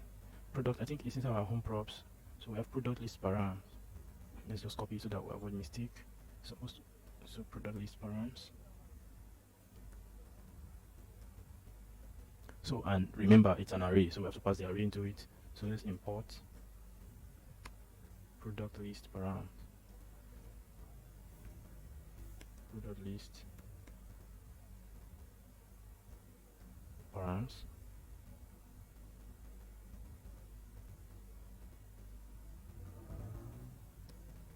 So it's going to be from types. It's going to be from types and from props. I'll look into it right now and see why. Home props, we have product list params, and we're exporting it, so we should be able to import it here.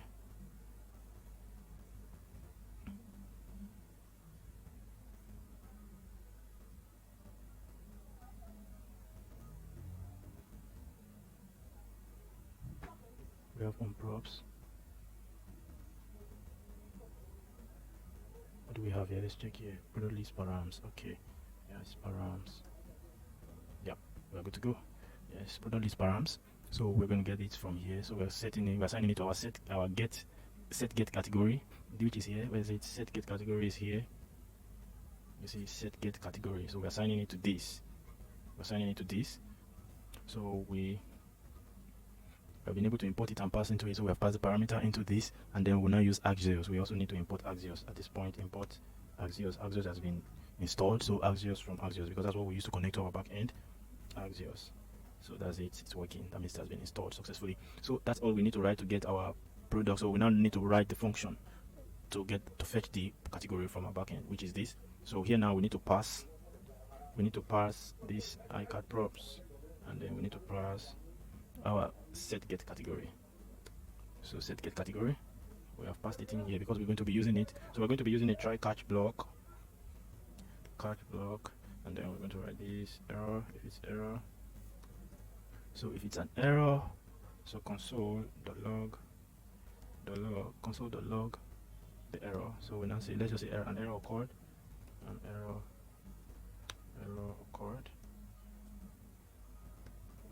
then let's display the error. Yeah, we can also write it this way. Oh no, it's not an array.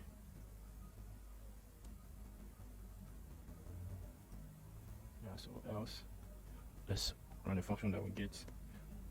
So let's call it a response equal to, so let's call it an await. So await Axios, let's call Axios so there's what we call Axios.get, and then we're going to pass in the URL, because I'm using Windows PC right now. So when you're using Windows, you need to pass the API majorly. That's what I found out. When you're using a Windows, you need to pass the API. But if you're using a Mac, you don't need to pass the API, you can pass the name. But for here now, I need to pass the API. So the API is like this. It's an HTTP 172.20.10.3, and then the port name is 9000, so you need to pass the port name into it. It's 9000, and then it's we are sending it to, let's see, I think we called it category, and then we have get categories. Let's go and check our backend so that we'll not make mistake. So where's our backend? Yeah, so in our route, where's our route? Category route. This is category controller. Let me get the category route. Where's our route folder? This is our route. This is our category route. So let's get it out. Yeah, so we call it get categories, and inside our Express app, it is called category. So these are the two things we are tracking. It is very much important that you put that So get categories and categories. Let me just copy this, because if you miss this, if you miss the spelling, it won't fetch it. It won't get the parts. So get categories, so category and get categories, and that's all you need to pass into it. So this is what will help us to link through our back end, and then we are going to get the response. We're going to get the response. There's a result. So it's equals to, there's what we call response.data. Yep. So that's it. We're going to get response.data. So once we get the response.data, now we will now save it into our set get category. So does it make sense? So that's the idea. So we'll now say set get category. Set get category is equal to what? The result. The result we got. That's the thing, and that's all we need to write. So, but before we proceed, we need to, you can see this one is showing any. That's not a good way. So there's no type, so it's showing any. That means there's no type, so we need to create a type for it. So to quickly do that, we'll go back to our home props. That's where we wrote our types, and then create the type so that we can give it a type, so that everything is types checked, is strict. So we're writing something very professional here. So interface, so we're going to say interface. So let's declare it. So let's say fetch. Let's call it fetch. Let's just use fetch product params, because we are going to be using it generally to type check, since we are going to be accepting almost the same parameters. So we're going to call it, so let's call it data. It must be in line with, because you see we are getting response.data, so it must be in line with it. If not, it will throw an error, because we are getting response.data. Always remember that. So we can say the product, because we just want to write one thing that we can use for either product or category, because they have almost the same thing in common. So we're going to be passing the product list params, and remember it's an array. Then the result. So for product, so when we do product is it. So, and for result, remember we're passing result. We passed result for our category. So we're just going to say product, and we're just going to say product list params. So for now, we may not be using this. It's an array, not an object. So for now, we may not be using this, but I just wanted to write everything, because we're also going to be using it for product. So let's just leave it there. So when it comes to result, it will get the result, and it's going to get it from what? Using the data. And if you come here, let's save this. If you come here, you see that we have that data. You see, we are saying result is equals the response of data, so it's very important. So we'll now pass the type check here. So we'll now pass the fetch. So we pass the fetch product param, so it's already bringing it. So you can see and we don't have any error. So you can see it has brought it here. And if we check now, it's no more any. You can see constant response is no more any. It has become what? Fetch product param. So you can see we are synchronizing everything, making sure that we maintain that type safety. That's it. This is beautiful, isn't it? So this is all we need to do for here now. So we'll now get here now. We'll now pass in. We'll use effect. We will use effect to get the result, from our middleware. For the result here, we're going to use effect to get that out, so we can use it. Let me I hope yeah, so it's export, so that we can destructure everything on an horizontal line display. So we'll come here now and say, so let's come here now and use effect. So we're going to be importing use effect from React, and use effect.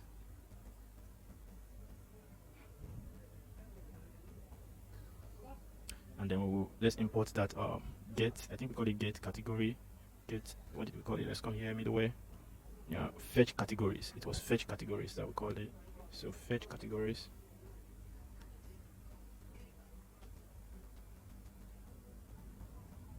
Fetch categories.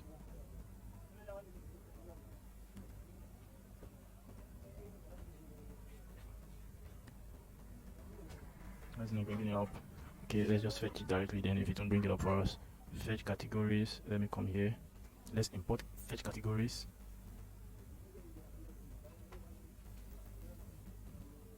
Let's come here and import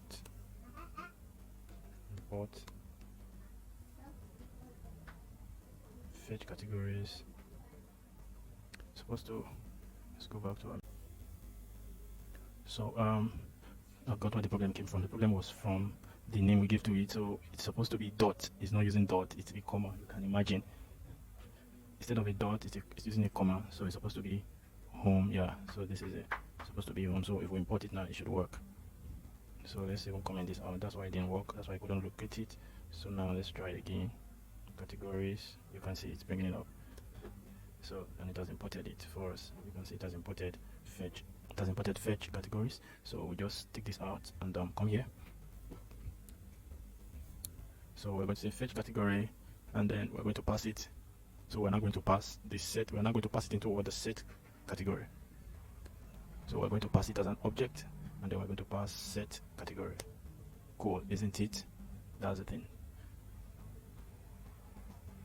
Then another thing we need to do is we're going to use focus effect, so that if the category list changes, as it changes, focus effect will help us to update it and bring it to the, so that I won't have to reload the app before it's updated in the front end. So quickly we're going to use that, and it is called use focus effect. So it is from React navigation/native, and then inside this we're going to be passing a use callback. So we're going to be passing use callback from React Native, from React, not React Native, pardon me. So here we're going to, and then we're going to pass, it should run once. And here all we're just going to do is pass the same thing here. That's all we need to do. So if we save now, if everything is working fine, we should have our category list displayed. So let's save. Boom, this is cool, isn't it? Wow, this is beautiful. So it's saying each child should have a unique ID, so we're going to get that done now. We're going to look for where the problem is and solve that. But this is beautiful. We have our category list. That's the most important thing right now. You can see, and it's scrollable. It's horizontally scrollable. All the category lists coming from the back end, and this is beautiful, isn't it? So if I click on, let's see our active category. If I click it, whether it work, go. This is cool, isn't it? We ask it to display an orange color, and this is, you can see as I toggle, it's responsive to it. You can see this is cool. Wow, this is cool. So let's try to fix the problem with a unique child. Okay, so here we're supposed to pass a key. Here we didn't remember to pass it, so we're going to pass the key, and the key will be equal to index. I think that's where the problem is, and this will go out now. Can you see? Cool, isn't it? We don't have the issue any longer. So you see, it renders, and this is cool. So I think we're good to go here, and at least it's going to be more faster now for everything we need to do for because we've done most of the work, so it's just going to be repetition. So that's why it took some time, but now it's be faster because we've done most of the work. And you see, the most important thing is you just keep pushing. You keep, even if you have to stop and replay this video again, that's just the idea. But the truth is, once you're able to learn through this tutorial, you have a handy knowledge on how to use React Native and TypeScript. Believe me, it's a professional one, it's an advanced level, and it's a complete package, both front and back combined together. So the next section we're going to work on now is we want to display product based on the category selected here. So for here now, it was television was selected. So when television is selected, we want to display all product that is connected to television as a category. So, and we're going to be using the ID. So we're going to be displaying product that has the ID, that has an ID linked to what? The television ID. To have view. So we're going to have view, and then we're going to have star. So after this star, we're going to have style, we're going to have background. So we're going to have background color of, so let's have a background color of, I think we have AB5. Then we're going to have flex direction. So flex direction will be row. We're going to have justify content, and we're going to make it space between. So we're trying to create the label for that. Let's bring it down here. Let's bring this here. Yeah.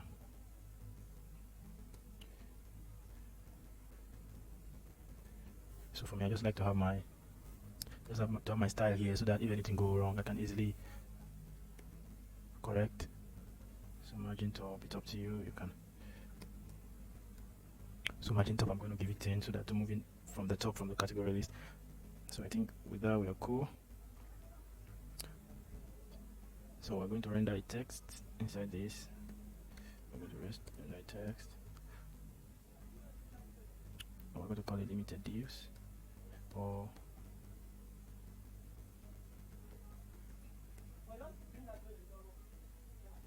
product.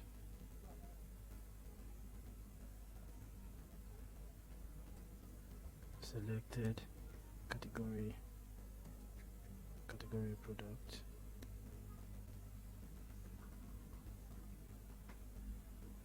Okay, let's call it product from selected category. Let's go selected category. Yes, let's call the product from selected category, and we're going to give it, let's give this style. Let's give it style of, let's try to do padding. Okay, let's do font size. Let's give it a font size of 13. Okay, let me save and see. We don't want it to take the whole space.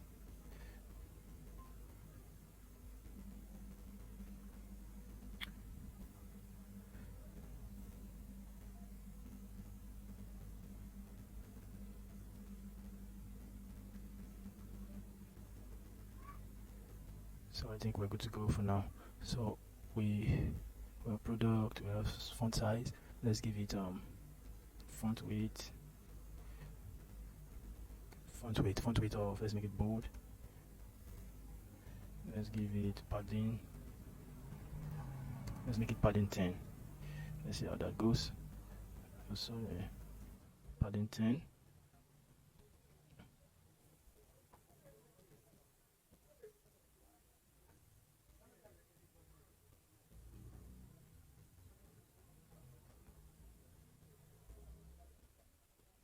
So I think it's better this way after giving a padding 10. So I think it's better now. So we can go ahead and let's go ahead and do.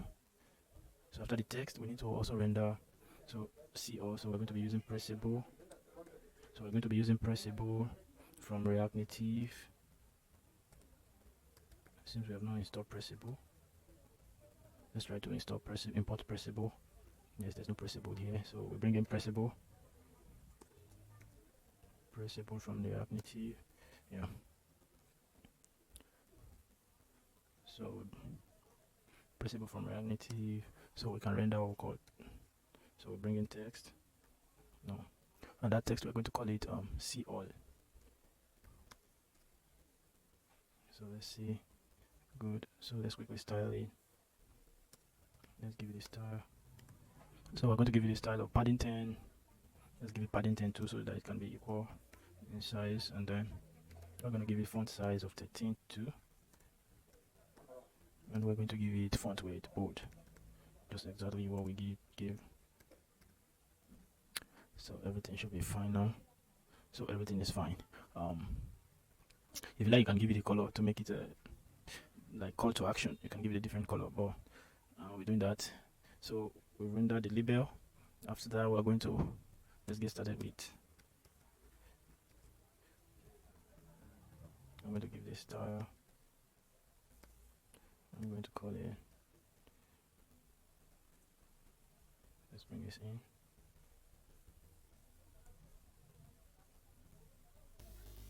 So I'm going to bring this in. I'm going to call these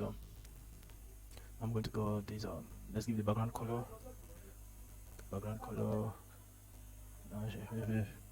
HF, and then give it a border width. Give it a border width of 7. Give it a border width of 7. Border color,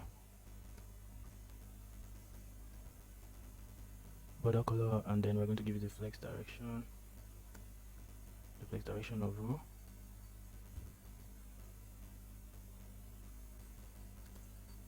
Justify content. So space between.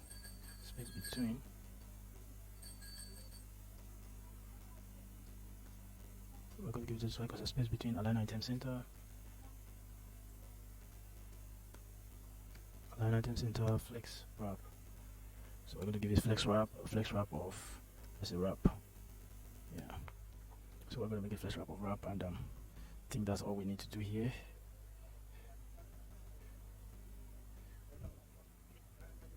And inside here we're going to render a scroll view. I want it to scroll horizontally too. We want to give it an horizontal scrolling, and then shows horizontal indicator will be equal to false. So from here now we're just going to copy the category card, and before we do that, we're going to create what we call get. Get product by category ID. Yes, so we want to get product by category ID. That's what we want to do now. So we can go back up and create that. It's just similar to the use state we created before. So we're going to say, let's just copy this. So like I said, we're going to move faster now because you basically understand the idea right now. So we're going to say get product by cat ID. So by cat ID, and then set get product by cart ID. So that's it, and we're going to retain the params. Everything is still going to be the same here. So that's what we're going to do, and then let's quickly write that. So let's just copy this one and make changes to it, so that won't waste time. We just copy this and make changes to it to fit into our requirements. So here we're not going to use get, we're not going to be mapping through this, we're going to be mapping through get product by category ID. So get product by cart ID, and then we're going to be using the cart ID. So you'll see the difference now. Let me quickly explain that to you so that you will see the reason why we had to write 2 here. Where's the cart card? Now the first card we used was in the cart card. Now the card that we rendered earlier uses this was what it used. So let me just change this to pressable, because the opacity is really slowing it down. Yeah, it's not compulsory, so let me change this to pressable, slowing it down. So pressable.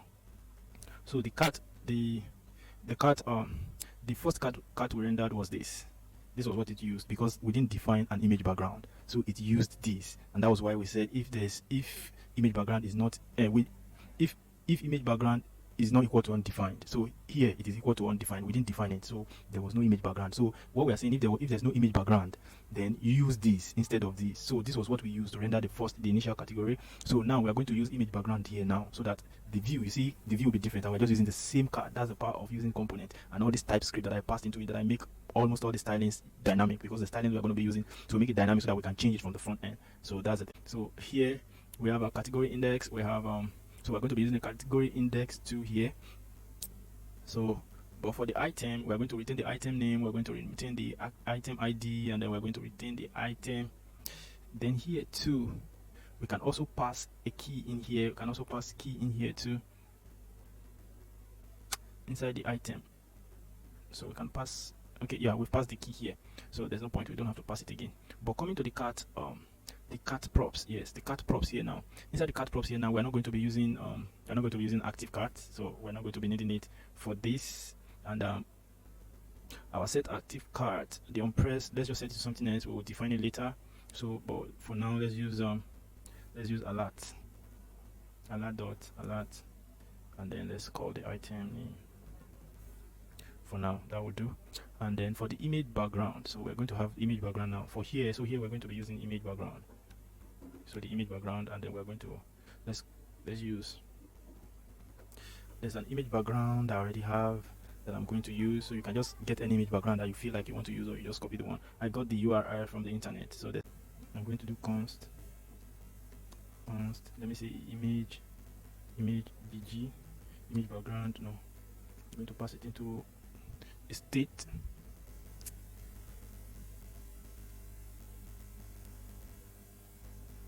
So I'll call it bg image. This is the background image. Asset bg image, and I'm going to use useState, so we can change the image background even dynamically. So I'm going to use useState, and it's going to be a string. So I'm going to just I'll pass the image background into it. I'll just pass a background.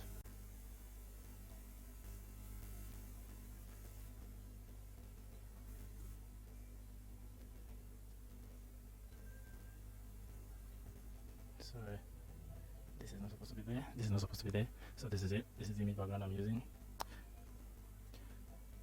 So I'll just come down here and pass. Sorry, we have an error down here because there's something we need to close that we haven't closed. Where is it?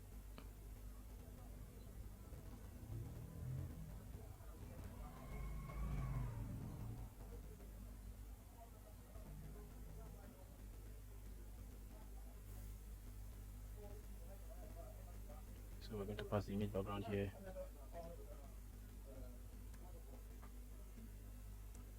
So the error is gone. So we can refresh our app. So that's it. I'll just pass the image background there.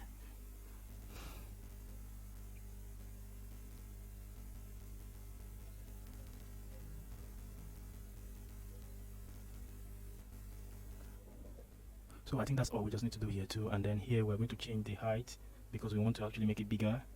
So we're going to change the height. The height is going to be, the height here will be 100. Let's use 100, and the width here will be 100 as well. you can see now, and we're rendering everything dynamically. And then the radius, we want to make the radius equal to 0, and resize mode will be contain. You can see it's so fast, and we're done. So we're done. That's basically all we need to do, and it's faster now. So the next thing we'll need to do now is to create the API, the middleware that will help us connect to our backend. Remember, we have not created the product model. So, but we can just create the API, everything, and then we just know that the only thing that is remaining is the backend. So from here now, we'll go to the middleware. Yes, so we'll go to the middleware and create. So we'll go to the middleware to create fetch product by category ID. So that's what we're going to do now. So we'll come here and let's create the interface first. It's very important. So we're going to create interface. So interface, what do we call this interface? Let's call it interface product by cart ID.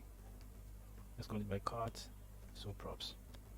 So let's call it interface product by cart. So there are two things we're going to take from there. We're going to take the cart, the ID. We have to pass the cart ID, so that the cart ID will get it from what the user selected, and then we'll pass it to the back, and then we'll fetch the product based on that cart ID. So we're going to say set get. So let's say set get product by cart. Set get product by cart ID that we wrote, and then we're going to make that. Okay, we shall just take in this because they're actually the same. So the only thing we are changing is the title. So we just remove this. Like I said, we'll be running faster now. So that's all we have to pass in there.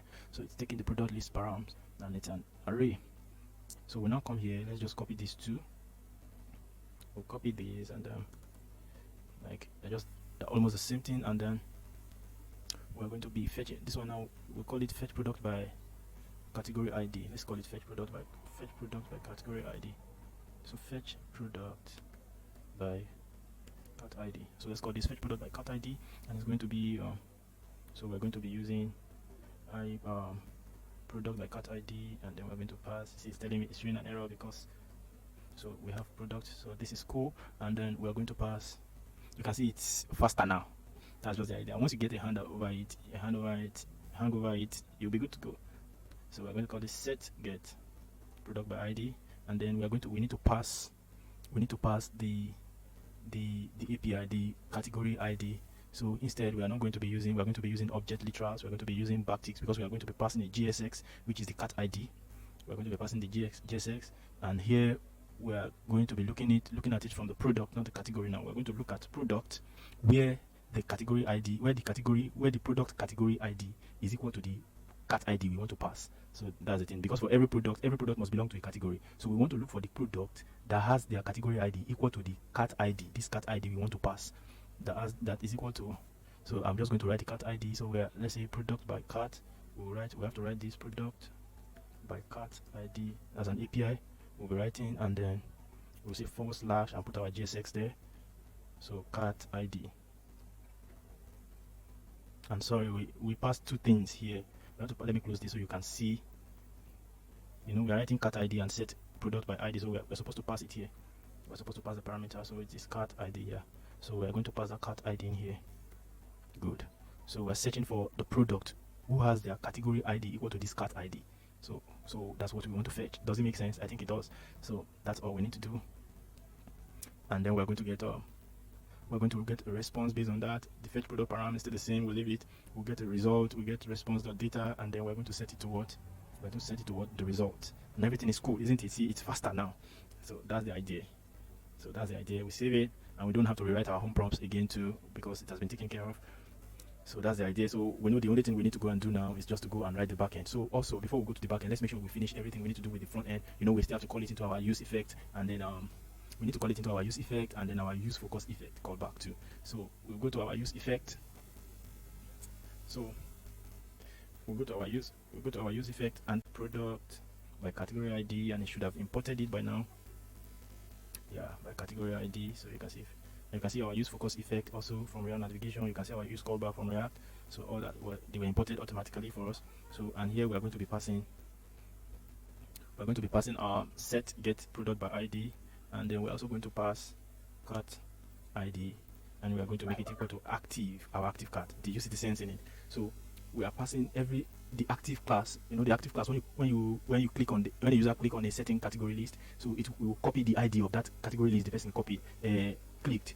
And that was what we did here when we set the active class. So we'll copy it from here. You can see we set active cart to item.id. So we'll copy it and save it inside what? We save it inside what? Active cart. So it becomes the current active cart now, and say,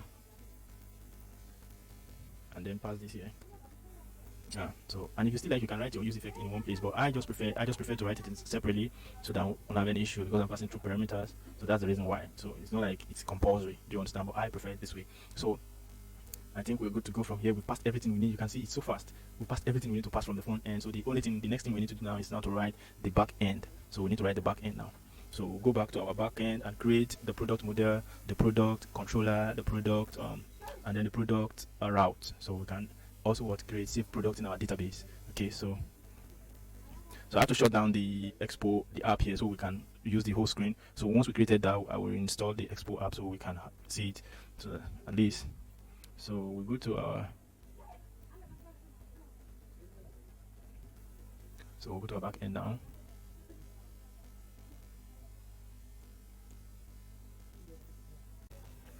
So now we just go to the back end and create our product model. So we won't waste time at this point. We need to move faster. So quickly, the first thing we start with, as usual, is we're going to start with the model. So we'll go to the model folder. Let's open the model folder. This is model folder, and create product model. So let's create product model .ts. Then we need to go to DTO. Where's our types? Right, I think we have our types. Let's go to route. Let's go service so we can pick it up.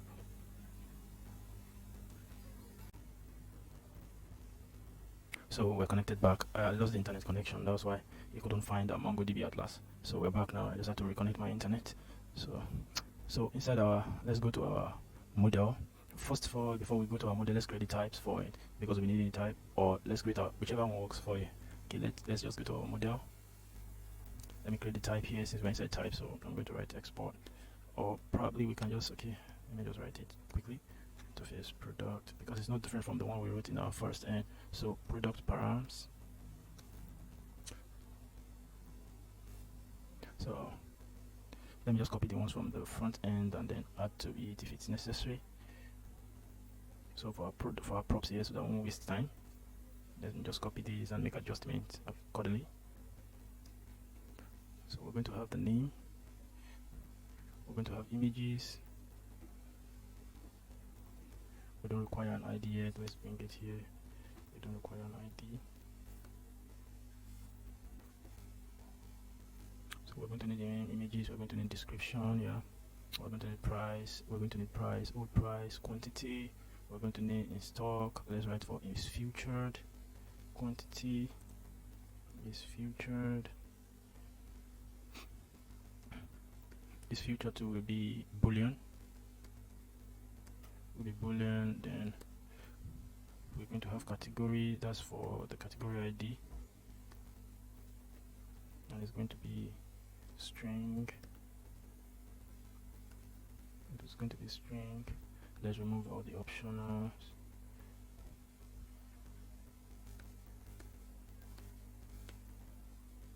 Yep. Let's bring our quantity here. Let's bring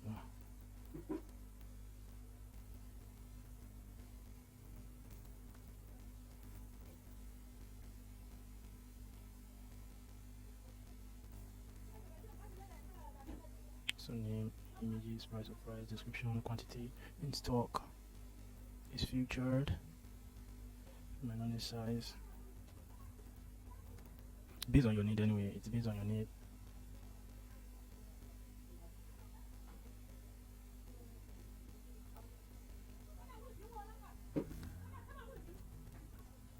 So let's just leave it this way. It's based on your need, if it's required, if size and color, if they're actually required. But for me, we might not be using that, but they're required. Why not? You can put them there. That's just the idea. So I think we're good to go, and then we can just export them, and then we go to our model. Let's go to our model. So inside our model, we're going to import. We're going to import Mongoose from Mongoose. Yep. And then let's import the type 2. So product, we'll call it product params from detail. Then we're going to say const. Let's say const product schema. Product schema will be equal to, let's call it new schema. And from our Mongos, we need it to bring our schema up. You can see it has brought it. So we're going to say schema. So what do we need on the list? We have the name. We need the name, and the name will be of type string. Remember, when you're writing your string inside the model, it has to be capital letter. This will be comma, and then we have required. Yes, is it required? Yes, make it required. So required will be true. Required will be true. So the next one is we are going to have our images, and images will be of type. Images will be of type. I think it's going to be an array. So we're going to its images is going to be an array. So we have to specify that it's an array, and it will be a type. It's a type of string. So if you like, you can make it required. So because for every image we make it required, for every image it has to be required for each product. I'm going to ever render a product without an image.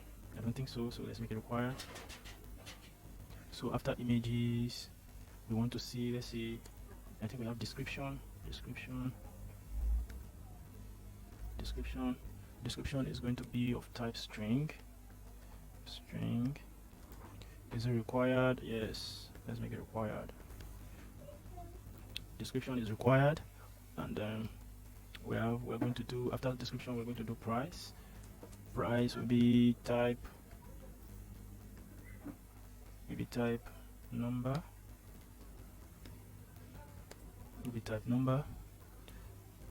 And then we have old price. Old price will be of type number 2. Then we have after old price, we have quantity. Quantity will also be of type. Quantity will have to be of type. It's a type of number.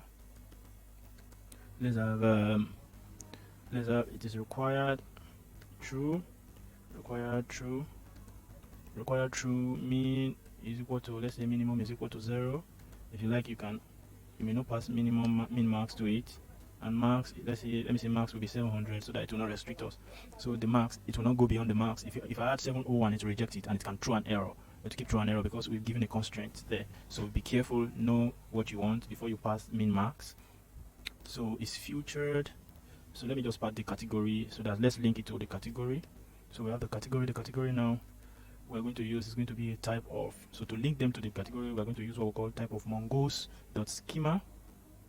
Mongos.schema is going to be mongos.schema.types. So the types, and the type is going to be an object ID. So we're passing an object, and where are we linking it to? Where is it taking the reference from? The reference is going to be coming from we have the category. So to link it up to our category schema,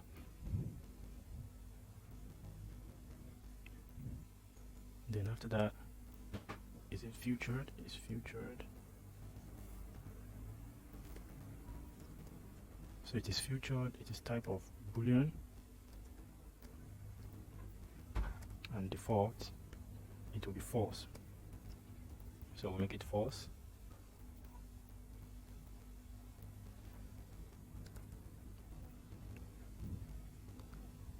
Then in stock to, so in stock will be type of boolean.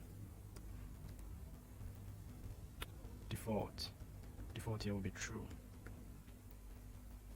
So quickly, let's go to our category model, and then bring this up. Let's just copy this, we don't have to rewrite it.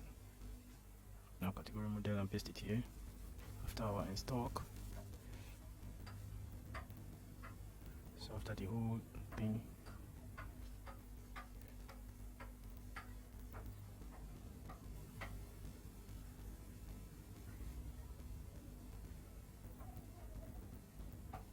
so we can have it, and then we want to delete the version, or delete the created and updated, and we don't want it to pass it. timestamp 2 will be true. Then we'll come here and say const product is equals to mongoose.model, and we're going to be passing the product params, and this will create, we're going to call it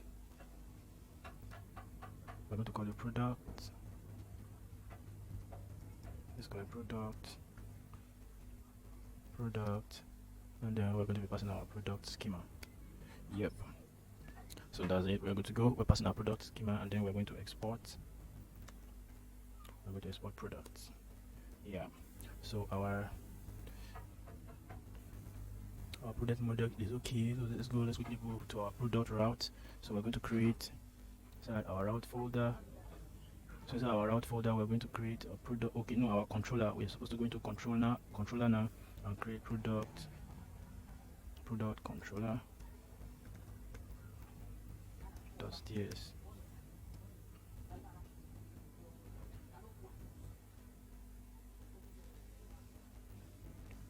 So we're going to create our product controller.ts. We're going to create our product controllers. So for us to do that, we're going to import. We will import. Remember, okay, I don't want us to keep repeating the same thing. So we'll just go to our, okay, let's import. We're going to import request and response. We're going to import request and response from Express.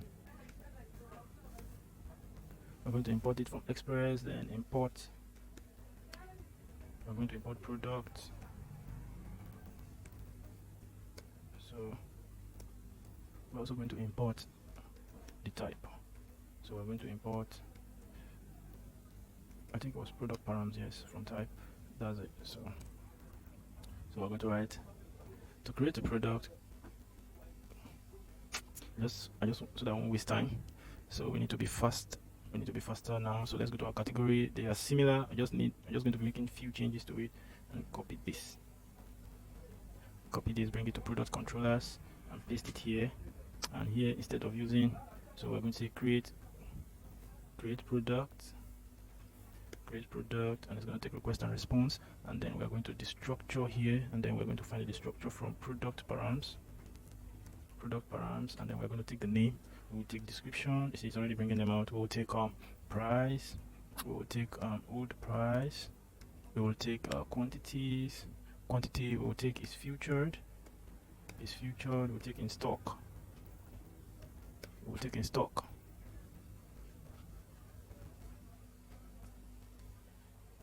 So we'll take in stock, and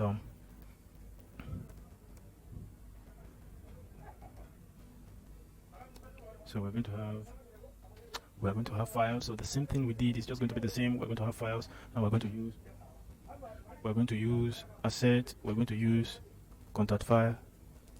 We're going to use files. Everything is still going to be the same here. So the categories now, instead of category, we're going to use product. So we're going to use product,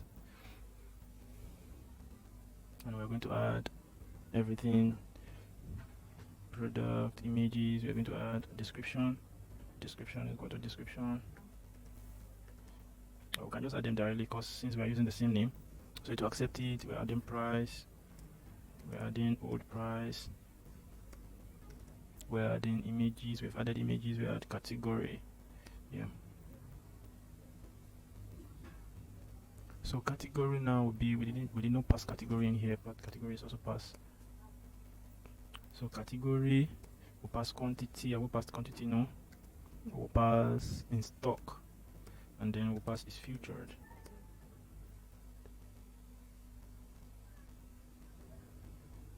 So I think we're good to go so far. See, it's faster, and then we'll come here and say await. So we're going to say await. We're going to call this product, not category. So product, and we're going to say product save. Product save, good. So product created successfully. You see, now we don't have to repeat fail to create product. So we're good to go. I think everything is fine. So thank you, category controller. So we'll go to route now. Let's go to, okay, we need to create, we need to go to our category, our controller index, and export everything as export everything as, so we need to export everything from our product category, our product controller, right? Product controllers, yeah, it's correct. You can save now and remove this. So we need to create our route, the product route. Where's the route folder? This is the route folder. Let's create product route. Yes. Then let's just include the index so that I won't forget. So export from product route. Yeah. Yes, I know why it's calling the error. We'll fix it now because our product route. So inside our product route, let's just go to our category route and copy the same thing too. I just copy to our product route.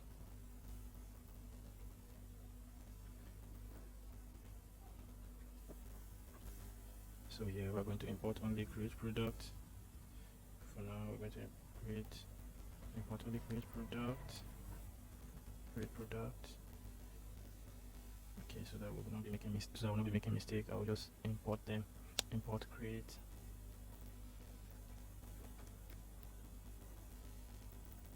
product from controllers. Yeah. So as I think it was, I exported it. Yes, it was exported. So create from controllers, then constant router. Yeah. Yes. Everything is fine. Yes. Yeah. Still the same. We're going to be saving everything in the same place. So let's just comment out these ones. We're not needing them right now. Yeah, and then we're going to call this create product, and then we are going to say, I'll just call this product. Let's call it create product.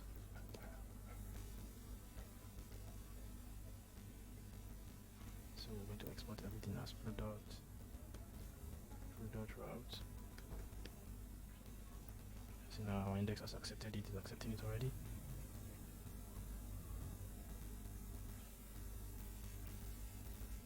So I think we're good to go. Everything is fine. You see, it's faster. So that's the idea. And then we save this. So we can now go to our Express. So this is our Express here. Let's bring it here. And inside our Express, we need to add that product to our Express. We need to add it, and then it will be, we have added the static, so we need to app.use. So this time let's just create app.use, and then we're going to import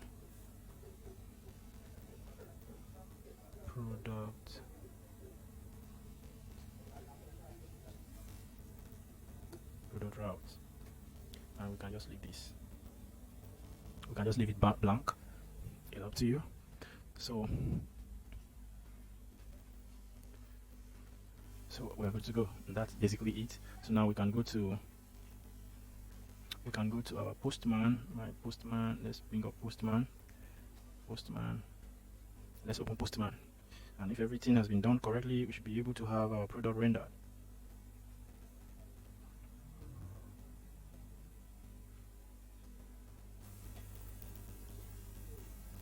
So we have our Postman. So inside our Postman now, our Postman is here. So we're just going to do, it's going to be we gave it a name product. Yes, where's it? No, this is our front end. Let's go to our back end. So in our route, we called it create product. Yeah, create product, not product, create product, and it's a post request. So it's very important that you write the same thing. So it's create product. Is a product capital letter? Yeah, create product, and this is going to be a form. So it's going to be a form. So we come here and write that it's a form, and inside the form, what we have first is what's the first thing on inside it. In our controller, we have the name, then images, then we have description. So what we can also do here is console. We're going to console. Let's console product. So we're going to console product. So we're going to have the name. So let's have the name. Let's have images. Let's have description. Let's have, what else do we have there? Price, old price, category, quantity, price, old price. So let's have price, old price. Let's have price. Let's have price, old price. Let's have price, old price. What else we have? Price, old price, category, quantity. We have category, we have quantity. Quantity. We should have is future. Is it in stock or is future? We have quantity, we have in stock and it's in future. In stock. In stock is featured. So that's it. That's all. So we'll be passing values into this form so we can submit it and have a product. So the name, let's have the first name. What's the first name we're going to give to this form now? Okay, let's create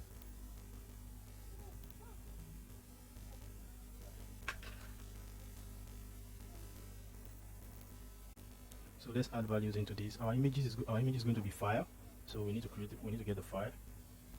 So let's get the file. So let's have a bag. We have green bag, so let's use green bag. So let's give it the name green bag. We need to select. Yes, let's select it. So we have bag, and let's call it green bag. So we're gonna give it green bag. Let's just say green bag is good. You can give it your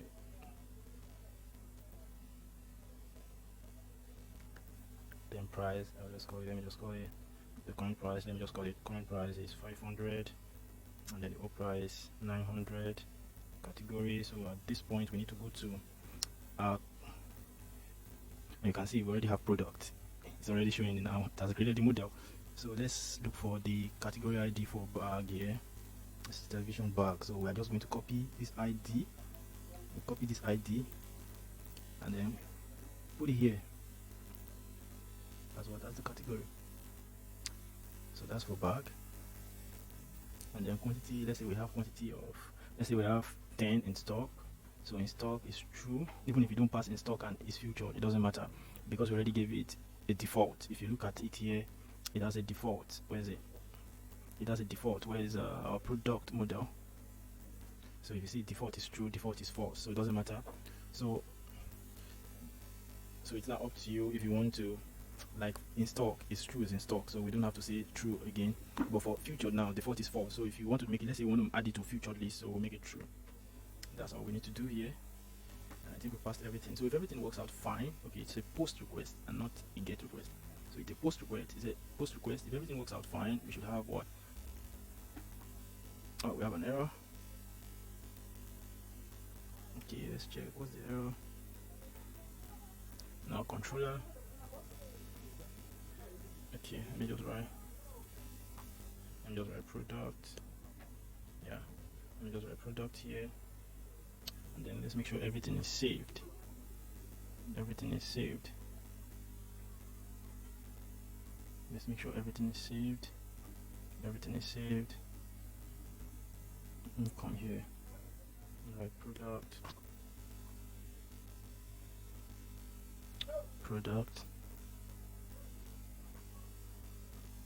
Oh, I've lost the internet connection again, so that's why it couldn't connect. I think that's why there was an error.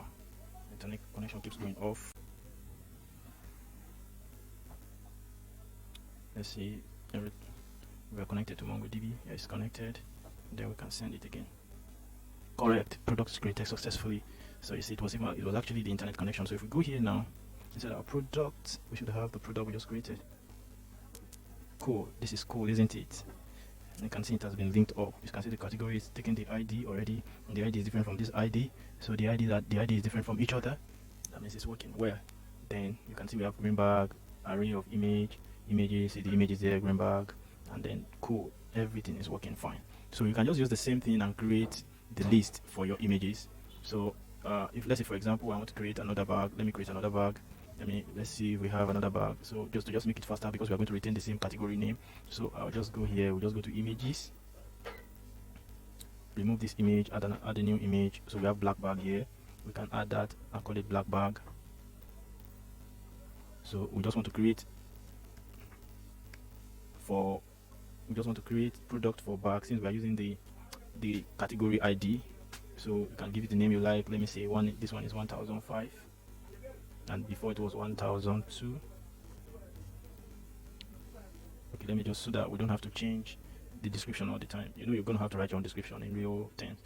So I just want to give it a static. This product is good and verified. So we can just leave everything now. It's featured, fine. Okay, let me turn it's featured here to be false, and let's see. Let's create the product. Good, it's created. Let's check let's refresh our product list. It should be one of two. It should be, yeah, it should be of two now instead of one. Let's go to, so let's copy another, let's copy mobile phone. Let's copy the ID for mobile phone, so we can use the ID.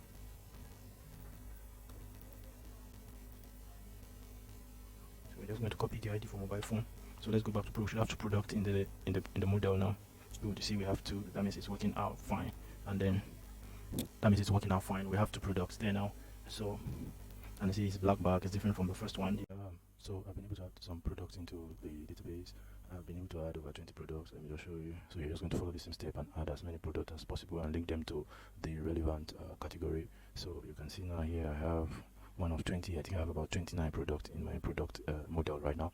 So I've added, you can see this one now. This is Blender, and it's linked to Blender category. So it's different from so Blender is different from you can see for sneakers the categories are different. See, the category here ends with E08, whereas the category for this ends with let's see, Blender is EOA. So EO8 for the first, this one is EOA. So you can see I link them to their request site category. So that's just that. So you can add product using the same approach that we used earlier. So we won't waste time, we'll continue.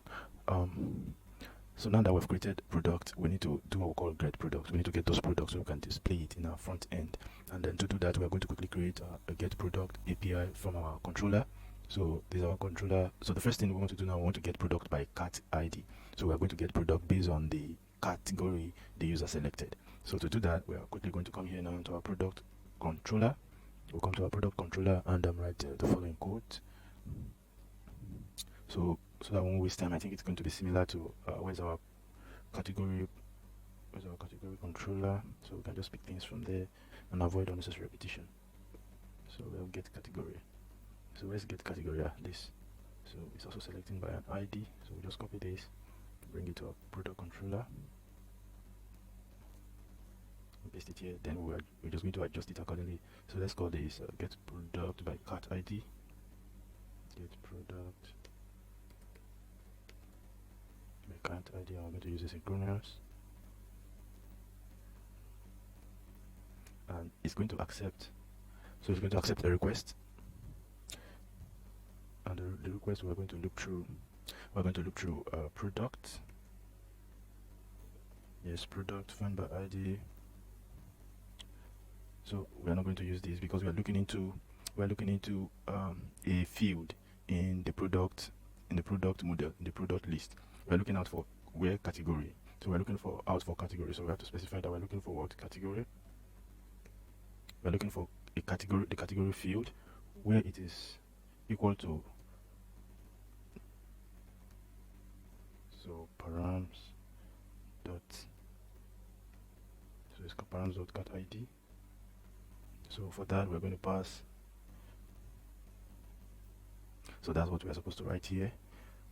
Then here we're going to pass result. The result will be an object.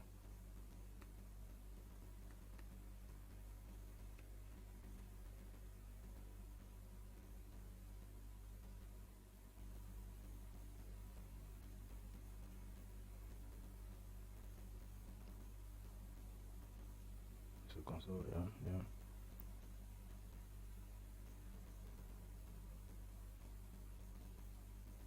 So let's see get product. We can say get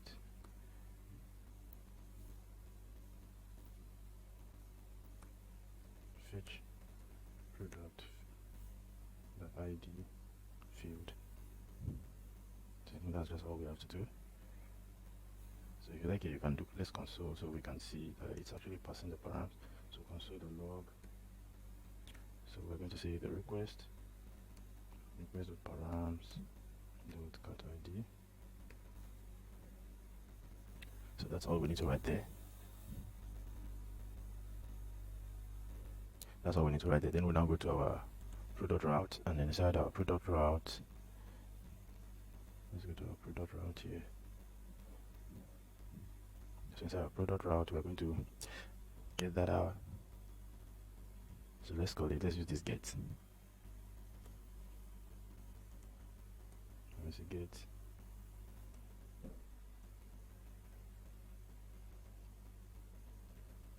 Let's go product by cat ID. Then we're going to pass the ID ID in there, and it's going to be, let's see, what name did we give it here? Get product by cat ID. Yeah, get product by cat ID. I think that's all we have to do. If you like, let's just write just to make it more specific. Write the cat ID, but it's the same thing if you leave it as ID. So let's just write the cat ID there. So and we've done everything. That's all we have to do. That's how powerful using this method is. We don't have to rewrite anything. We have passed our product already. So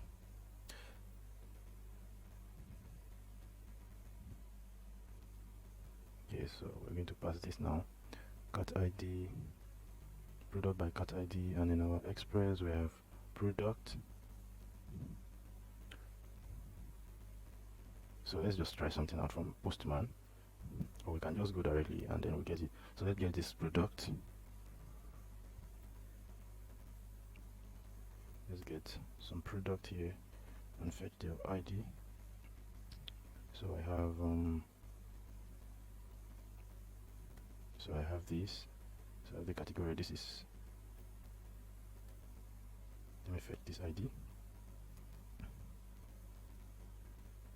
This is under mobile phone. This is iPhone 15, so it's under mobile phone. And then we can go here to our product, get product by ID, get product by cat ID, and pass this. And remember, it's a get request. It's a get.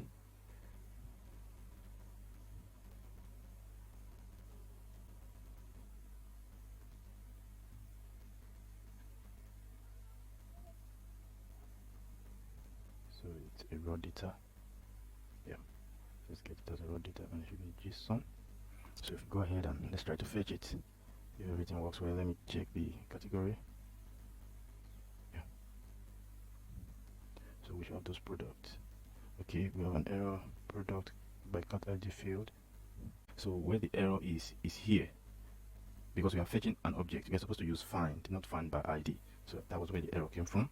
Because if you see what the return we have now, it's a cast to object ID field for value. You see, because it was where that find by ID, we're supposed to find a single, but we are getting an object. So that was where the problem actually came from. So if we look through now, we should get everything out. Good. You can see this is good, isn't it? And we will see now the result we have there. You see, we have iPhone 13. They are related to mobile.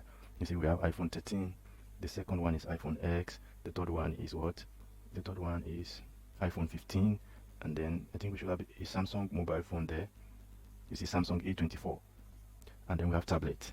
And that should be all. You can see it only displayed the products that are related, that are connected to that or category ID. So that means our API is fine. So we can run it in the front end and we'll get our value. So if we come here now to the front end, let's go to the front end so we can have it displayed at the front.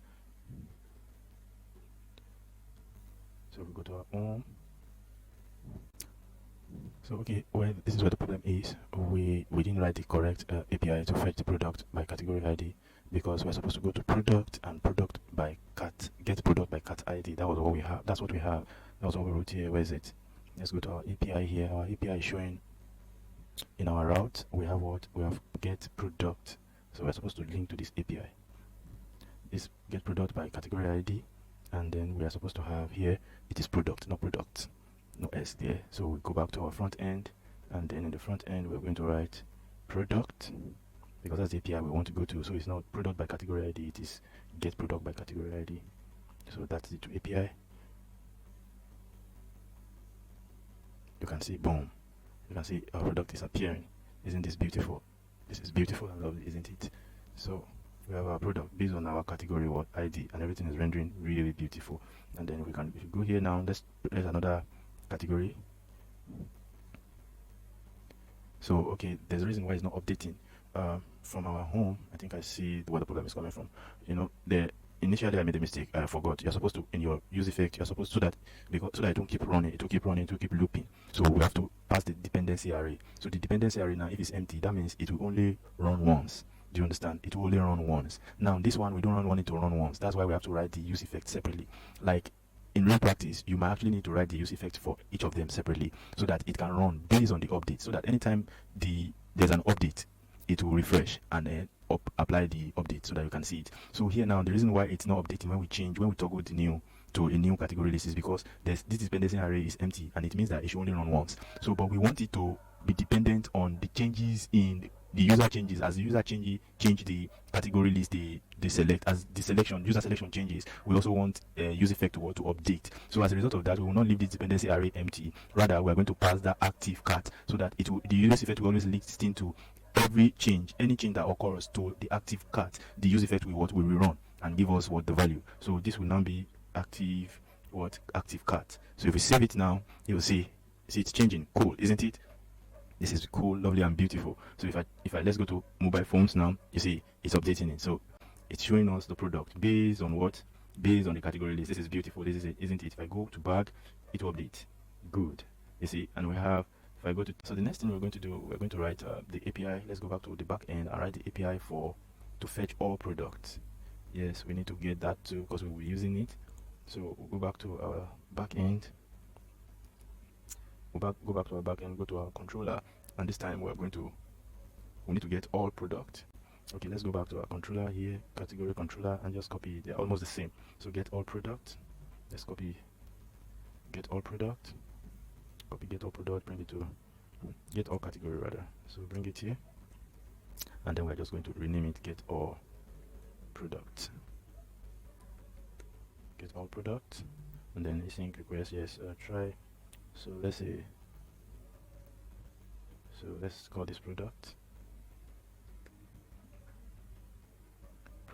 await product.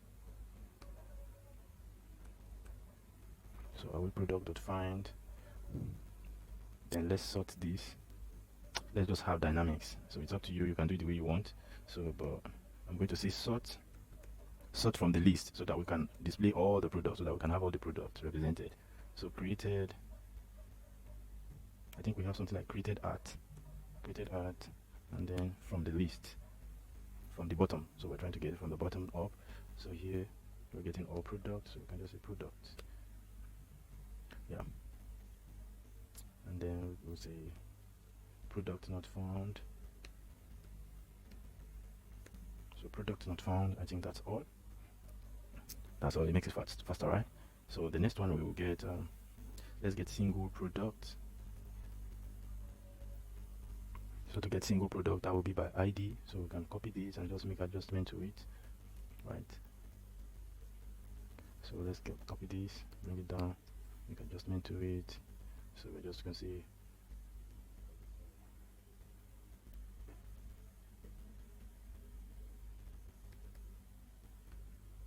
get product.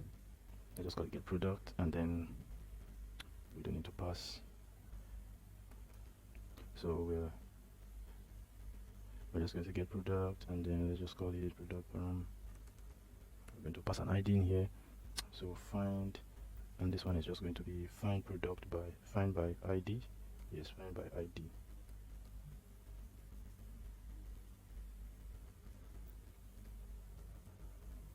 Find by ID. We remove all these, and then we're going to pass request. Request.params.id. So that's what we need to pass in here, and the result. we're just going to call it, let's use product. Let's use product here too. If you like, you can leave it as result, it doesn't matter. So I think, so let's say fetch product field. So fetch product field, then write the error. I think that's all. We're good to go. So the next thing we're going to write is, let's get let's have some dynamics. Okay, for now let's write the route for this, route for the ones that we've written here. So for this route, we're going to get single product.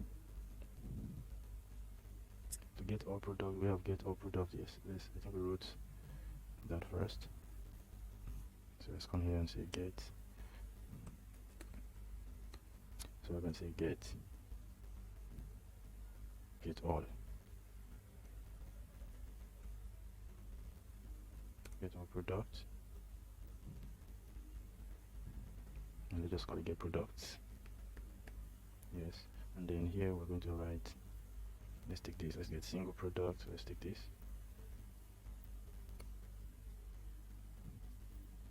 So let's call it single product.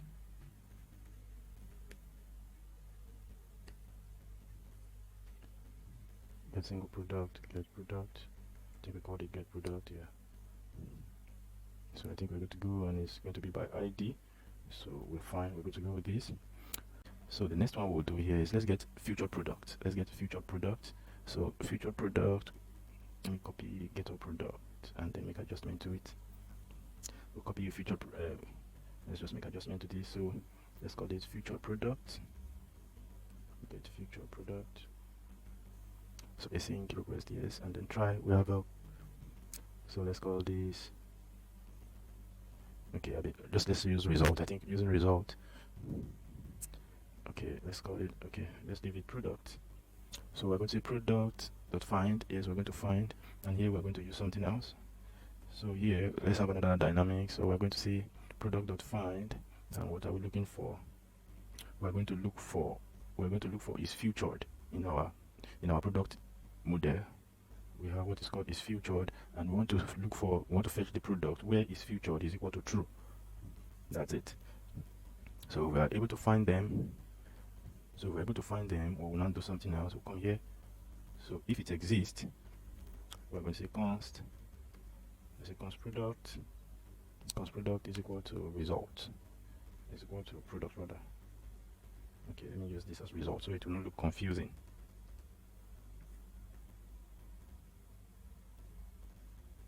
So is equal to result, or let's say future, so that it speaks more to what we are writing. Future product,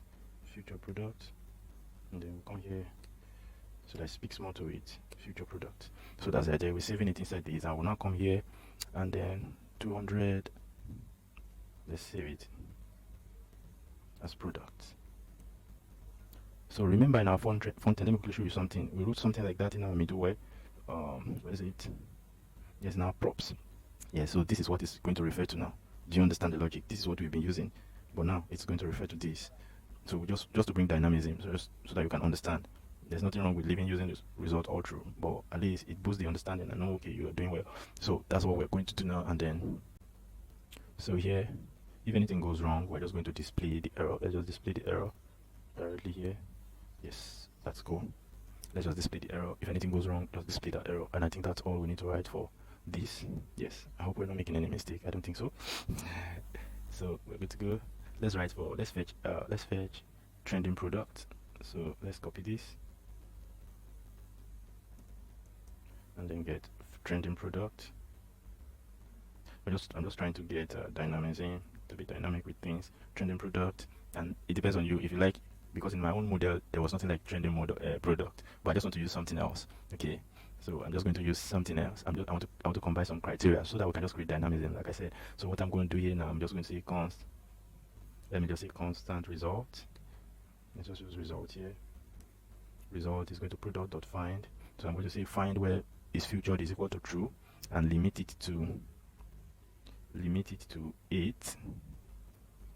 Limit it to 8, and then after limiting it to 8, I'll just say sort see, I'm trying to just to see, just creating dynamism. So sort created at, so we're going to take it from the bottom. Sort, not sorted.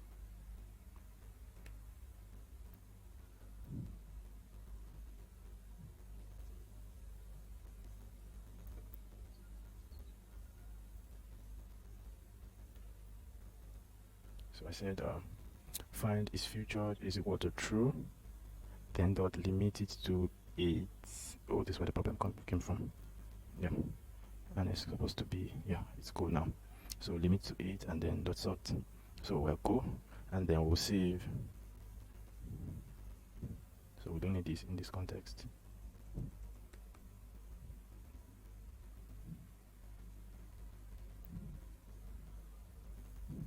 Wait, where's this from? Yeah, it's gone. So we're going to send in the result. So we'll send the result into it. That's it. I think everything is fine.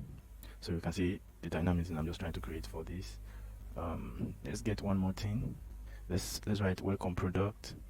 Let's write one more. You can just give it any name depending on your need. I'm just so that it's endless. The possibility is endless. The possibilities are endless. So depending on how you see it. So fetch. So I'll call this fetch welcome product, and use that. Find. So you're going to find. So here, let's change this. So let's use another criteria. Let's use price. So you're going to find products where their price. So the find product where price. So we're going to use the equal to sign, and the equal to is eq where price. Let's see where price is equal to 300, and let's limit it. If you like, you can still leave this. So I'm going to limit it. Let me limit it to 6 this time. I'm going to limit this to 6, and that's all. And I'm going to get results. Cool, we're good to go. So everything is fine. So let's go to our route and write these things out. So the first one we did was, I think we wrote future product. Let's see, where did I stop here? Single product. So we single product, get product. Okay, get product, that's single product. So get future product, featured, trending, and welcome. So let's write future product. So for future product, it's also a get request. So we're going to, let me just copy this, and then we're going to call this featured. I think we have something like, get featured, get future product, and get future product is not going to take an ID. So we can just call it future product. We can call it future product, and then that's all. So let's copy this because the other one relates more to this. Just do 2 more times. So I'm going to call this. This is get trending. Get trending product. Now let's call this trending. Let's call this welcome. And we've got this get welcome product. So everything is cool, and that's basically it. So we save. So we can come back to our front end now and then get these things out.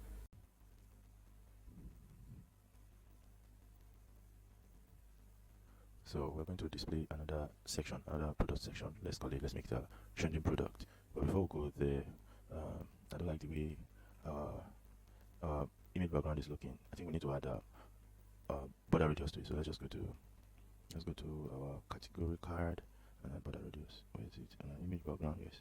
So I think that's what we call image style, yes. So let's put border radius in there. Yes, this is border radius.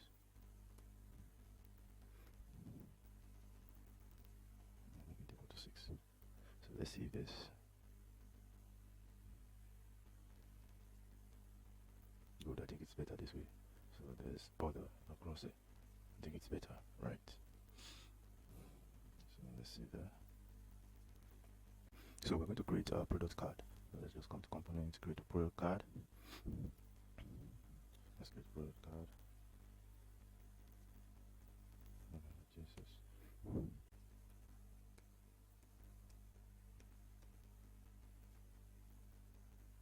category card props, category card. Let's copy this so that won't waste time. Bring it here to our product card, paste it.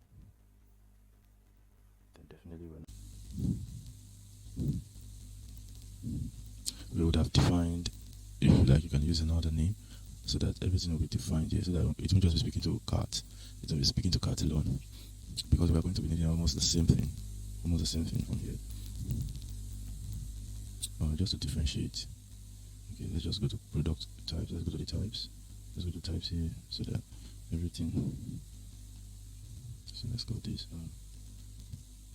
Let's go to product types.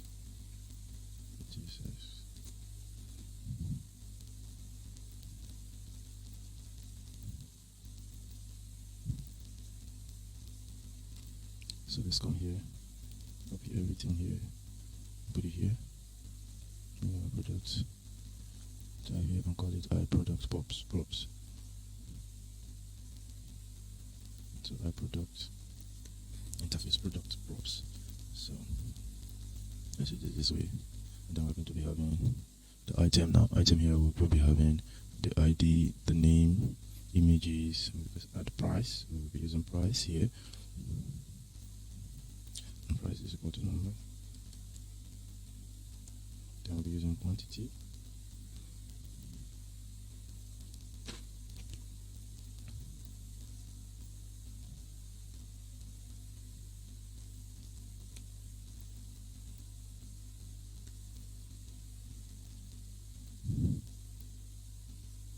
Quantity is equal to number. We want that to be optional. Then we'll have our product props.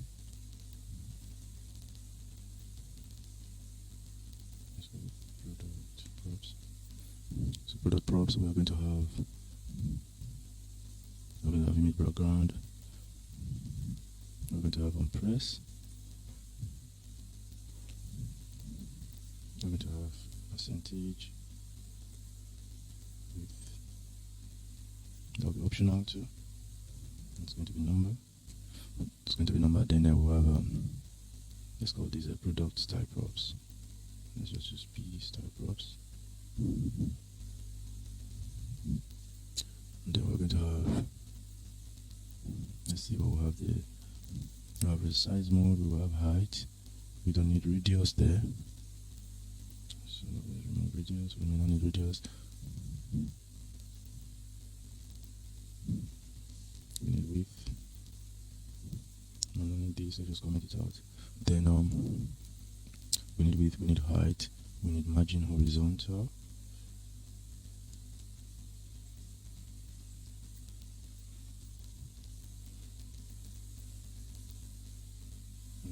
Margin horizontal will be number.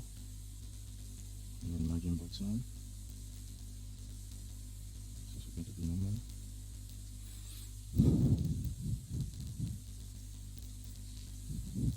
So we need resize mode too. Yep, so I think that's all we need. So let's save this. Come to our let's import. So let's import product. Let's import iProduct props from product types. So we're going to pass iProduct props here.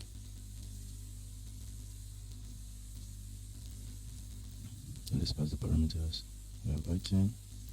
We have the product props, and then we have p style.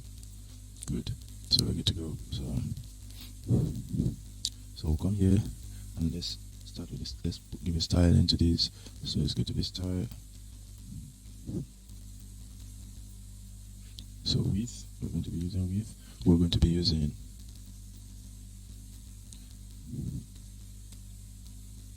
so after we do use margin horizontal, then we'll still use margin bottom.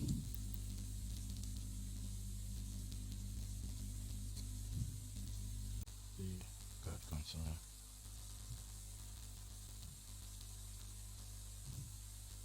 Let's create a style. We'll remove this. I think we're good to go now. So we'll bring this down here.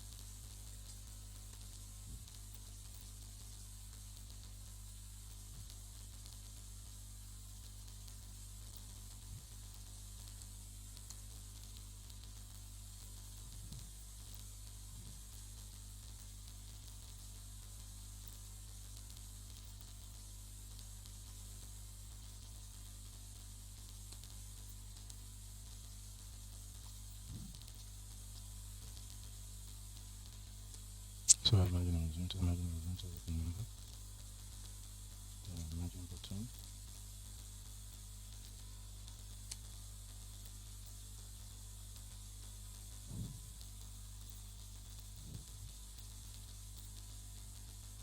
The percentage width. Also going to be number. So now let's go to the product. Cloud container.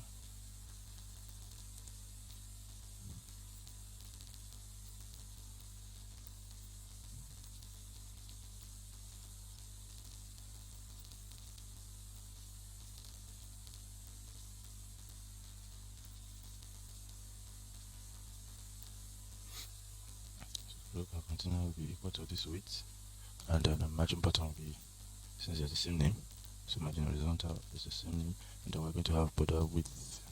We give it the border width. Let's have a border width.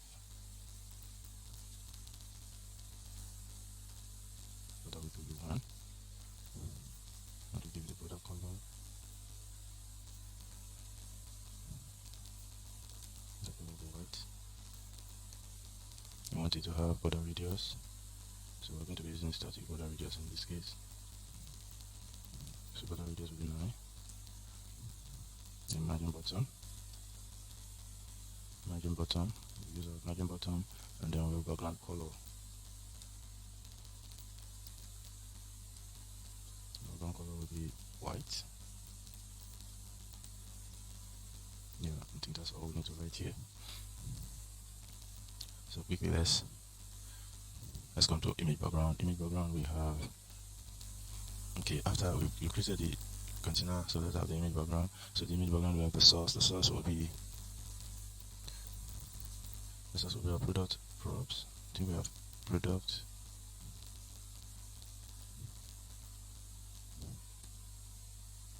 Next product props. Image BG, and then for the image background we're also going to give you the style. I'm going to give it a style, so style, let's say p style, so it's just a p style, and then it's no image, we have height here, yes, and then we have a border, yes, we still maintain, I think we maintain that that border radius here, let's maintain it at 6, so for our image, we want to make our image pressable, so we'll add pressable into this, pressable, and then bring our image inside that pressable.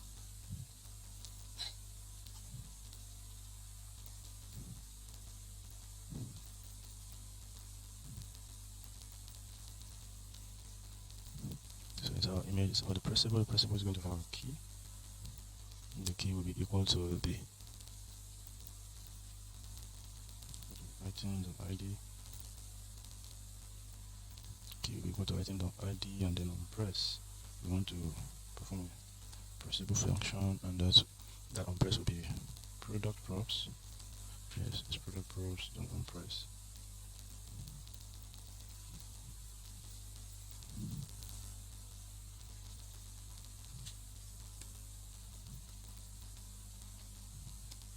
Product props, don't on press. So it stays style align items.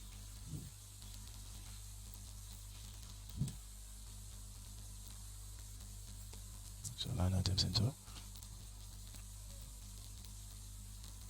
So we have the image, and the source will be image, then we have the style. So let's go for the style, the image style. So here we're going to be writing an array of style because we want to write our image, so we'll write an array of style. We're going to say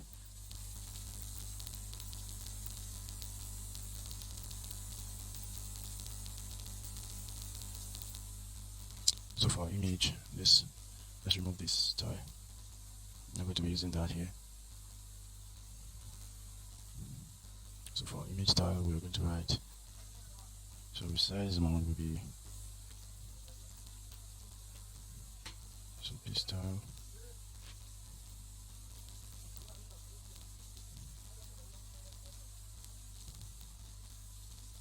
so our resize mode will be p style dot resize mode, and then we're going to give it a height. So here we're just going to give it a height of 100%, and then we're going to pass width. So let's use width of 70. Use a width of 70, and then our resize mode now. Okay, we don't have to use this resize mode any longer.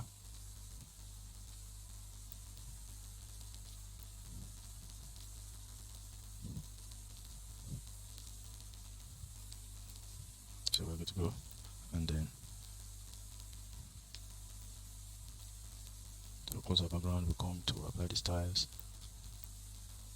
So for item.name, let me just write in line.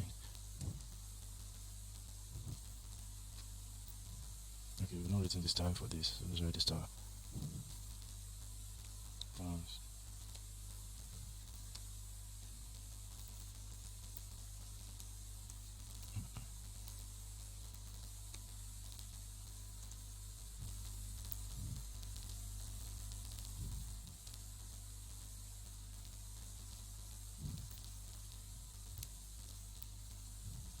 So we're just going to say height.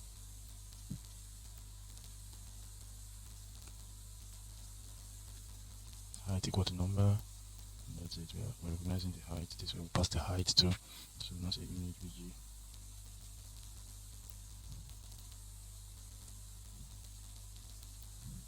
So we refresh the height, and then border radius. Border radius will be 10. That's all.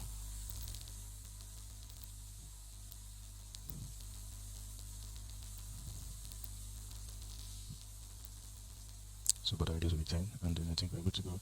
Okay, so let's just come to the front and render our. Okay, now let's continue to product card. So here is right. For product card, we're going to have type, text, style. Let's say text align. So text align, center. Text align, center, font size. Let's give it font size. Let's say font size of 12. Font weight. Let's say font weight of 500. Margin bottom. Let's give the margin bottom of 5.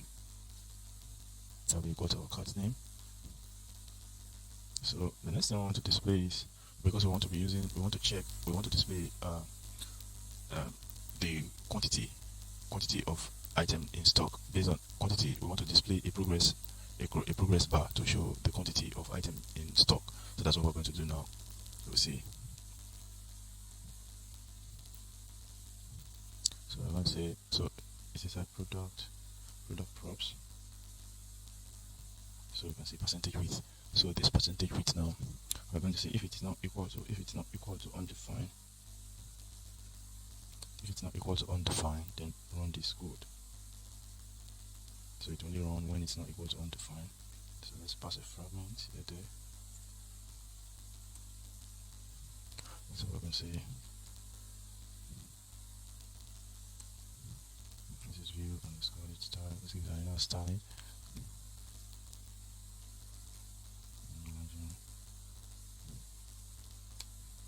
Margin top will be 12.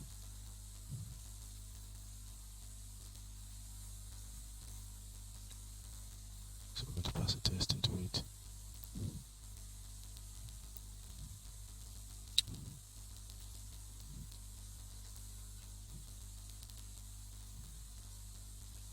Text we have font size. The font size will be 12. Let's give it a font size of 12. So we want to pass the item left. We want to pass a progress bar to show the remaining item left. So we want to show it in the progress bar. So we're just going to say, so we're going to pass the item or quantity, and then we're going to say items left. So it will based on the quantity of item left in our database, it will pass it as the remaining. So to show, okay, this is the remaining item left for this product. So very soon you'll see how it works. So after this view, we're going to pass another view. So we're going to pass another view, and we're going to give it star. We're going to give it star. Let's see. So this is where we will now pass the progress bar. So we can leave this for now. Let's leave this. We'll come back to it if it's necessary. This way we're actually going to pass the progress bar. Now we can make it, we can give it a style.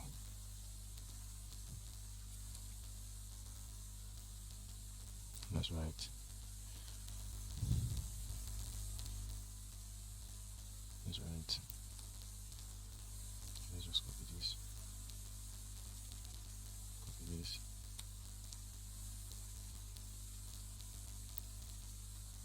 Yeah, you can give it any name you like. So I'm going to make it percentage width. So percentage width. Let's call it progress bars.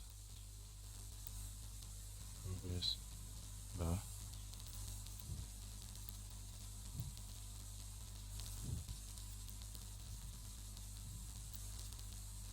Inside this progress bar, we're going to give it let's give it a width, and the width will be equal to what? Percentage width. So to be equal to percentage width, let's give it the background color of orange.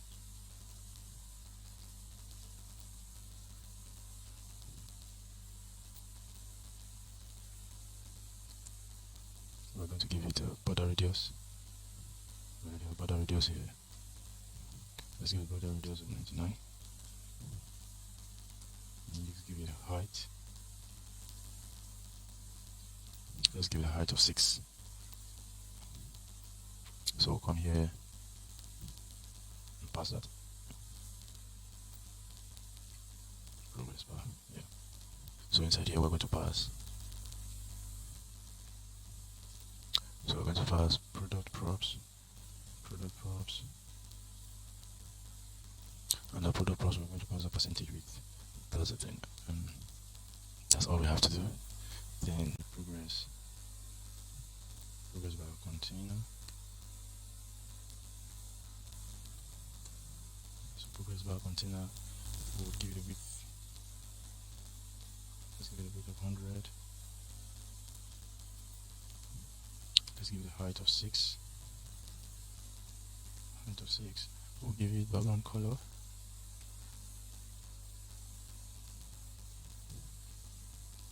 We'll give it background color of silver. Border radius. The radius of 99. And the margin top. Let's give margin top of 7. Yes. So we'll come here.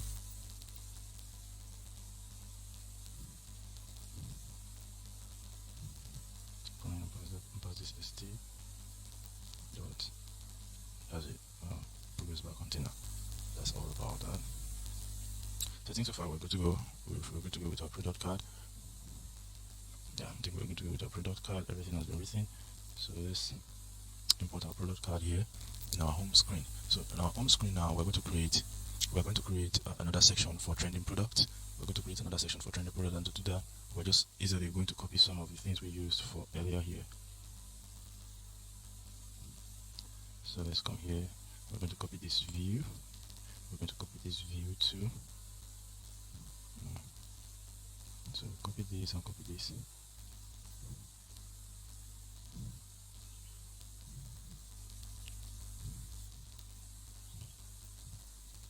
Paste it here. As we close it. Yeah, we're good to go. Trending deals of the week. Trending deals of the week. That's going to take text. Trending days of the week, and let's save it and see we have trending days of the week. Good. See, we already have trending days of the week. It's popping up, and then where's this see all? We might not be using it here. Just don't want to use it here. So let's remove this pressable. Save. Yes, good. Trending days of the week, and after that we want to pass that. Yeah. So we'll retain this. Then we'll come here and say, okay, we've not created trending days of the week. So we'll go back. So let's create trending days of the week. We need to create the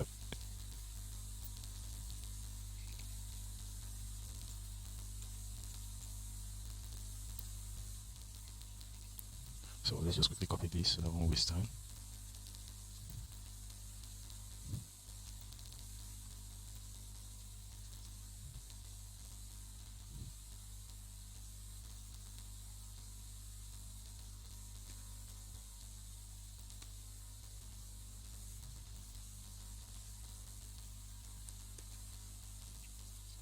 So I think we're good to go. Trending product, and then let's pass it in here too. Okay, we've not created the API for that. So let's see. Fetch trending product. So it doesn't exist yet, so let's comment it out. But now we can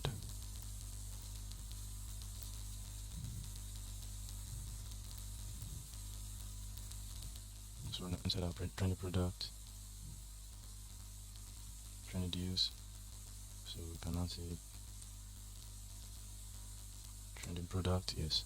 So trending product, we're going to map through. Map item and index. And we're going to render. And inside the renderer, we're going to call our product. Product card. Why is it not bringing your product card? So something must have gone wrong with our product card. Did we export it? Const. Oh, you see where the problem is. Product card. So we should have it now. Product card. Good. Good. We have our product card. Inside the product card now. This goes in. This is already asking for some of the parameters, and we're going to pass them. We're going to pass item. So item will be equal to, then we're going to have the name, which is equal to the item.name. We're going to have images because they are compulsory. So it will be item.images. We're going to have price. And the price will be equal to item the price. Item the price. I think that's all. Let's not forget. Okay, I think it's still asking for the ID. Let's just pass it into it. Although it's not necessary, so we can actually make the ID optional. I think that's why it's here. You see it's gone. And then we're going to say item ID. See, it's no longer showing the error again. Then we're going to pass the key. It's very important. So the key will be equal to index. After the key, we'll pass the style props, and then we have. Let's first of all get the resize mode. And the resize mode is going to be container. We're also going to be using. Okay, we pass the width. So that's the width for the background. If you remember, that's the width for the. So if you remember, we passed the width here. That's the thing. So that's for the container. We want to split. We want to split the display. Yes, we want to be able to control the number of product that will display per line for each row. So we want to display a certain number. So that's what we're going to do here. So that's why we're using these props for the width. So come here to home. And that width will be equal to. We need to create. So we need to be able to split our screen. Let's call it a product. Let's call it product width. So we need to create that. Let's call it const product width.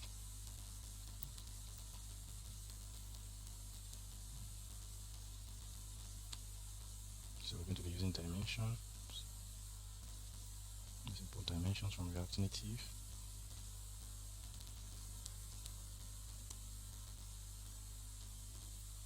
We're going to be using dimensions to get screen.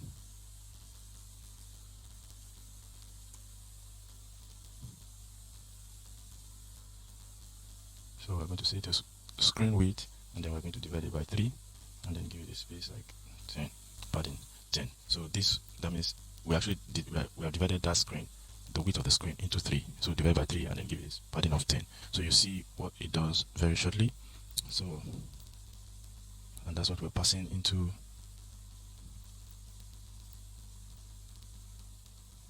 So that's what we'll pass into our width here.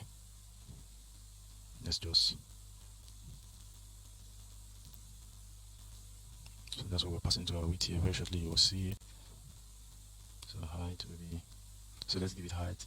Let's say 80. 80. And then we'll. After the height, we'll have a margin bottom. We created margin bottom. Yeah. So margin bottom. We want to give the margin bottom of 5.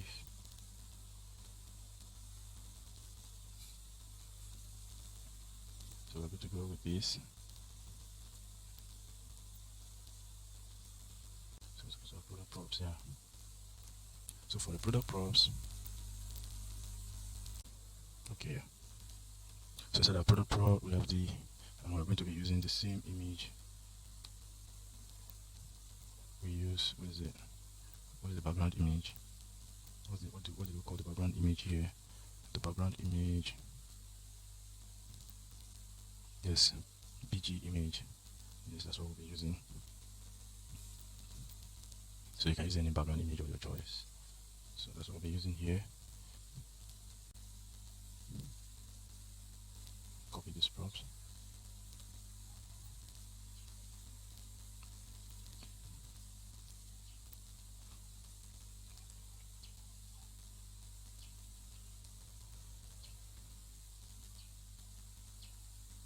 So let's go to trending product props.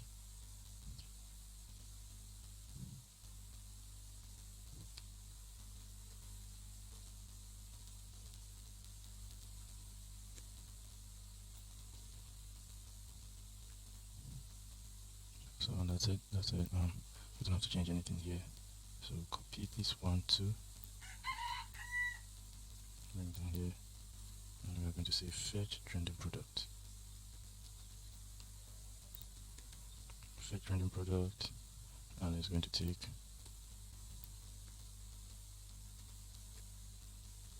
trending product props. I'm just going to bring that set trending product. And in here, set trending product. Set trending product, and then we're going to send we're going to send to product. I think we wrote product, and then trending product. Let's check our backend. Let's check our backend for that. So now, where's our route? Product route. Yes, we have a trending product. Let me use. Is that S? Set trending. So and then in our express, what do you call? In our express, we call it product, not product. Okay, let's just use product. Let's save it.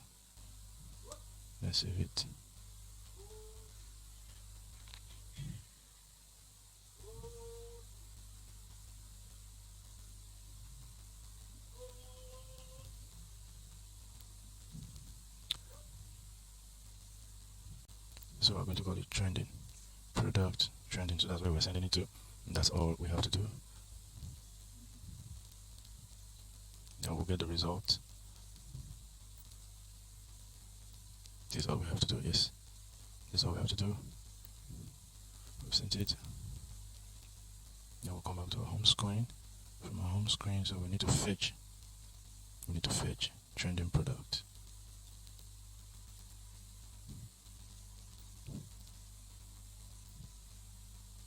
Good, it's already displaying it. We're going to make it equal to set trending product. Yep. So if everything is fine, we should have our trending product code. You see, I'll just limit it to 6 so that it will just render 2 rows. Actually, it was 2 rows I wanted it to render. So I don't know how I came back, how I set 8 instead of 6. So we're just going to refresh this. So, but this is the idea. For that fetch by category list, the initial state is what? It's all empty. That's why we're having this issue. That's set active cart. Where's active cart? Let's get our active cart. The initial state is empty. Okay, active cart will be here. No active cart will be in our home screen. Where's active card? Yeah, this is it, active card. So the initial state is empty, and when it's empty, there's nothing to get from it, not until you have selected. And we don't want it to be that way. So what we usually do most time is we pass the first list on the card. We pass the string so that it will be the default selection. So cooking oil, and then make it my default. You can choose any of the category as your default. Okay, let me say let's choose bags or phone as my default. So television, phones. Yes, let me make phones my default, and that's what it's going to select. You can choose any as your default. We've changed our API. Is no more product, it's product. Oh, so that's where the problem is coming from. But let's retain our, so it can't find it, so it's product now, no more product. So let's pass the S and you'll see everything will come back alive.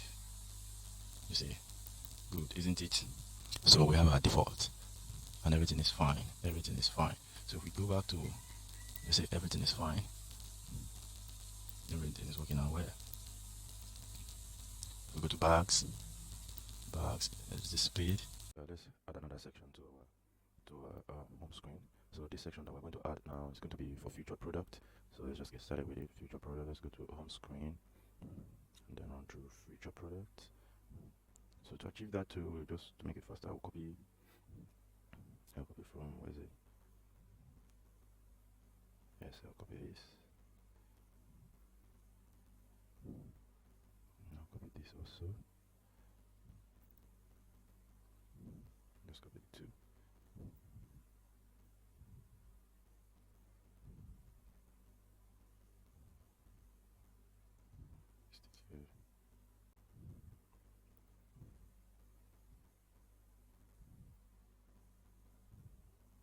Let's remove this. This will be featured. Okay, let's fetch the featured product first so we can display without any issue. So we'll come here, trending, copy trending, make featured out of it. So we're going to call it featured product.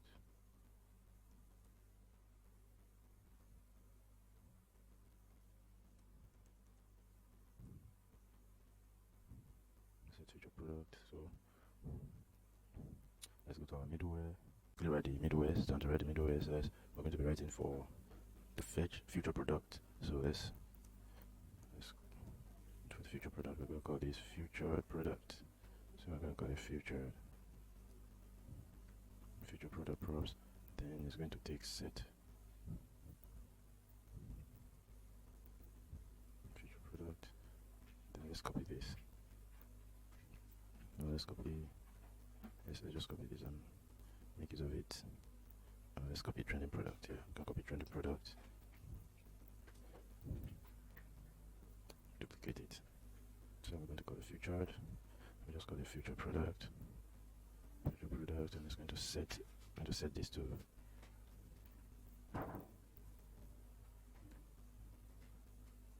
featured product props. This will take featured, and this will take featured. So I think that's basically all we need to do. Okay, here is going to be featured product. I think we wrote featured product. So let's check our backend for that. You discover that yes, in our product controller, where's our route? Inside our route, yes, it's called featured product. Let's just copy that. It's called featured product, and then you notice when we were writing the featured product, get featured product in our controller, we use product, so we saved it as what product. So the response we are getting, and the response must be equal to product. So that's what we are destructuring from the response. So it's very important that you note that what you save here, that's what we are calling. You can see we passed what? This is what we passed, product. So in our response, it must be equal to what? Product. If not, it won't work. It will throw an error because we saved it as product. So when you come here now, you will see that here now you see we are actually destructuring what's inside response, and it is product. That's what we are getting. That was what we passed. See, it's showing it. So it's product. So we're going to get that product. Sorry, we're going to get that product. So that's it. Everything is fine. Future product. So it's future product. I think that's all. Fetch future product. Says future product. Yes. So we can save these. and go to our home screen, and then we're passing it to set feature. So we take this, bring it down here. I'm going to call this future product.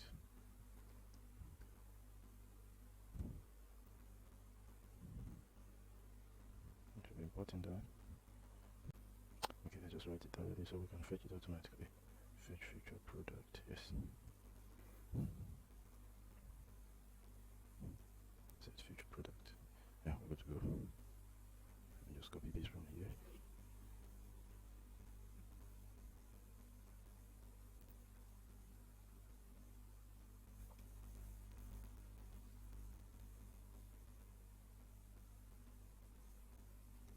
That's it. Save.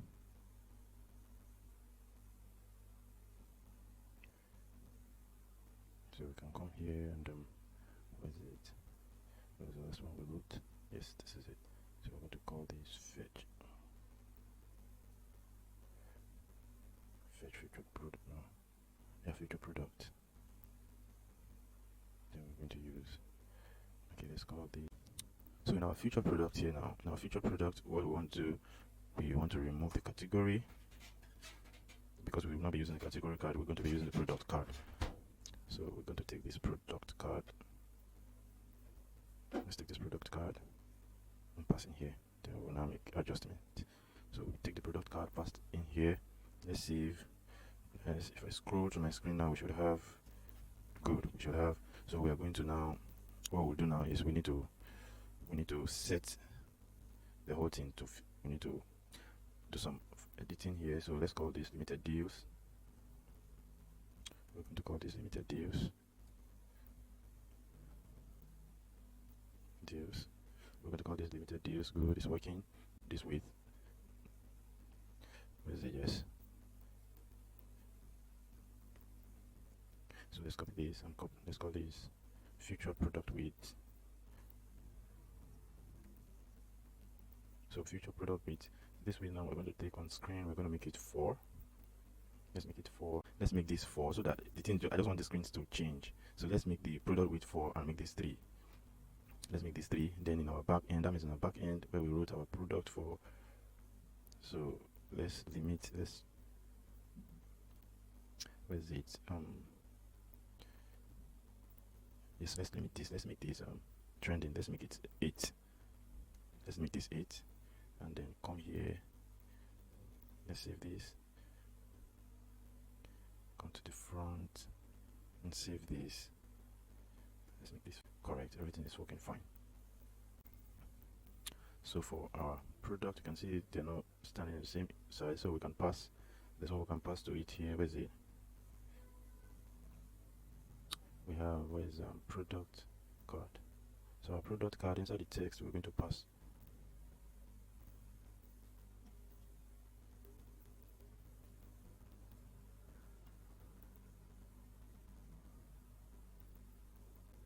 So inside this item.name, we're going to pass something we call number of lines. So let's make it 1. Cool. This is beautiful, isn't it? So everything is fine. So everything is fine. So we can come back to our home screen. So we have this displayed into 2, and we are going to use 3 here. So we'll come down and let's use future product down here. So future product width here. Oh, let's just come here and say featured.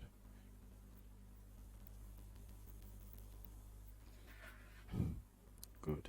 So the next thing is the height. We want to use the height here. We want to use the height of 115, and then I want to use height of 115. Cool. Let me scroll up so you can see the screen. So we want to use height of 115, and then we're going to add margin horizontal. So let's just add margin horizontal here. Margin horizontal, let's make it 3 so that we can give it space. Good. This is good, isn't it?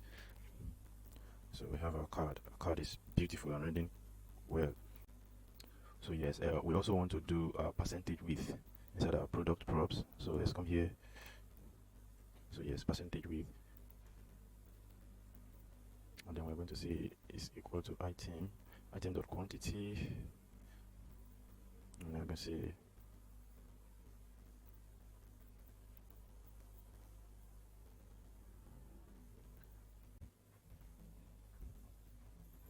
good. You can see we're having see showing the quantity. Sure, this is beautiful, isn't it? It's showing the progress bar of the quantity left. So let's say for bags now, green bags. Let me go to green bag and increase the quantity. So let's make green bag.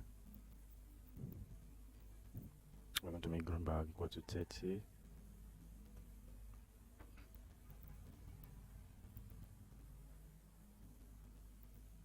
So let's update that.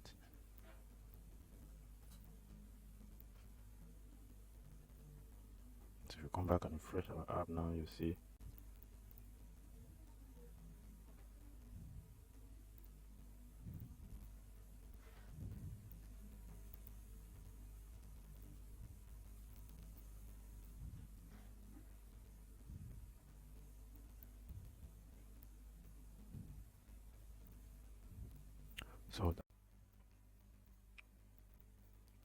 so we'll just leave everything here. You can add more section as you like.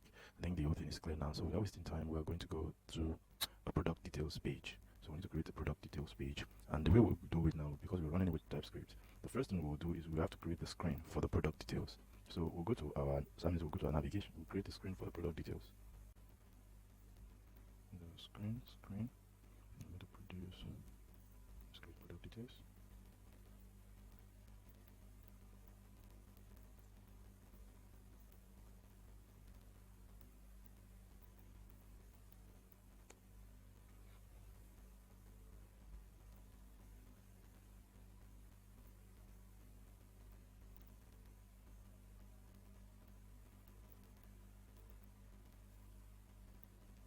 So just a snippet, and then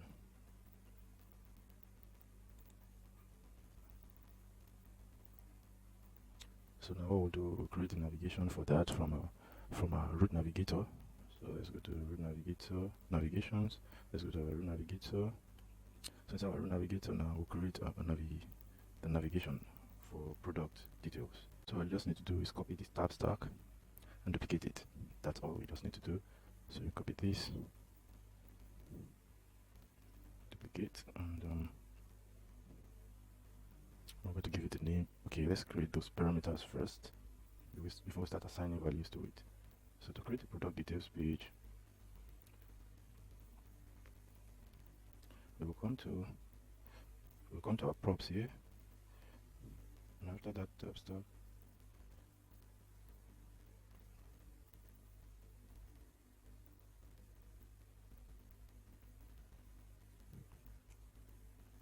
so we'll come to our props here and declare product details.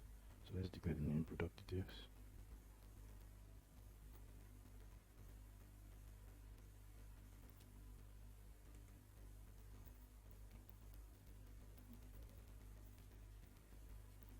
So product details is we're going to be declaring the parameters. We're going to be using ID, and it will be string. I think so. No waste time. Let's just go and copy the parameters for our home props, because that's almost everything we'll be receiving there. I'll explain what we're doing very shortly. Let's go to navigator here. Paste all this. Remove this.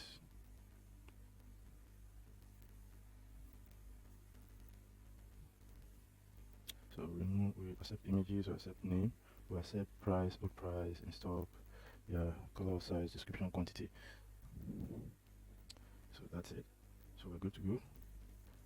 So it's showing an error because of this space. So we'll correct the error very shortly. So we're going to give this product details. So if we reload, everything is fine. You see we are reassigning these product details that we just wrote there. That's what we're reassigning to it. And then it's going to take tab stack. So we're going to connect it to our product details screen. Product details screen. Yes, product details screen. And that's all we need to do.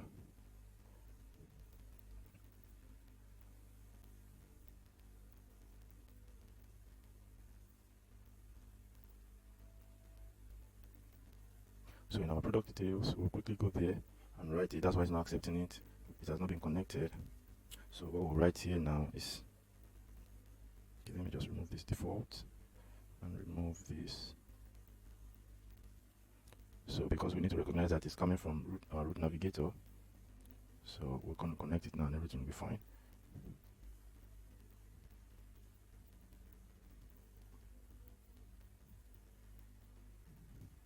So it is coming from our root. Where's our root screen props? Yes, it's from our root stack screen props. And then you see what it will bring up. You can see this is beautiful, isn't it? So from our root stack screen props, and now we're going to be passing our navigation. So let's say export.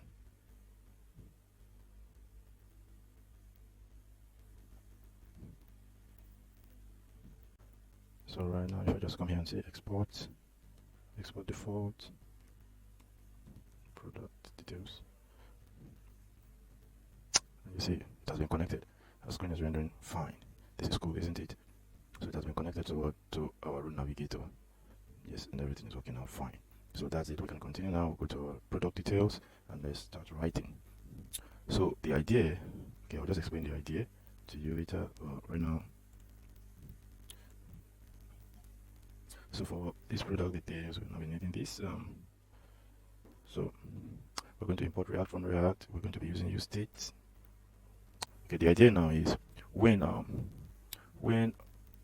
user click on a product or select a product, we want it to display the product information. It will redirect the screen from the home screen to the product details so that the user can view the product details, the information about the product, and also add the product to cart. So that's what we want to do here. So if we go to our home screen now, so to get that done, let's go to our home screen and create the navigation. Everything has been linked to our navigation. So if we come to our home screen, let's go to the product there, our home screen.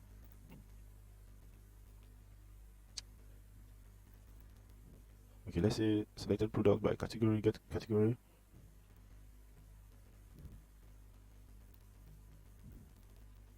Or let's say from our trending product.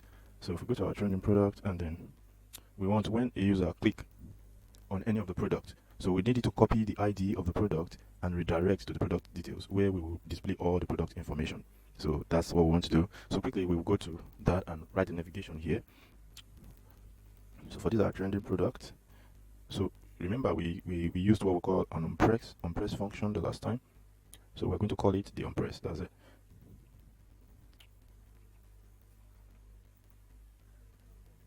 So that onPress is going to take a function.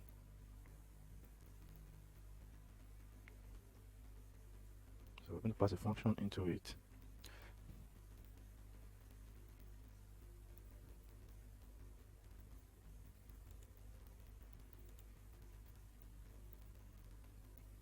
So we're going to pass a function into it, and this function will be navigate. So we're going to navigate to product details. You see it's showing everything. So that's the idea. You can see the idea of our tab and the root navigator. The TypeScript, you see it's popping those screens up for us. So we're going to details screen, and it's showing an error because we're supposed to pass some parameters into it. The parameters we declared in our root navigator. These parameters, especially the ones that are compulsory, the ones that are not optional. So we need to pass them into it. That's why it's throwing an error. So the first one we'll pass is the ID. So it's showing the ID, and we're making that ID equal to item.id. Yeah. So another one that we make compulsory is the name, and the name is equal to item.name. Yeah. Another one we passed is the price. The price will be equal to item.price. Then we have images. Images also, because these are the information we'll be displaying. So image will be item.image.images. And I think there's still one more, quantity. Yes, quantity is also compulsory. So item.quantity. You see the error is gone. That's it. So the remaining ones, they are optional. So it will still pass it. So they're optional. If you want it to pass it, you can just add them to it. Add as many information you want to be passed to it. So the remaining ones are optional. So I'll save. So the idea is when somebody press this, it will go to what? The product details screen. And when we get to the product details screen, we can now do, when we go to the product details,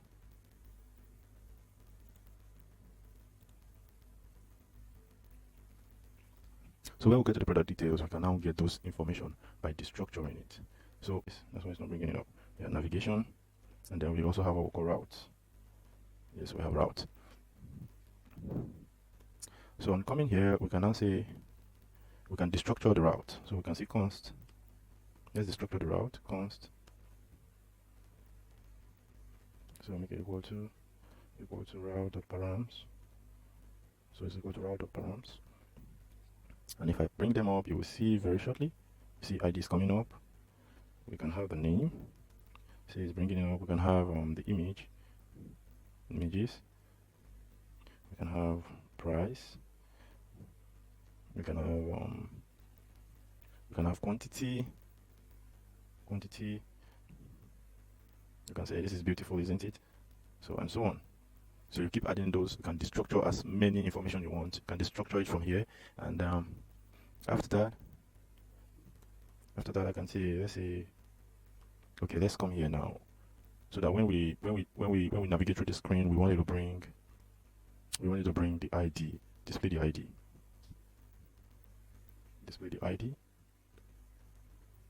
Yes. So we wanted to display the ID when we navigate to that screen. We wanted to display the ID of the product we selected. So if I come here now and I go to my trending product, I think we use for trending product. If I click it, okay, I didn't give it. Let's give it a font size. Let's style it, and then so let's give the font size 13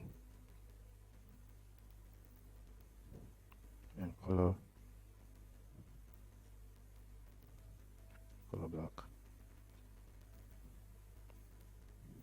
Then let's make this. Let's start this. Let's give it margin top of 70. You can see it cool. You can see the ID is there.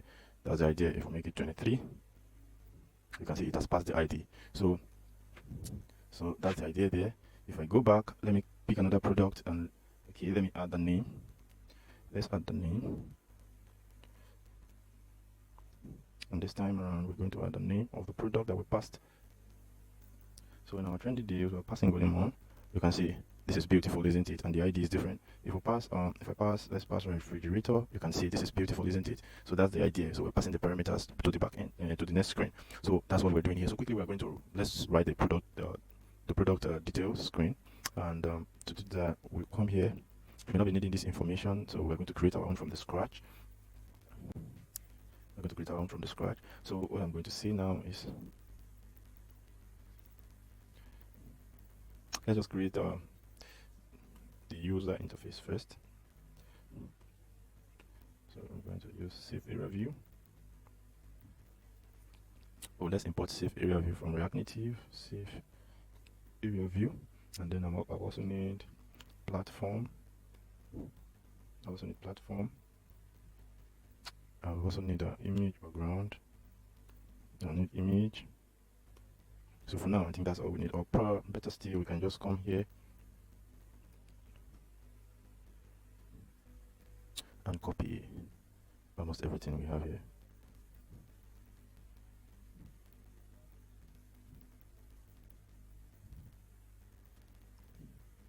Let's copy this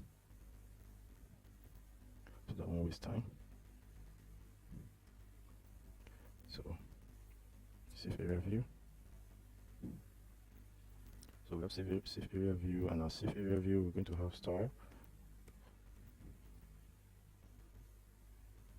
padding top. The padding top we're saying use platform. If it's OS, then make it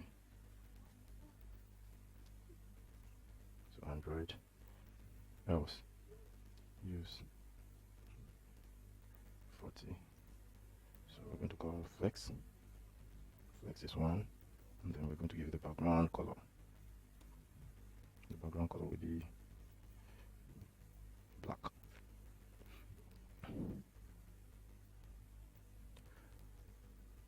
So we're just going to bring our header component. Where is it? Our header component here. So we're just going to bring in our header component and pass the props in it. So where's the header component from the home screen? Header component. Let's pass all these. Let's just pass this in here. So and then go to cut screen.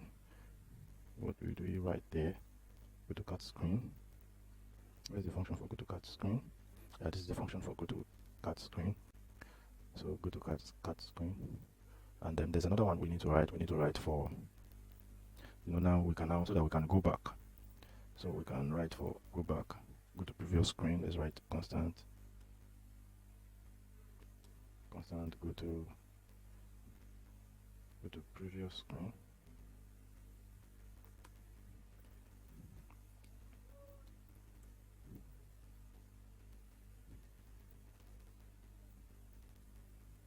So go to previous screen. Let's just use navigation.goback for now.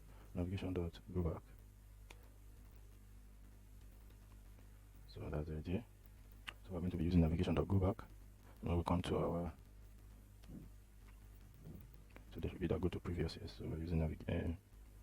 Is equal to go to no. Go to previous screen.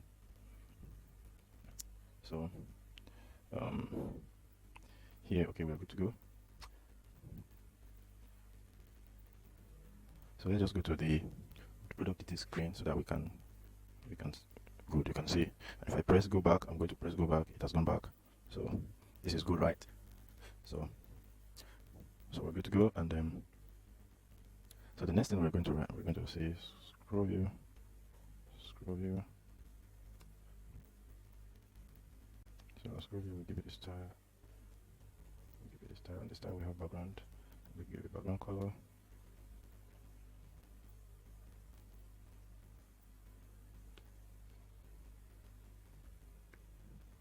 So give it background color. Then let's have another scroll view.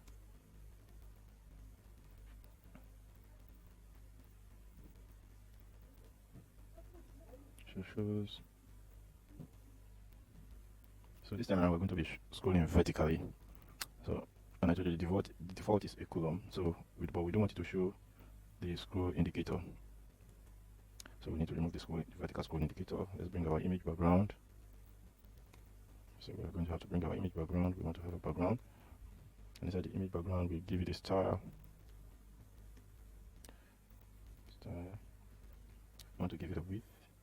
So we create the width, the height. So using our screen dimensions, so we need to create the width and the height using the screen dimension so that it will render the product image based on the screen dimension. So that's what we're going to write now, and then we'll quickly come up here. We'll come outside here, and then we're going to write const width. So we're destructuring it for now. Let's make it any. We really don't have to type check that. Dimensions. Get. So we're going to use the window, the screen. We're going to use the window screen. So we're going to render the width and the height based on what the screen, the device screen. So this the number is equal to dimensions.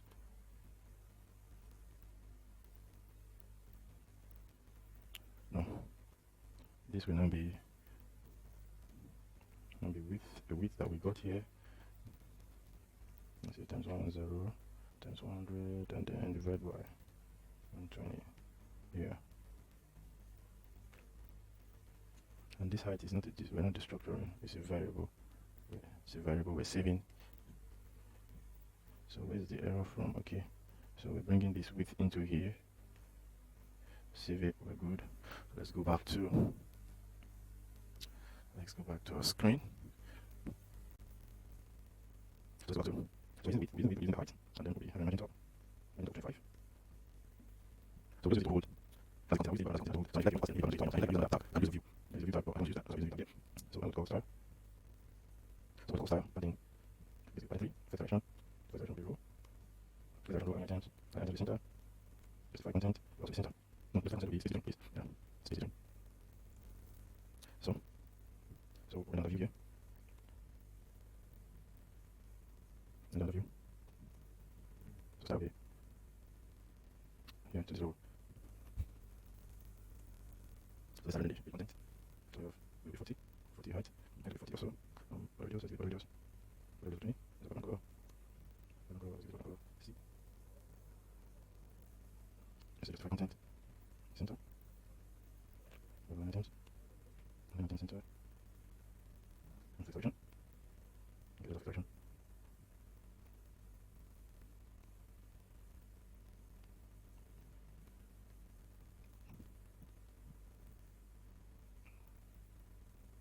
So selection. Yeah, then we have suppose that with this enter here in the text. Enter your style. So get a color of white. Text line. So we can text line center. Text center font width font width. The font width is 100. Font size of 12. Let's go this way. Let's see. This is saint. This is off. Yeah. So close this view.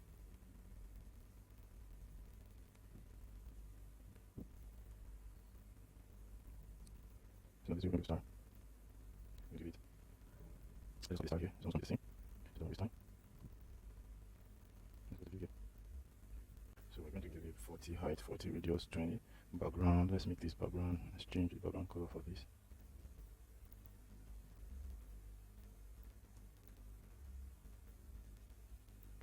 So just define content and center, and then let's use a material community. Let's use our icon. Did we use icon here?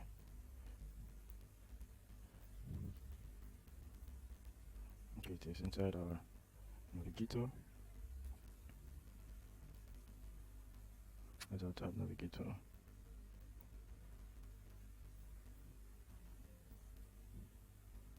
Yes.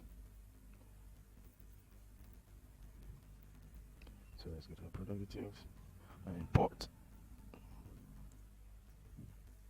We're going to be using material community icons. So inside here, so we're going to use material community icons. We're going to give it a name. The name will be share. So we want to display share icon here. And the name is called share variant. And then we're going to give it a size. Let's give it a size of 24. And then color black. So that's it for this. So these are the two displays we want to have here. That's on the top, and then we have the next one. So we have the view. So we have the view and then we style. Let's go to the style as well here. Let's go to the style here. We'll have 40 just color, let's just color. So we start from below. Just find this icon to the center. Then we'll see margin top. Margin top will be auto. So margin top will be auto, margin left, let's do margin left. So margin left will be 20, and then margin bottom. Margin bottom will be 20 as well. So that's about that. And this time we'll be using an icon from material icon. From design. Let's go to import it. So this is important design, and design. So we have design and then we give it star. Start by left. So by left is 0, 0. The by top will 2. And let's give it name. So we're going to give it name. Let's give it heart. Let's for like and size. Let's give size of 20. Let's give color black. So far, let's save and see what we've been writing since. You see this is beautiful, isn't it? This is beautiful. We have the 30% off, we have the share icon, and then we have the heart icon. You can see the way we are displaying them, right? So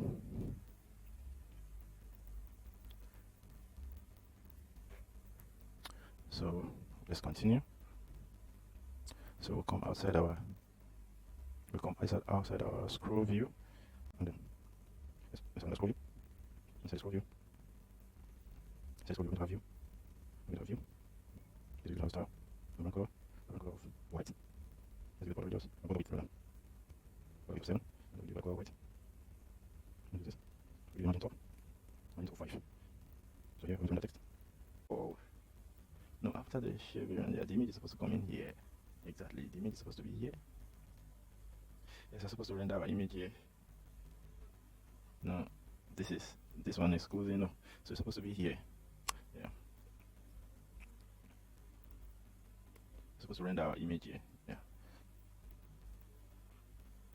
So we're going to have style equal to, so let's render the image here. We're going to have flex direction of the row, and then justify content. Justifying content will be center. Align items will also be center.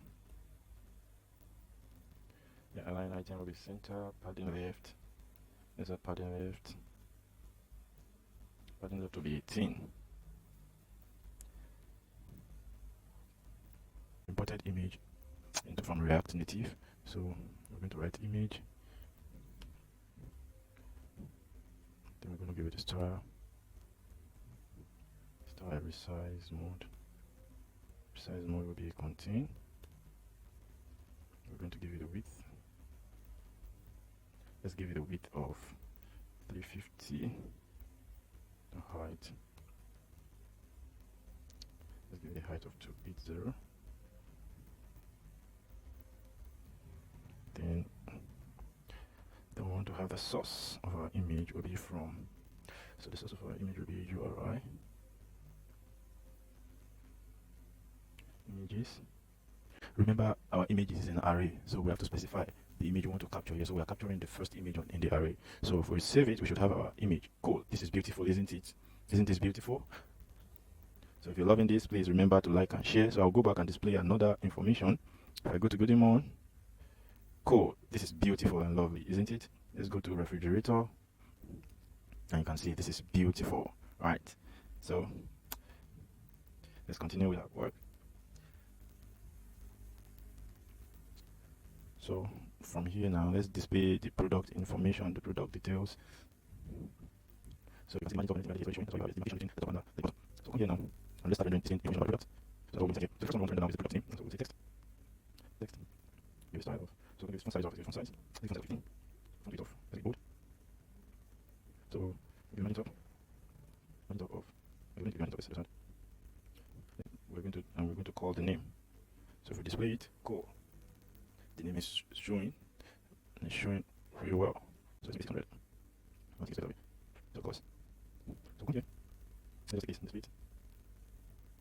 Let's go this. Then let's go this. Price. So since I'm in Nigeria, I'm going to copy the code for Naira, because I'm using Naira. So you can use your own country code and currency. You can use your own country currency depending on how you desire it. So this is the code for Naira. That's what I'll be using here. And then we're going to give this. I'm going to give this font size bold, and then I'm going to give monitor. It goes. So the monitor 6. Go. Is that right? Then I'll copy this. Push. Then what display is stock or not? So what we're going to say is, okay, let's just design first. So we're going to let's give it color. Let's give it color of. Let's give it color green. So what we see here. What we see if quantity is not. What we see quantity is. So if quantity is not less than 0, then it's stock. Yes, it's out of stock. So that's what we're going to see. So we're going to write that. So I want to say quantity. So if quantity is not equal to 0, then it's in stock. In stock. Else out of stock. You see, and it's giving us in stock because quantity is actually greater than what? 0. It's greater than 0. So it's showing it's in stock. So to do that, we're going to use the second star here. Star. So we're going to give a height. Height 1. What color is it?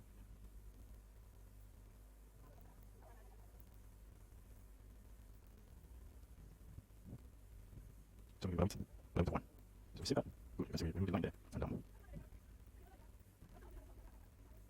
So we're going to have view. View style. Set direction of the row. Align items. Add the color will be 10. Then text. So you want to turn that color as you like. If you have color, you want to turn that. But now in case it's not. We're not using that, then it shows that. If we want to turn that all that, we'll try to write it. So since we're not using that, then we go to our params. That's the point. So you can add it yours. If you have a color size, but I'm not using that for this. So I'm not using that. So like you can put it in your unit as if you're going to be rendering colors. So you're not going to start, so you're ready. So we're in that color. No color. We're going to color. We're going to here, so color. Size. Yeah, over there. So that's the only color I'm going to size. So this one's very nice. Just notice. So this color gives style. So we run fast. So the color. the size. Let's give font size 15 on bold, font size 15, font weight bold. So you see, good. We have the color rendered. So we're going to move to, let's move to delivery details.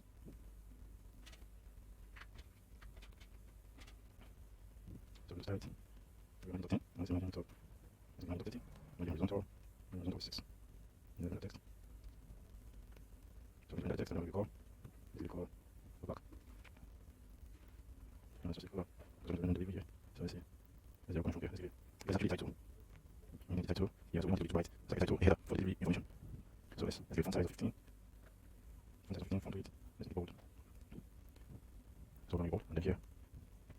So it's a render store. So start background. Background color. White. The color weight 7. The color weight. Black color. There's a black color of white. So render text. So let's enter delivery information. So let's enter delivery. We have delivery. Let's enter delivery. Some delivery. Okay. Let's enter delivery.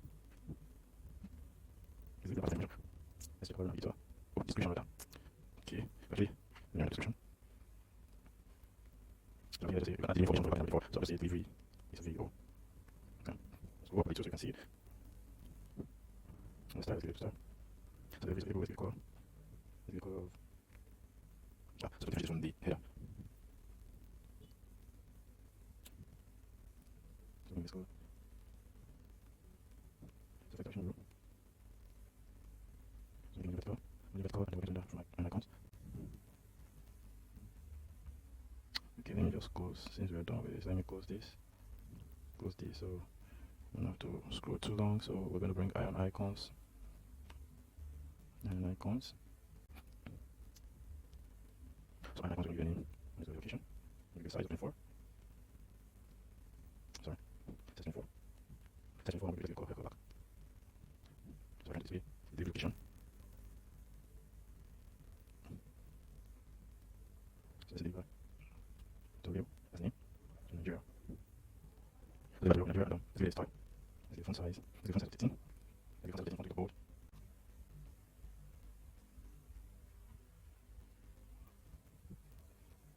So this is beautiful, isn't it? So you can display the user's address there.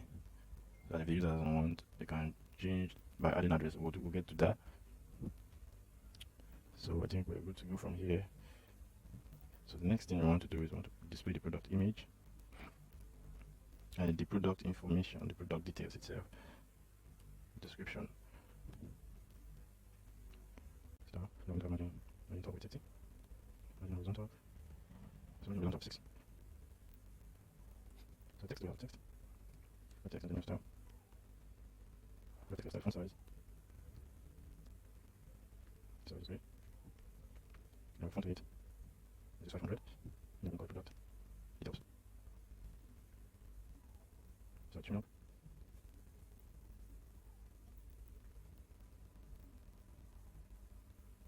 So we'll click this here now. Just click this style, use this style again.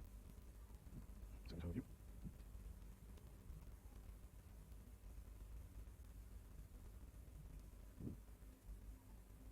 So let's click this. Right here. So yes, so we have product details.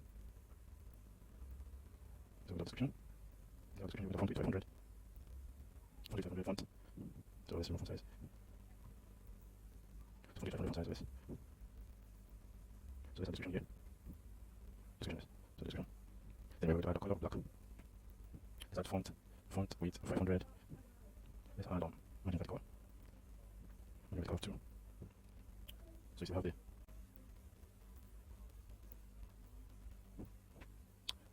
so we'll have the product description from there. So let's pass product description from here, from our home page. We didn't pass that. Yes, so we'll pass description.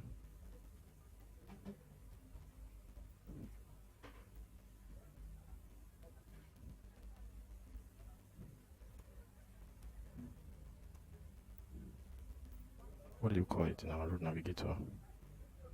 Description, yes.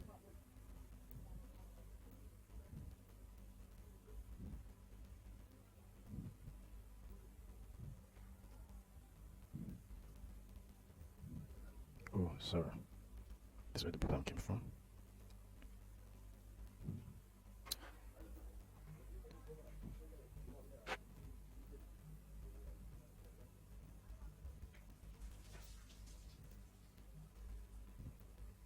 Okay, let's see where the problem is. Console.log.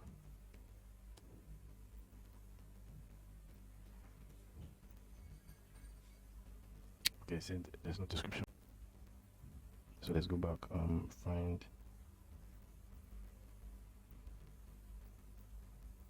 Yeah, so this has description. Yeah, and say the description is showing. So that means that product does not have a description. So we say the description is showing. So we're good to go. So let's use this product then. So the description will be displayed there. To add product to cart item, now come here and close everything about the product details. So it's from here now, so we can add let's do the add to cart functionality.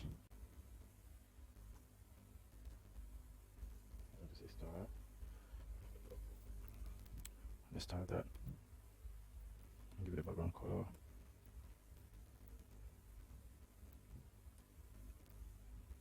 Background color of white, and then we're going to use principal.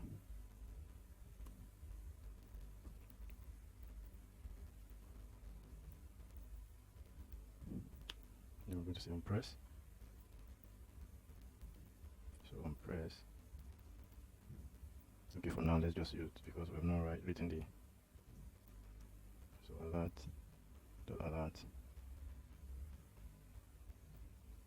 product added to cart. So we're going to be using Redux to do the add to cart system. So for now let's just write this, then we will now implement the Redux aspect. So the onPress event. So after that, let's style this. Let's give it an onPress. Let's start. So start background color. Then we're adding everything will specify content. We have content. Horizontal. Horizontal 7, let's bring it down. Horizontal 7, vertical. Let's do 5. So for now, let's split text here.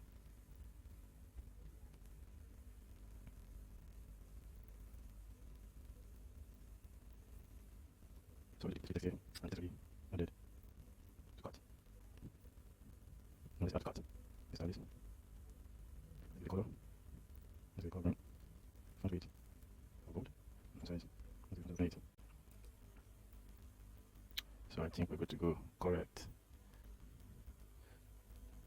So we scroll now, you see this is good, isn't it? So if I press that now, it will alert added product added to cart. That means we're going to go. So at this point we're going to be creating our cart system. We're going to use Redux to manage our cart. We're going to manage the state of our cart using Redux. Add to cart, remove from cart, update cart, delete the entire cart. So we're going to write everything using Redux. So we'll come to our folder here. Inside our folder, let's go to source. And inside source, we're going to create another folder. I want to call it Redux.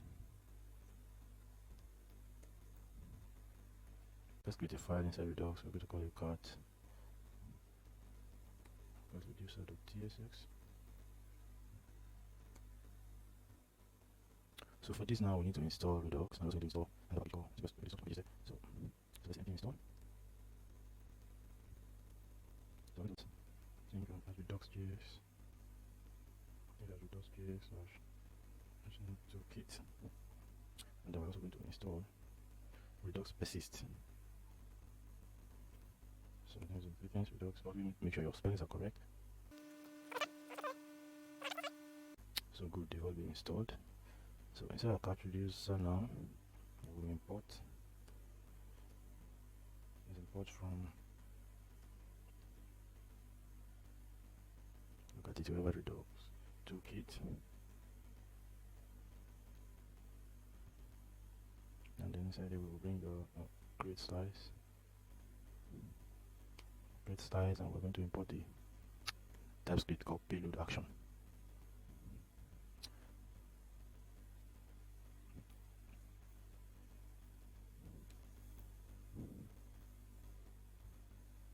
So we also create the types. Let's go and create the types. So come here and create a cat product cat star.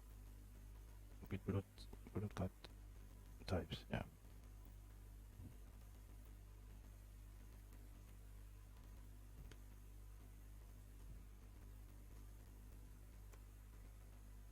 So and then here we're just going to move the types we have inside. Oh, product is default comes. Yes, I'll do this. So let's go this. Let's go the entire thing. Let's go types. Yeah. This is here. So this is product list and then we use the category. So we need to provide the ID name, we need the category. So the string, and price window price. And install the quantity. And there's quantity here. So let's upload this from. Then we come here and use them. So this item. Let's click this twice.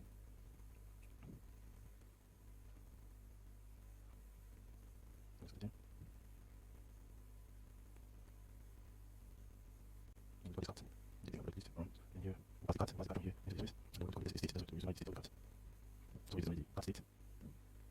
So you use the cut state. Now pass the length here too. Then we pass this cut here. Yeah, I think we're good to go. Yes, we're good to go from here. That's all we need to do. So we pass this cart now. We pass it into the cart item. So we're passing the product list param into it, and we're giving the name cart. And then to manage our cart state, we will pass this what we'll pass the cart into what our state, so that from here we can manage the cart state. So we'll pass cart here, and then we're recognizing the cart is equal to product list params, and then we want to know the length. So we use the length to calculate the number of cart, the total number of cart in the user cart item. So that's the idea. We'll pass it here, and then we're good to go. So we'll go back to so that we can import it in our cart reducer. So we'll come to our cart reducer and import these three items inside this type. So inside our cart reducer, we're going to import from, so we have types, yes, we do product cart types. Yes, so we're going to import everything. So let's import the product list param. Yes, we're going to import the cart item, and we're going to import the cart state. Yes. So now let's create count cart size. I'm going to use create slice.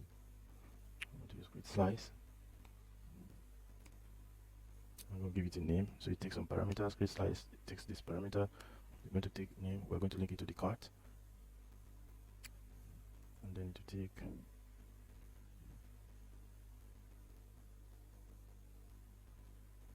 we'll have it initial state. It also takes that. So we want to know the initial state of our cart, and it will be empty. But it's an array. It's an array of empty cart. Let's go to the reducer. Don't worry, the error will go away now. Reducers. See, we don't have any error anymore. So inside our reducers, so this is where we're going to pass the functions to add cart, remove cart, and all that. So we're going to pass add to cart. Now to cart, we're going to give it. So it's going to take the state. So we want to know the state. The state, like I said, is just we want to know the current state of an event. So what's the state? Then the state can be updated if another thing happened in an event or something else. So we can update the state. Occur if something else occurs in the event, you can update the state. So this is the state. He wants to know the state, and the state of the cart, initial state of the cart, will be equal to what? Empty. It's traditionally that makes sense, right? So we're going to be passing it, and we're going to be saying is the type of what cart item. We'll pass that cart item to it because it's an array, and then we're going to have action. So the action now will be equal to payload action. The payload action, we're going to pass our product param list into it. So that's the thing, because and then so we want to check before we add item, we want to check if the item is present, and we're going to be using the ID to check if the item is present. So constant item present is equal to state of cart. So we're going to be checking the state of cart dot find. So we map through item for each item in the cart, check if the item.id if the item.id is equal to action.payload.id. So we want to check if the item, for each item in the cart now, to look through and check if any of the ID there is equal to the ID of the item the user is passing currently, the item the user wants to add to the cart currently. So that's the idea. So we'll now save it inside what? We'll save the information inside item present. So if the item does not exist, yes, we want to add to cart now. So if the item does not exist, if there's no match, if the item.id is not equal to action.payload.id, if the two IDs are not the same, that means it's a new item. So we're going to treat it as what? A new item. So we'll add it into cart. That's what we want to do here. We're adding into cart, not updating cart. So we're now going to say state.cart.push, because we're going to use push method in case there are other items already in the cart. So we're going to use push method and we're going to use a spread operator. This means that it should retain all the item already in the cart. That's what the 3 dot is saying. So, and then plus and add what? The new item. That's what it's just saying. Add the new item plus the existing item in the cart. So, and then we're going to make the quantity equal to 1. So the quantity will be equal to 1. So that's the idea. So that's all we need to do. This is all we need to do. So we go to, so now to remove, the next thing we write is to remove item from the cart. We're going to remove item from the cart.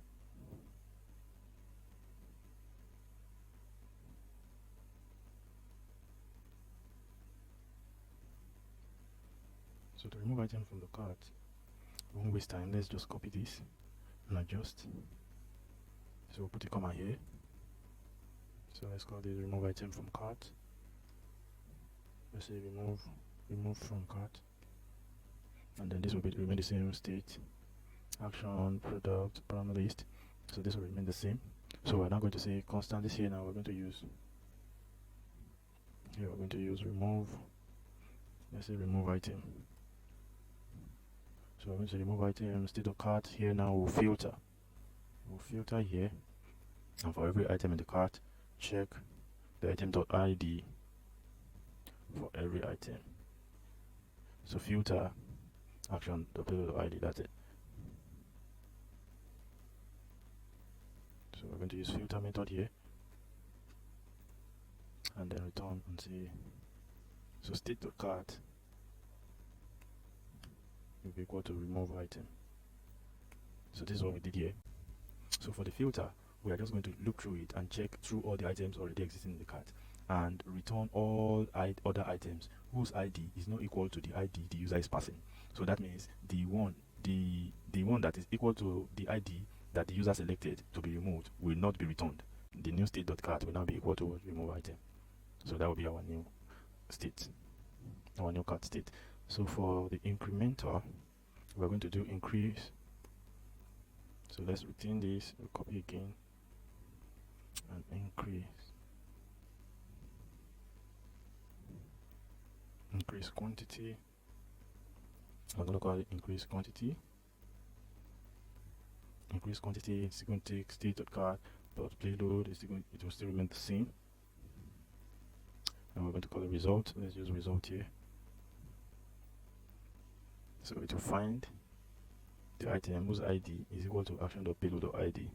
So if it exists, if result is true, so if result is true, that means the item already exists. So we want to update the item. So we'll now say, we'll now come here and say result. So inside result there will be quantity, and then we'll plus. So we increase the quantity. That's the idea. And then to decrease, let's decrease quantity. Let's just copy this, add the comma here to decrease quantity.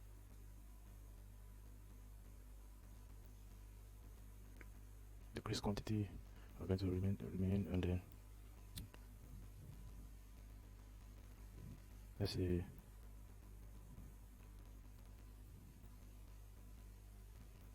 let's call this get item.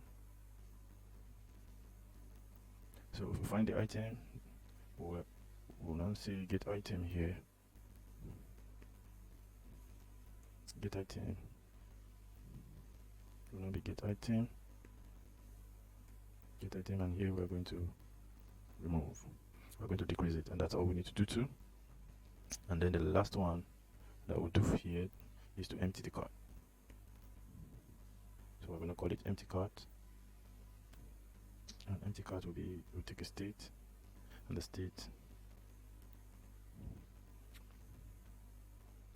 So we're going to have the state and then dot cart, and is equal to, so we empty it.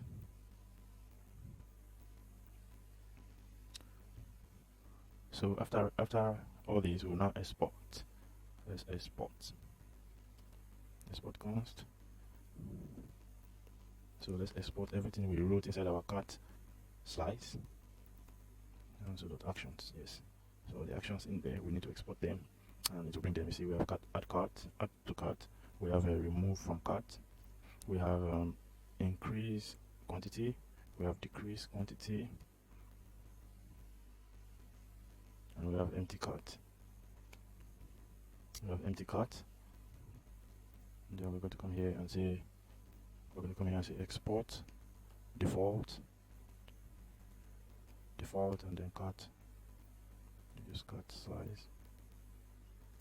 So I'm going to say cart slice dot reducer. We need to export it, and that's it. So now we need to export this, and then we need to create our store.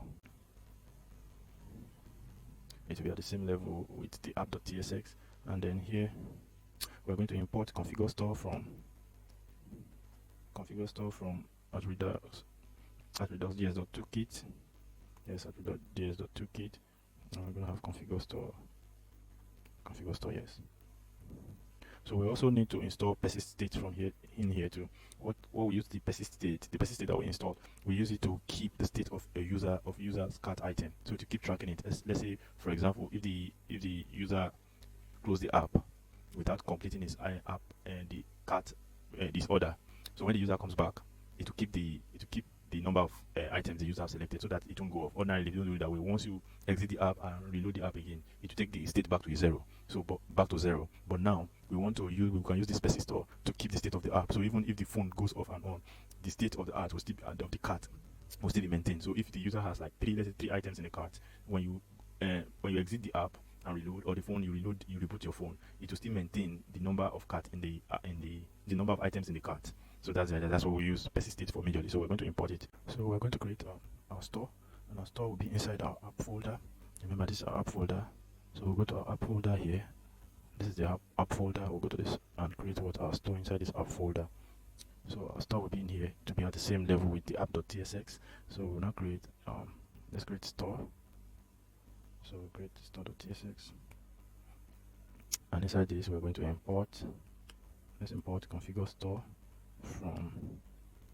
We're going to import configure store from React Redux Toolkit. Then we're going to import configure store from it. So we import configure store, and then we also import persist state, Redux persist from Redux persist.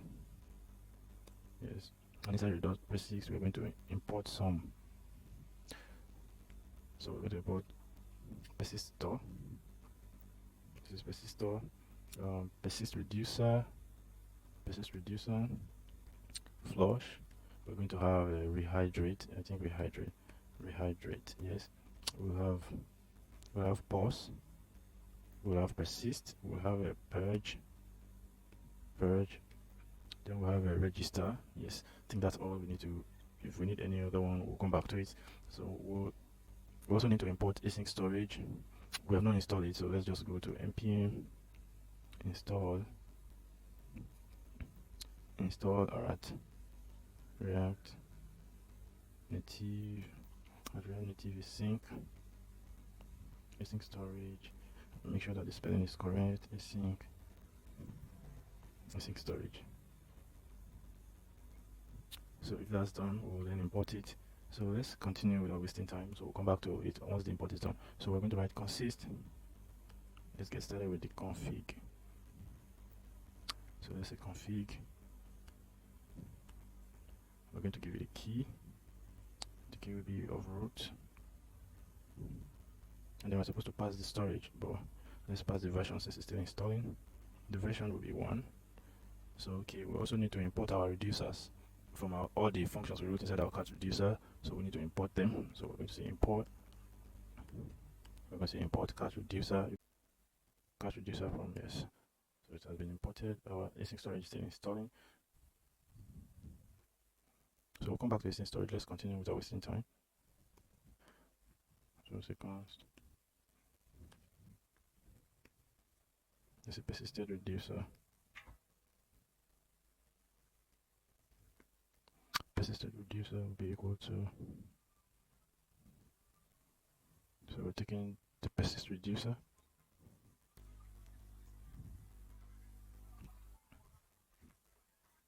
Persist config, and then the cart reducer. We need to pass the cart reducer here.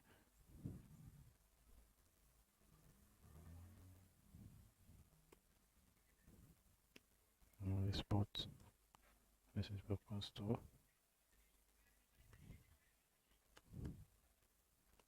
So we use configure store.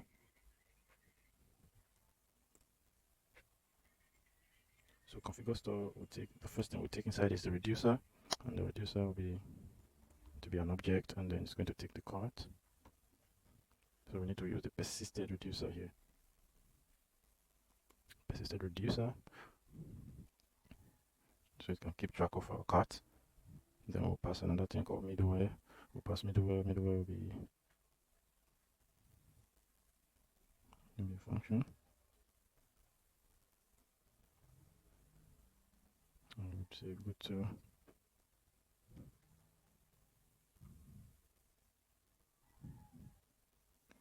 go to default.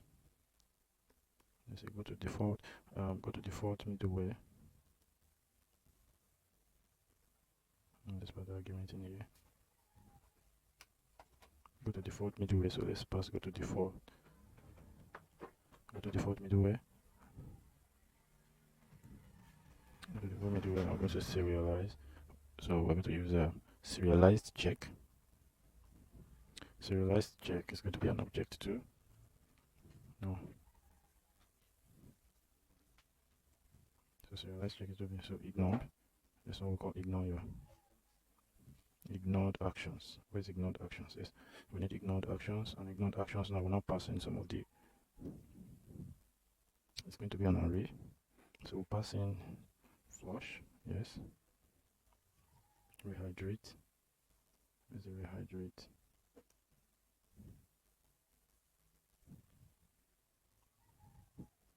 Let's pass the rehydrate.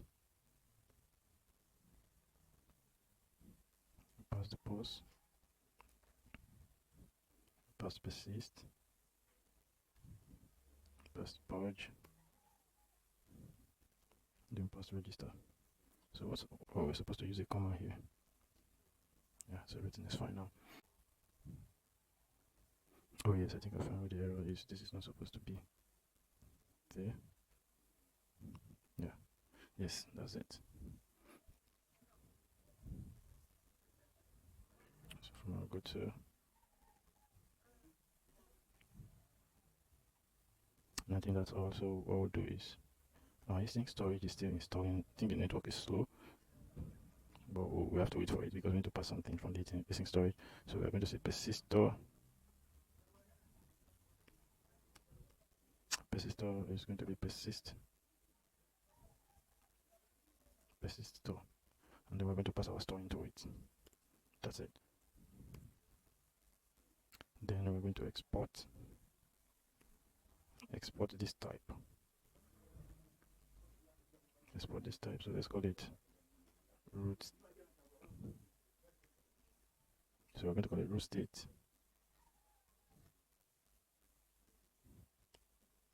Here's return. Here's the return type, and it's going to be type of the type of store. Get state. Let's close it. Yes. So we can save persist config.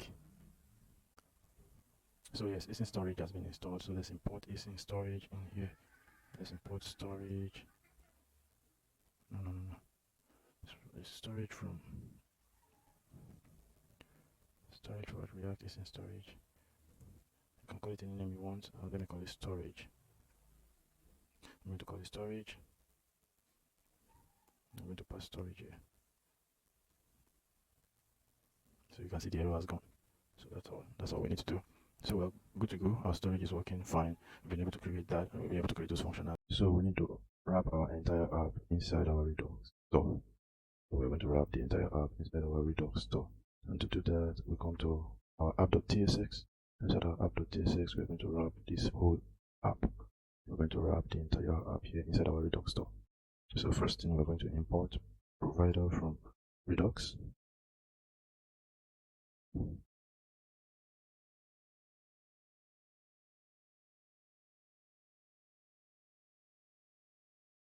So we're a provider. We'll come here, we use a provider.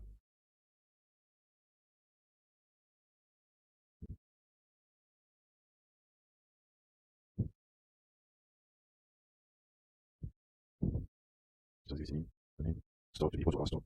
So for the store, we're going to import also persist gate. We'll import persist gate. I'm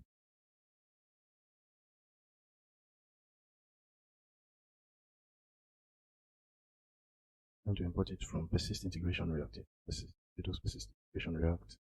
Then come here to interrupt. Persist gate.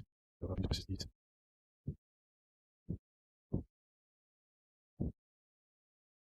Inside our persist gate, we'll pass our persist into it. Persist is equal to persist store. Import it to here. So that's basically it. So far, I'm just going to show you our app so that you see everything we've built so far. I'm going to zoom it. So just bear with me. We'll zoom to always show you so that you see that everything is correctly built. Everything is working fine. So let me just zoom and show you.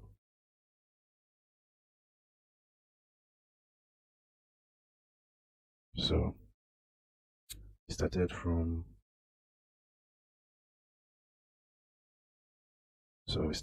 the header. We have, and it's working fine. Then we moved to the banner section. This is the banner section, and then we moved to the categories section. You can see all the categories that we have, and see all the categories. They're rendering well with the names. Just thought I should show you. Then from there, okay, like when we change the categories, you can see that everything is changing correctly in real time. Then we have television. You can see your bags and everything is also horizontally scrollable. We have fonts.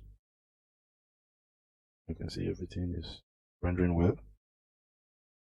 Then from the selected categories, we have the trending products. You can see all the trending products, trending deals of the week. You can see everything is appearing well. The names, everything is showing well. And then we have the limited deals. So from the limited deals, you can see the percentage width that we created.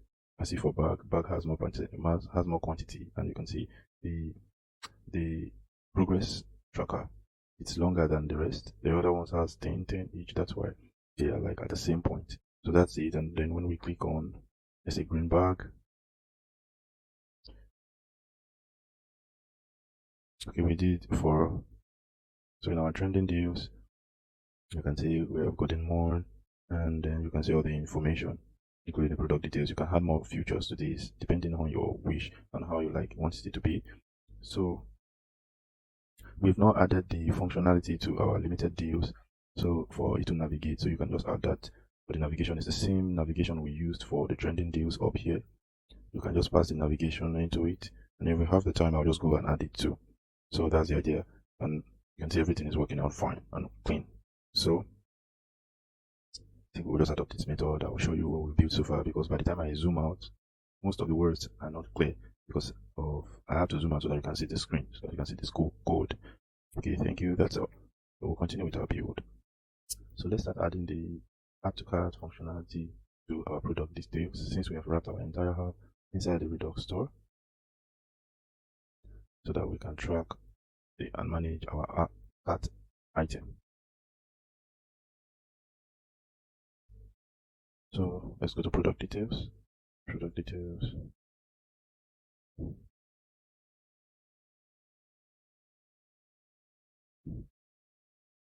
So we're quickly going to write some functions inside our product details. use dispatch. We will be using use dispatch. We will need to import it from Redux, and then we'll be using use selector.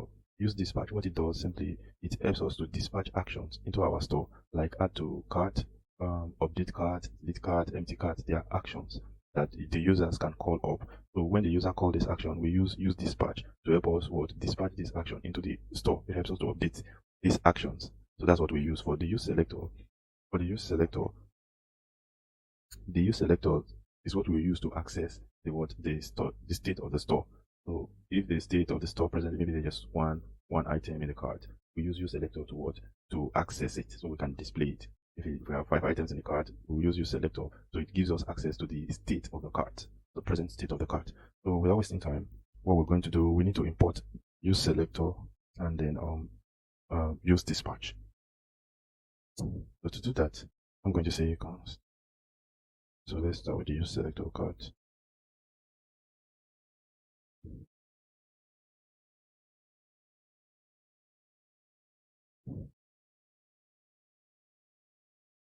Let's not bring it in this.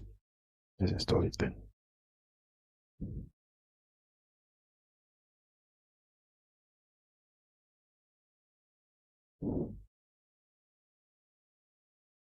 So we're going to import use selector from React Redux.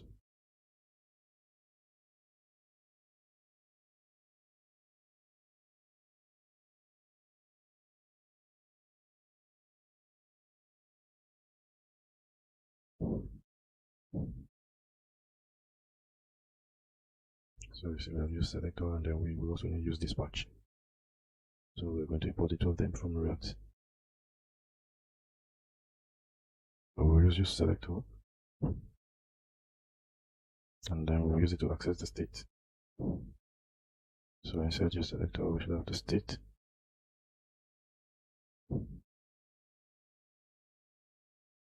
We'll call it, we'll use a callback function, and then it will be state dot cart dot cart. So I'll explain that to you shortly. So it's asking for the type. So you said state is of type unknown. So you recall that. Move this. You recall that inside here, this is where we are going to track what the cart state. You see, that's what we write. That's why we wrote this. So it will give us access to the cart, and inside the cart we'll see the product param list. So come here. This is my store details. Okay, product details, and then we're going to see this is equal to what? The cart state. Yes. And you can see the error is gone. So we are actually looking into what the state. Instead the state, we have what the cart, and this is the cart. If you look at it, we have the state, we have the cart, the initial state, which is cart is empty, and then it's looking into this cart.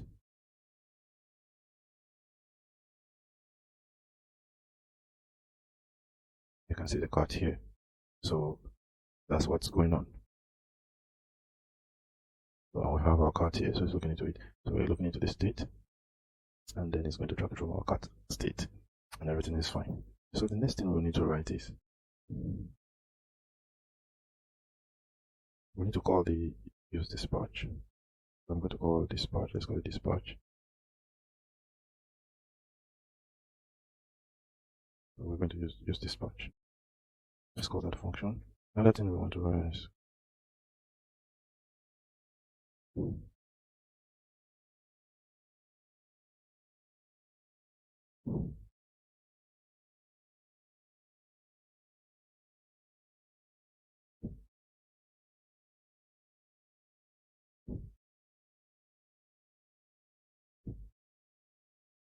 so let's write the function for adding item to the cart.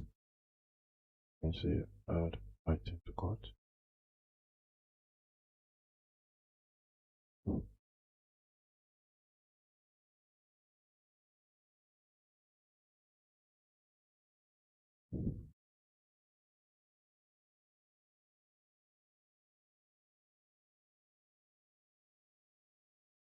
Go to product list params. Yeah, props.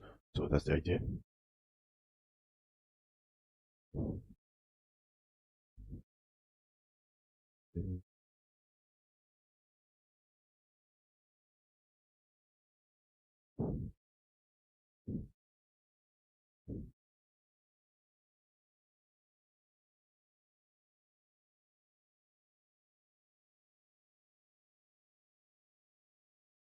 So we're also going to call some.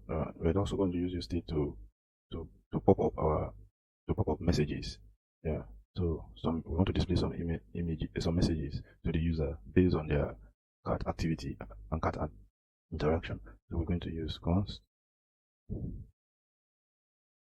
This is const message set. Going to be using use state. Going to be a string.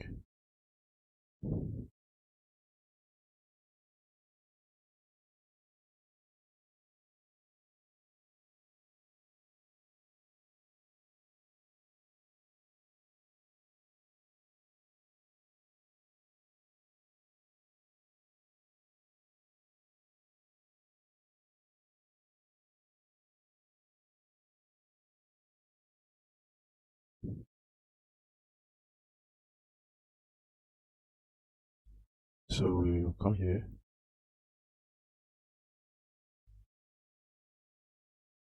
So we'll come here, we will now say, so we say if product item, if the quantity is less than 1, so that if we want to add an item to cart, we'll check if the quantity, if the product item, if the quantity is less than 1, this is what we're going to do. That means the item, just if the quantity of that item is less than 1, that means the item is not in stock. So that's what we're doing here. We're tracking the quantity. So instead of adding the item to the cart, you're going to return a message to the user that, okay, this item is out of stock. That's what I want right now. So that's what it means. So we're now going to set our message. I'm going to set message in the string. I'm going to say this item, this product. So the product is out of stock. This product is available to add to the cart. And then for this, we're going to set display message, but set it false. We're going to make it to true. So make it true. Or you can set it right. It's the opposite of the current state. So we're going to set display. So it was false. Because the current state of display message is false. So if I think the current display message is also true, and also I use true directly. I want to set timeout. So that the pop-up notification will go out. And also set display message will become now opposite. So it becomes opposite of whatever the current state is. Then display. Let's do it. Time. Let's after 30 seconds. Yeah. So if else, so let's do an else condition here. So now, if the product is out of stock, we want to check where it comes. So we'll find the product. So use our cart to find. The cart is referring to this cart here. So for each product, this is our cart item. It's on the function. Product of finding. So we're here now. We're looking through we're looking into the cart and looking through all the products inside the cart, and we're looking for the product whose product ID is equal to the ID of the product to be added to the cart. So if it's true, that means the product already exists in the cart.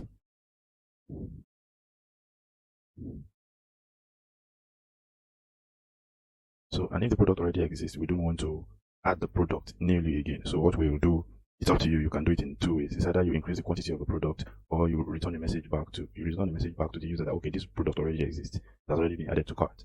So, but for me, I'm going to be using the product as already been added to cart. So we want to display the message. So we're going to set message. So we're going to set the message to product already added to cart. And we're going to set the display message to what? And it falls back after 3 seconds. So the pop-up notification will go off. We're supposed to write if find item is true. If find item is true, that means the product already exists in the cart. So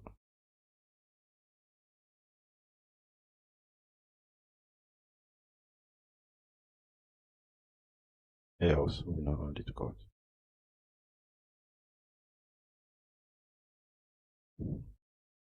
So as we will set added to cart. So opposite of added to cart.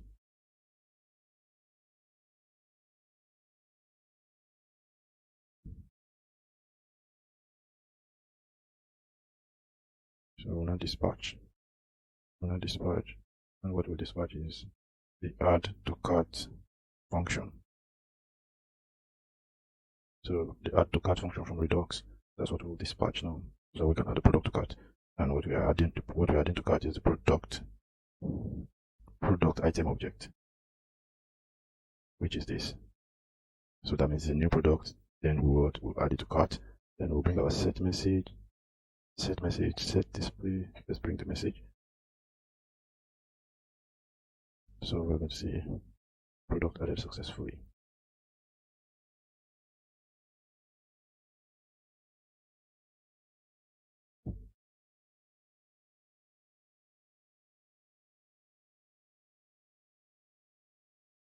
So we're having some errors because in our package.json we didn't install our React Redux. We didn't install it in the right place.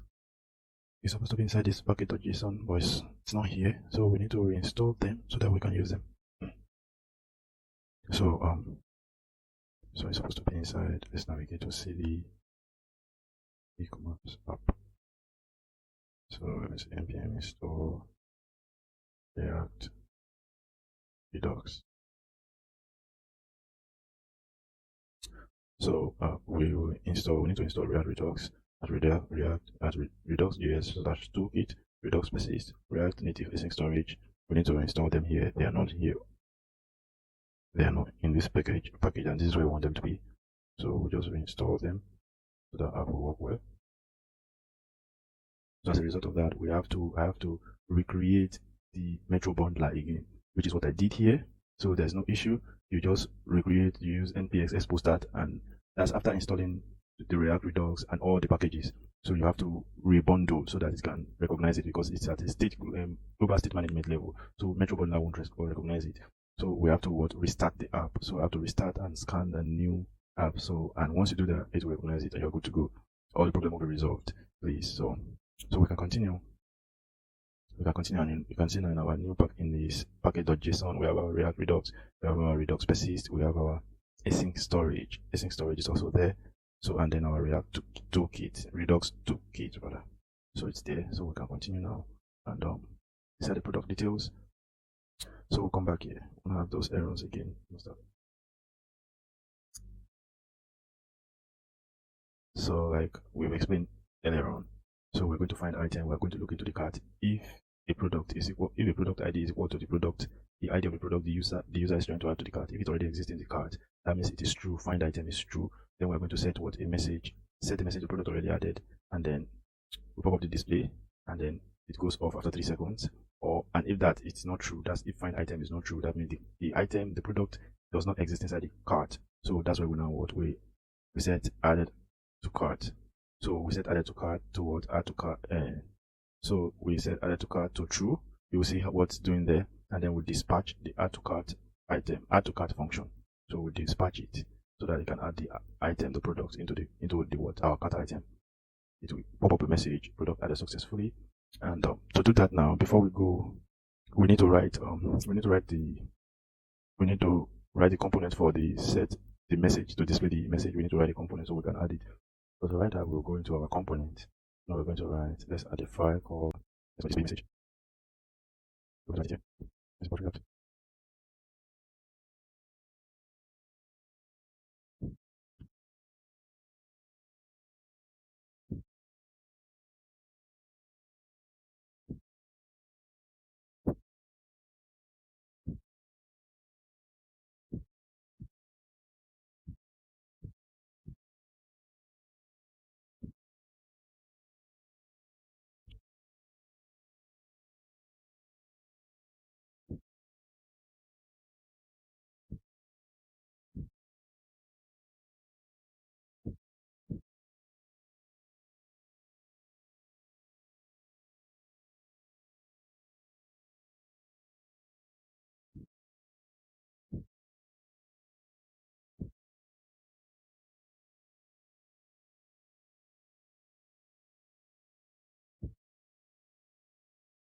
So that's basically all we need to write. We have the component for the display function for the display notification.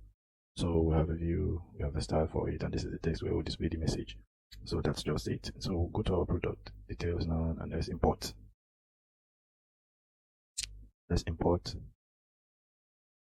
display message. We'll import display message here.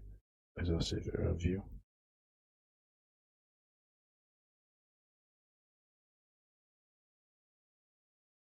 So we'll say if display message is equal to true, then render that component. Display message, we import it. This is equals component, and then we're going to pass in the message. The message will be equal to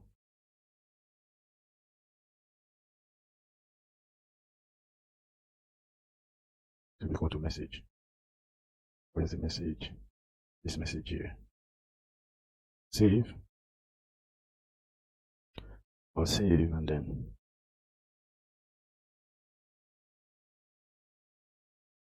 we'll come to where we add. Okay, here we'll come here now,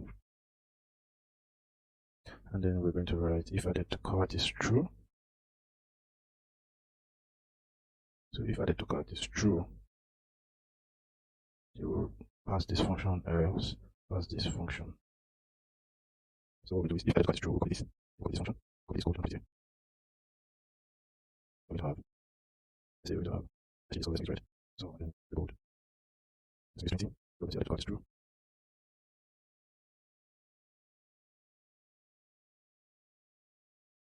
So we also going to have add to cart. It's 22. So we're good to go. So what we're saying here, if added to cart is false. So if added to cart it is false. So if it is false, you will have add to cart, and if it is true, it will display added to cart. So, and then this is where we toggle it to be true. So where is it? Product added successfully, and then we set message product added successfully, and then we set display message. Okay, set added to cart. This is it. So set added to cart equal to what? So it's opposite of the current state. The current state is false. So when time we press it, it becomes what? True. So if everything is working out fine now, if everything is working out fine, if we press it, we should have added to cart. So let's go and press it. 1, 2, go. Okay, we're still using the alert function, so I'll remove that. Let me go to the function and remove the alert. So on press. Now press using the alert. Remove this.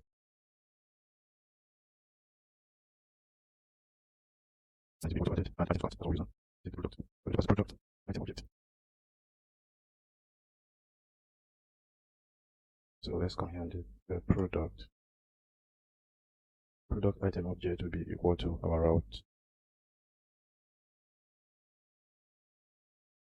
That's it.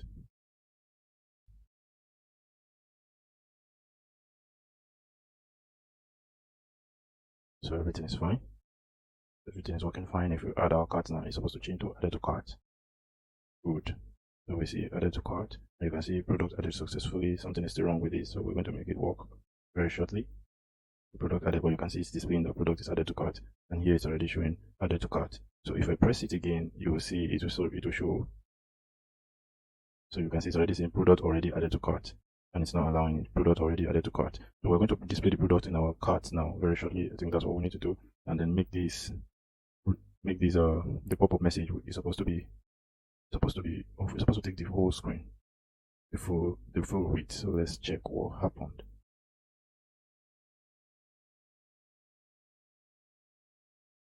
Let's check. Oh, this was where the problem came from. It's supposed to be 100%. So let's see. Good, beautiful. You can see product already added to cart, and it's not allowing it. You press again, product already added to cart, and you can see the message goes off. This is beautiful, isn't it?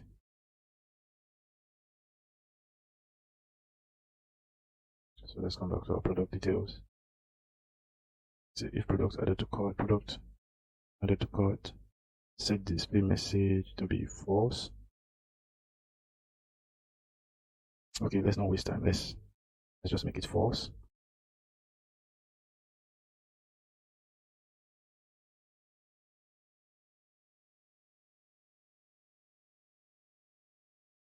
Set product. Okay, no, this is true. Let's make this true, and this becomes false after 3 seconds.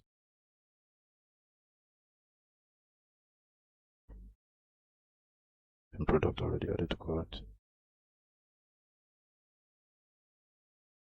So if I press that, it comes. After 3 seconds, it's off. If I press it, product already added to cart, and it's gone after 3 seconds. So let's just use true and false.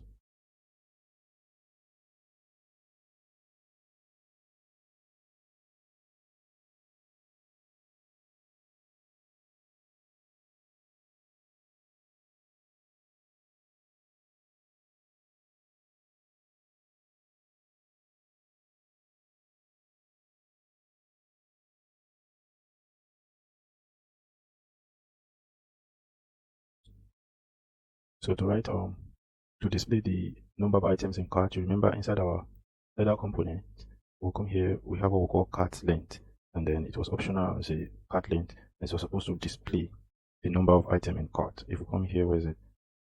It's supposed to have cart length. Yes, see.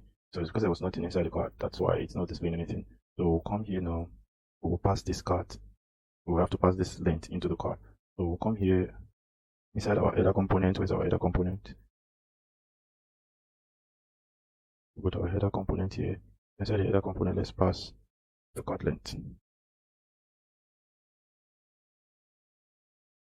you can see it's popping up, and the cart length now will now be equal to what? Was use selector dot length.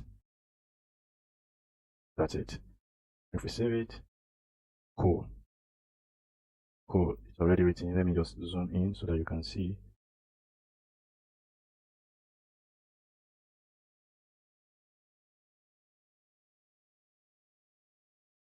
So you can see the cart is currently worth 1. We have 1 item in the cart currently. So this is working well. Okay, let me change the color so you can just see it. But if you apply it from your own end, you see that everything is working out fine and neat. So we have cart none, yes. So the color here, the background color, let me make the background color black so you can see. You can see it's equal to 1. This is beautiful, isn't it? So if you try to add another cart, if you try to add another item to cart, you say product already added to cart, and you see it's written in it's still 1. It's still 1. So that's the idea, and this is beautiful. Okay. So, and if we go back to our home screen, for our home screen, let's add the same thing. So you'll see how this whole thing is working globally. So for our home screen, let's go to our header. Home screen, let's add the cart. This will be cart length. And I'm going to put our use selector. This is our use selector. Is it? Let's use selector here. Right here. So we can use selector. Yes. Then we bring our cart. Our cart state. Yes. Everything is fine. If I come home, you can see good. We still have what? 1. So if I come here, we have what? 1. And if I say let's try to add it to cart, product already added to cart. This is beautiful. And then if I come to let's add another product, this is good. It will change to 2 now. Product added successfully is the message. You go here and it is what? 2. This is cool, isn't it? It's 2 now. So that means we're good to go. We want the user to edit the cart item in our cart screen. So we will navigate to cart screen now. So the user can edit their cart item, update, delete, clear the cart item. We're writing that in our cart screen. Okay. So to get to the cart screen now, we're going to use the go to cart screen. So let's bring go to cart screen down here. So we can write the functions. The other functions for cart screen. So this is what we're going to do. So when the user click on the cart item, that's what we're going to use to navigate to the cart screen. We want to give it some functions. We want to give it some instructions. So the first one that we're going to check before we move to our cart screen is we're going to check if the cart length is not equal to 0. We don't want the user to navigate to the cart screen if the cart item is equal to 0. So we're going to say let's display it. So let's click the page. So if cart is equal to 0, we're going to say your cart. So I say your cart is empty. Please. It's not product. Continue. That's it. And then everything is the same. Else. We'll navigate to the cart screen. We'll navigate to the cart screen. We'll navigate to the cart. We'll navigate to the cart. We'll navigate to so we'll end the cart if we for Redux now. Then we'll pass it from here. So we'll navigate to our cart screen. That's it. So if I click on the cart item now, see it has navigated to that's going toward the cart screen. So from the cart screen now, let's design this cart screen and add all the functionalities that is required there.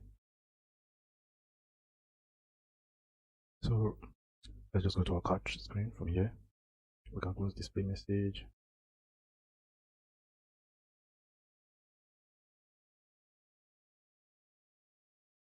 Close this header component. Okay, for now, we might not be needing header component, so let's do without it. Product details, let's leave these ones. So this is our cart screen.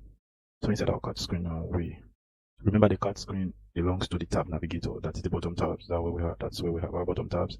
So if we go, where's our navigator? Let's see our navigators. Close component, close hook. Yes, this is a navigator. So we'll be making use of them. And now we are going to be using cart both for at the navigator level and at the root navigator level. Because so if you come here, you see that cart is actually a member of what tab? Navigator, the bottom tabs. Where is it?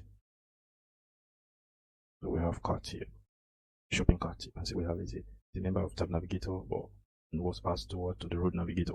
So this is what we're going to do. Inside our tab navigator, we will need to hold the cart params, and inside our root navigator, we also need to hold what the cart params there. So that's what we are about to do now. Okay, consequently we can write. So let's come here.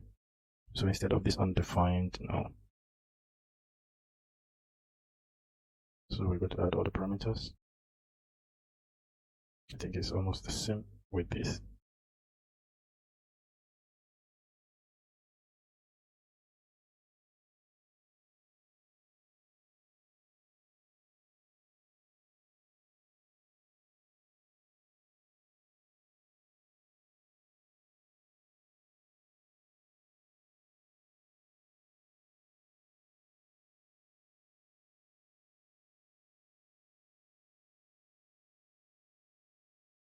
So now that we have created the props for the param list for the cart inside our tab navigator, you can see the home screen is already showing an error. It's already showing an error.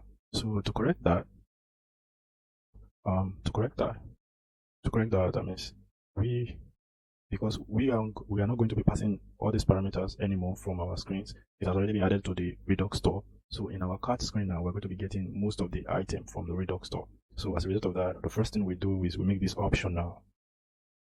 Yeah, they become optional because we're not actually passing them, but we need to retain it so that all the screens can function together.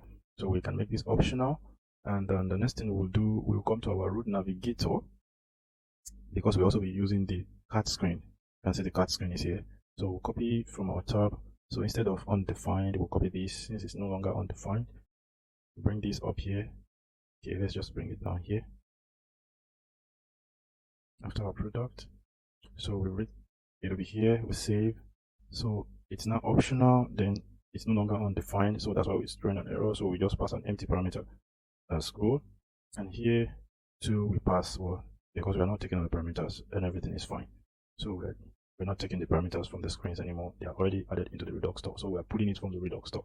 So that's the idea, and everything is fine. So, okay.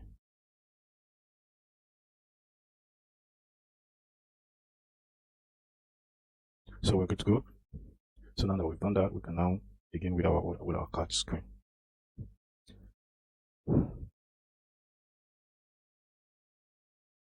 So the cart screen now, let's destructure it since it's coming from our tab stack screen props. You still remember, right? Tab stack screen props. Yes. So we imported that, and then it's going to take navigation, and then we're going to pass through route, and you see the screens will pop up again. Good. You can see that we'll pass our cards to it, and everything is fine.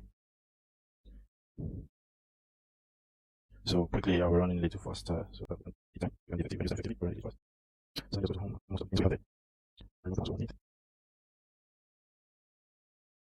Okay, we have to stock. And you got state using selector with a card. And this new OS. So I don't know, we have a component. So that's going to go. So we need a new one, so we just added it. So we just save area view. So we save area view home. Takes the same. So we save area view to the component as component.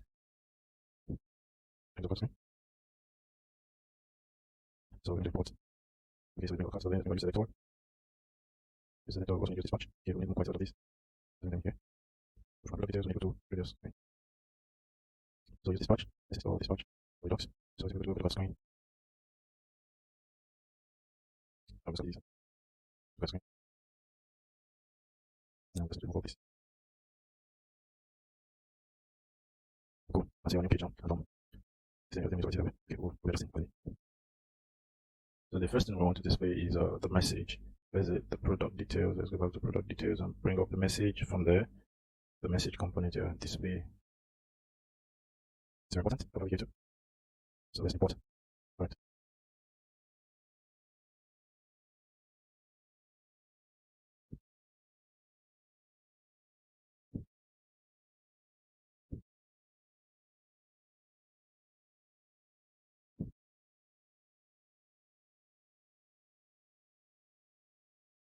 So the view and the view and the flex direction. 0. 1 items. Padding. So the first thing we're doing is for subtotal. So text. And to subtotal.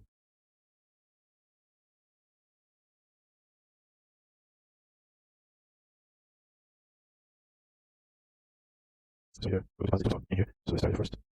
So the font size 20 on the board. There's a font size 20 on the board. And get the total. So we're quickly going to write a function to get the total of our cart. So the total price of our cart item. So to do that, we're just going to write a function to map through. So we're going to call it total. And then total will be, so we'll map through. We're going to be using a map function. So for each item, we'll use the map function. Write a callback function for each item. So we're going to be calling the price, item the price, and then we'll say multiply by item.quantity. Multiply by item.quantity, and then we will use a reduce function. Yes, we'll use a reduce function to add everything up. And it will take current and then the previous. And give us a callback to. So the callback will be current plus previous. So it will be current plus previous, and the initial state will be 0. So that's the idea. That's what we're passing here, the initial state. So if there's nothing, the initial state will be what? It will be 0. So need to take current.index. I think that's it. Yeah. So that's the function. And then we're going to pass. Let's pass that total. And you can see it's already appearing. It's already appearing. That's cool, isn't it? So we'll continue. So here we want to make padding. Padding should be 10. So that we can have a good view. Okay. Yes, padding is 10. It's better. So here, let's make this font weight 18. But I think it's better now. So we'll continue with it.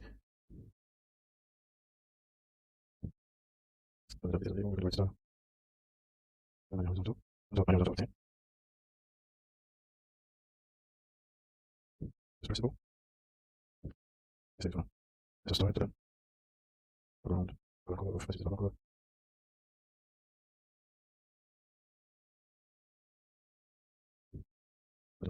Videos.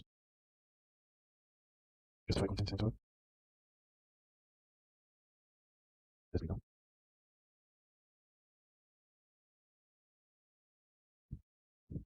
Justify content center by items. What's this? And horizontal will be 10. Margin top. With 10.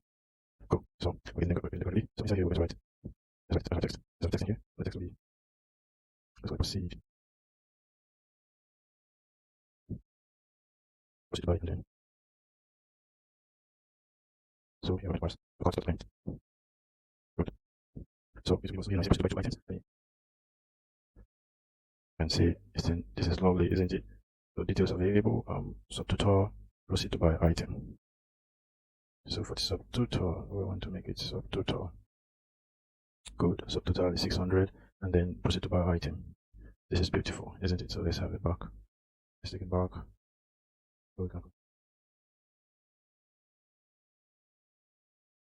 So proceed to buy item.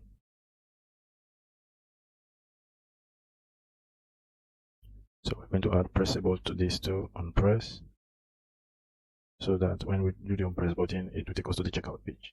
So for now, okay, let me just hit proceed. Proceed to checkout. Let's just proceed. I have the function to hold that for now. I'll start to proceed. So we'll calculate later. So proceed, and let's go to the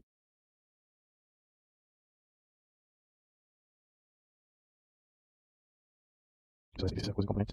This is a closing So we have the story. We're going to give height 0 1. The color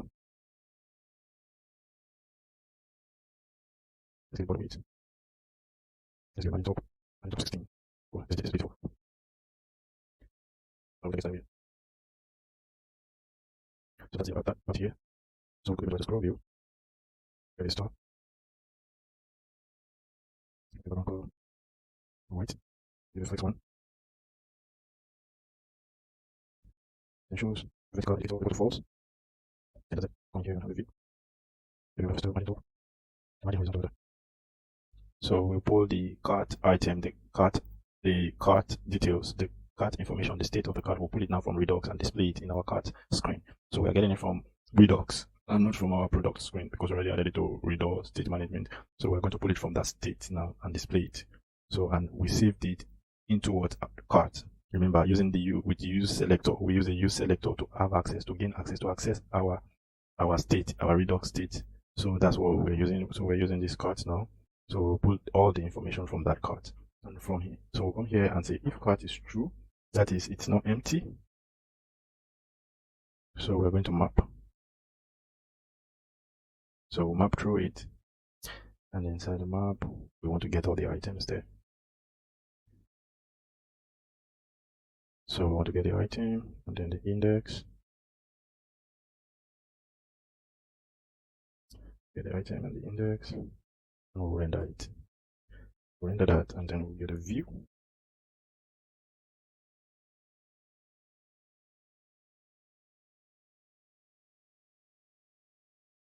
So the view, and the view is going to have a style.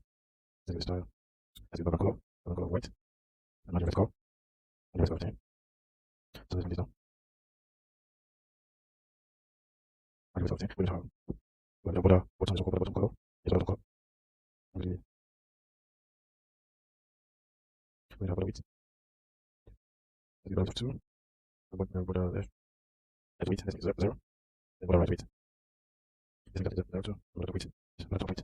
Top width. Let's get 0 0. So we have a key. The key recorded index. It's very important. So you can see it has changed. This is beautiful, isn't it? So we're going to have pressable. So pressable, this is not pressable. We're going to vertical 15. Next direction. Row justify content. The center. And justify content space between. So it's some content space between. From the view. Here's the display image. So the image. This is the image. Yes, it's here. So we're going to this is the store. This is the width. This is the 140. This is the height. Height 140 as well. So size mode we contain. Then it's going to have a source. This is URI. URI and we equal to item.images. And by using array, so this is the first image. So that's how this view on them.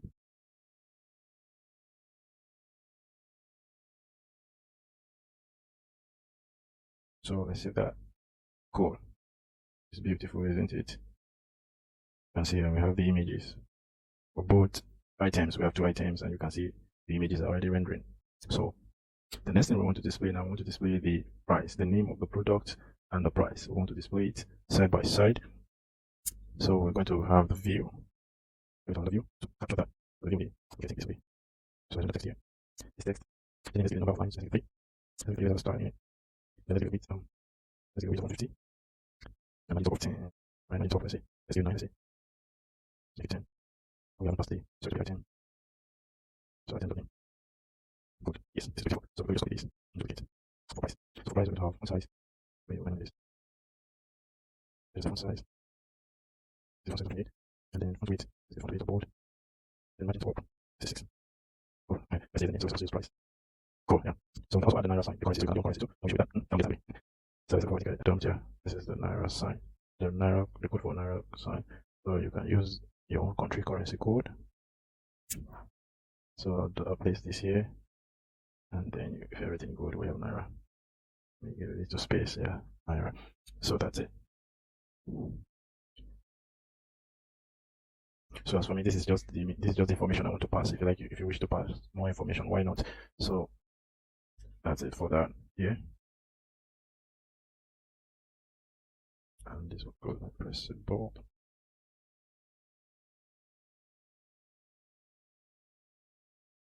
So you have press bold. And set these are. So you have the style. We have style. Let's give margin top. Margin top 15. And then margin bottom. Margin bottom 10. There's a flex direction. There's direction of row. Align 19. Now center. There's a gap. Gap of 10. There's a view. Just like this. And there's a press bold view.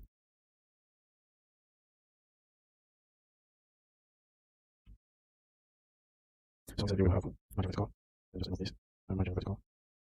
And vertical 10. Flex direction row. Okay. Margin vertical. And vertical 10. Flex direction. So we have margin bottom. We're going to this here. So we have 19 here. We're going to use. Just margin top. Margin vertical. Then we'll just. So we're going to this item quantity. So we will say if item or quantity is greater than 1. So we want to increase the increment quantity function. If it's greater than 1, we will run a function, else run another function. So let's have it. So if it's greater than 1, we're going to pass. We're going to use pressable. Let me also write the pressable here so that the error will go away. Yeah. So if it's greater than 1, we want to increase the quantity, and if it's less than 1, we want to delete. If it's less than 1, it will show delete, or it will just delete if it's less than 1. But let's concentrate on the if it's greater than 1. So if it's greater than 1, we want to do onPress. So we want an onPress, and inside the onPress function, we're going to call it, let's call it decrease. Let's say decrease item. And decrease item, so we're going to pass our item into it. So let's write the function for decrease item. Okay, let's just continue. We'll go and write the function very shortly. So another thing we can do here is to pass the style. So we're going to pass a style, style it. So we're going to give it background color of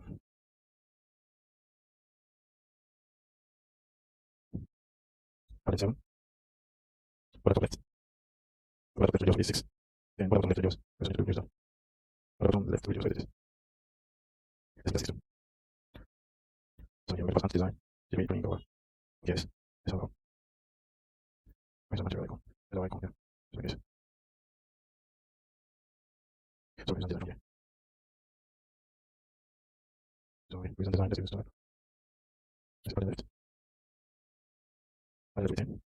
Then we'll use the name. It's all minus. Let's select. Then we'll have size. 22. Let's give it color block. Sorry, it's a string. So we'll write the increment quantity. That's what we need to do here. So we're going to copy the same style. We'll copy the same style and use it for the increment. We'll just change. Delete. If there's one, then we'll use delete. So from here. Let's delete. Oh, we already have. Let's just remove this. Then we remove that. Okay. Yes. So we're going to pass delete here and then press here. The press here is going to delete. So the press here, let's see. We're going to pass delete. Delete item. Delete the item that is chosen. Let's go back to functions. So the first one we have is check. The first one we have is decrease item. So we're going to decrease item. So let's write the function for that. So decrease the item. We'll come here and write sorry constant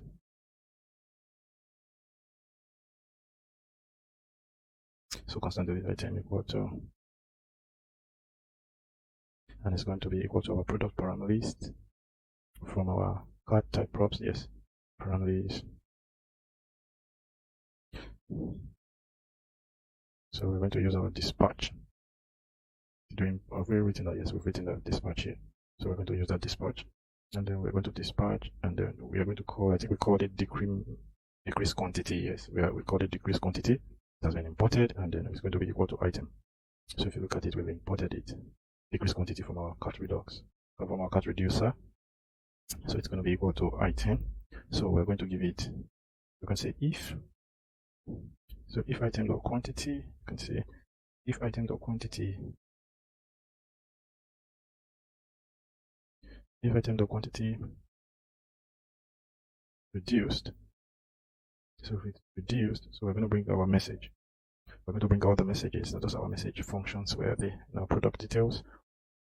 So we'll pop those message, we'll pop the message up again. Yes, just like we did here. So we'll bring this. So we'll cut screen, where is it?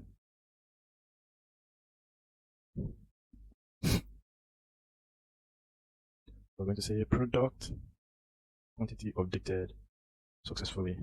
So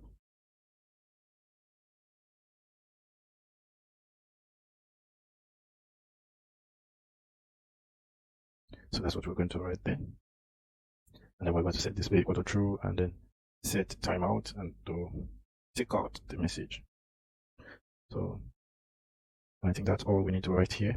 So that's delete, and then we need to write. No, this is decrease, right? Not delete. This is decrease. Decrease item. And then we need to write for delete.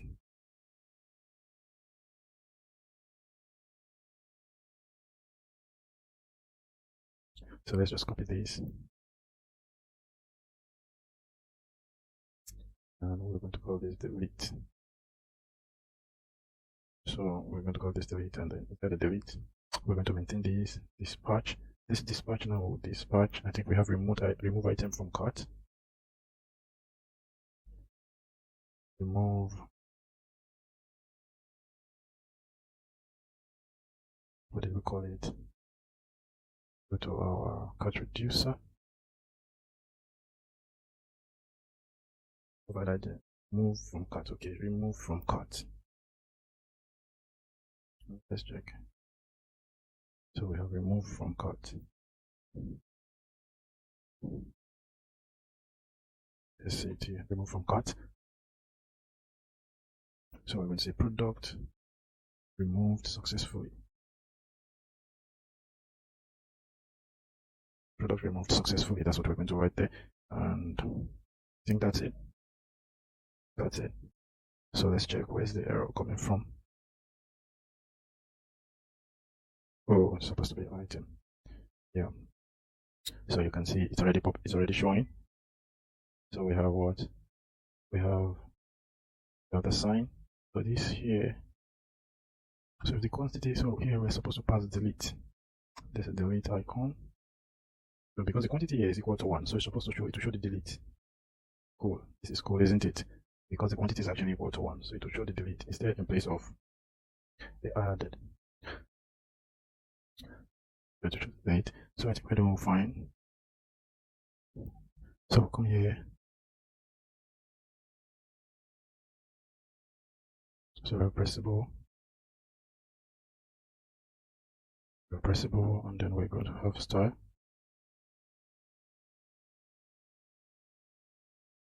So we're going to have style with a background color with a white.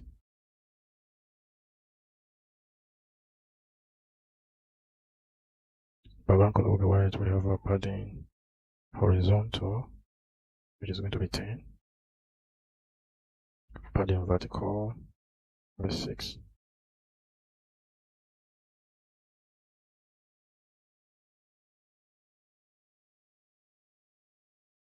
Then we're going to pass.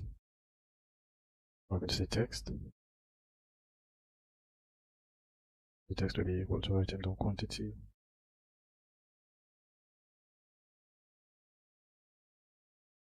If you pass that now, you can see it's showing the quantity of the item.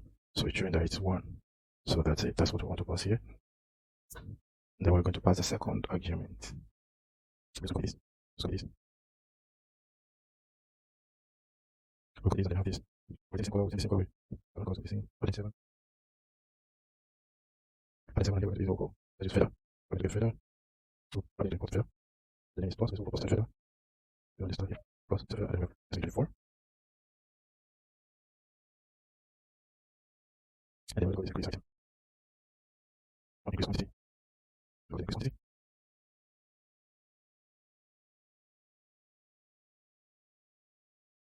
There's a setting one more time. And here we're going to delete. We're going to text it here.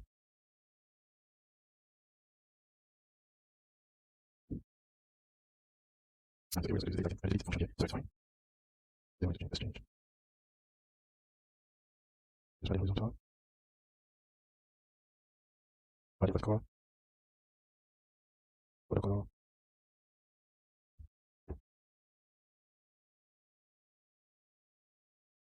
Put a radius. Put a radius 5, and then we're going to put a width. Put a width is 0.6. So that's why you can add down. Why you can add this feather to the icon. We'll add feather into this. And we're going to for increase quantity. So we just copy this immediately. Then call it increase quantity. So increase quantity.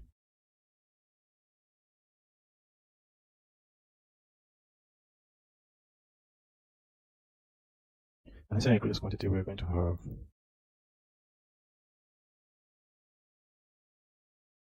I think we call it increment. Okay, let me just check it. We have increase quantity. Okay, we call it increase quantity. So we're going to use increase quantity. Increase quantity from Redux reducer. Yeah.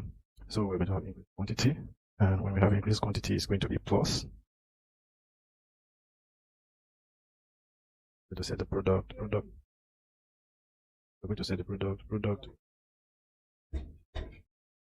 going to set the product to product updated product updated successfully, product quantity updated successfully. And we're going to set timer, everything. So I think we're going to go. Let's make this 24.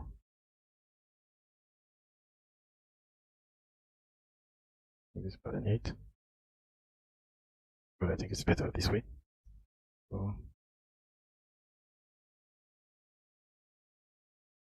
So I think we're good to go. So let's say, for example, if I increase the quantity, let's increase the quantity now.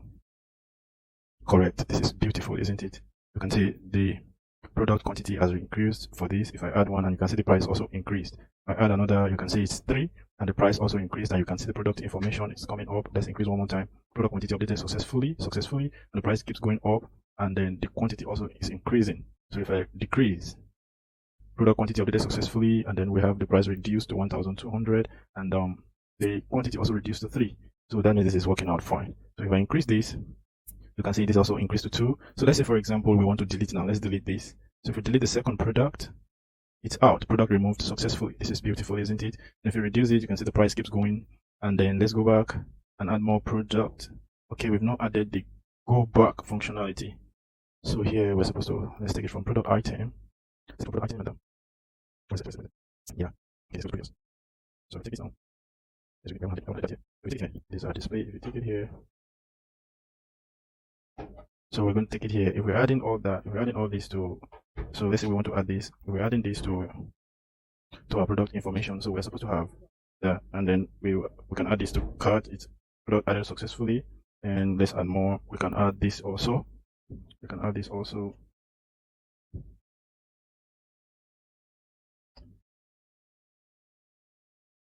So we can add this also, and then we have, if we go to the cart now, see we have all the items inside the cart, and so there's one of the functions that we haven't used, and that is this. So if we reduce it, it's equal to 1, and then we can remove it from it.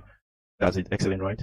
So I think that's all we have to do, right? So before we leave the cart screen, there's one more thing we need also to do, one or two things. So there's this general perception about the cart script that if the cart, we're going to buy it, if the cart is empty, there's no item in the cart, we're going to pop a message to the user that, okay, this cart is empty, so, and then redirect the user back to the home screen. So to do that, we're going to be using what we call a use effect hook. So I'll just come here and write the function quickly. So we're going to use use effect from React Native, from React.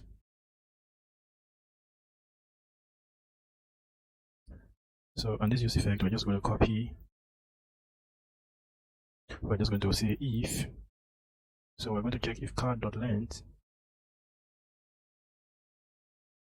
So if card.length is equal to 0, so it will run this function. On the function, we're going to let's just copy this.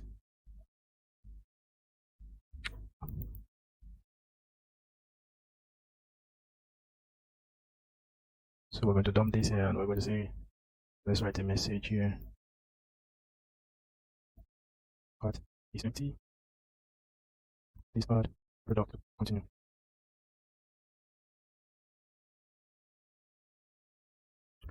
So that's it. We're going to set the timer, set the message false, and inside here we're going to navigate. So we're going to navigation to navigate, and we're going to navigate to. So we're going to use this method. You see, it's popping them up. We have tab stack. We're going to home screen, and then we can call it up this way. So to call the screen we want it to go is somewhere at home. No, it's supposed to pop it up. You can see the power of all the props and the types script props we wrote. See, everything is coming up, and then we're going to go. So if this will be, so we are going to write it. We're going to pass the dependency array into it, and it will always look to it will listen to the cart length. So that's all we need to write here. So there's another thing we need to write. We need to write for proceed. If you remember the last time when we wrote it, we just defined it. We have not passed any information to it, so that when the user click on proceed to buy 2 items, for example, like we have here, it will take us to the checkout page. So to do that, we are quickly going back to our proceed. So for the proceed, we don't want for us to go to the checkout page at this point. It's very important that the user is logged in.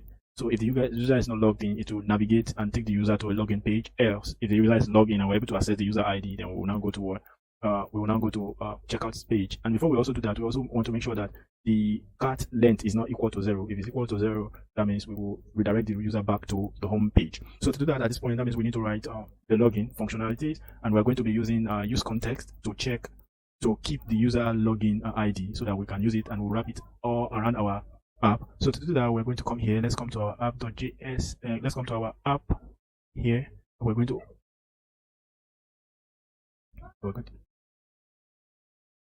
so let's call it user context.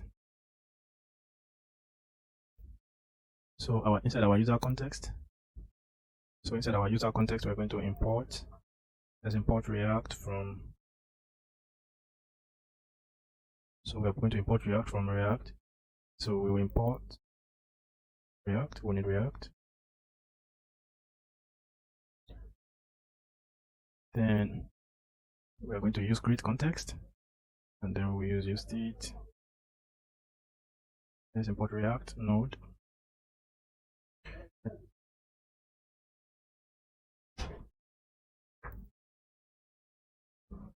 So for now, this is all we need.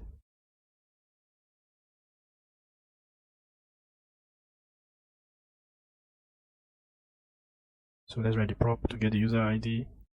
So the first one is get user ID. To get user ID will be string. It will be string or null. Then we're going to set get user ID. So that's going to be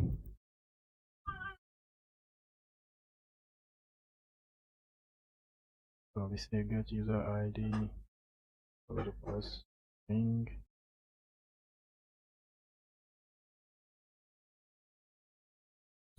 We're going to have constant default. So let's declare our default value. So it will be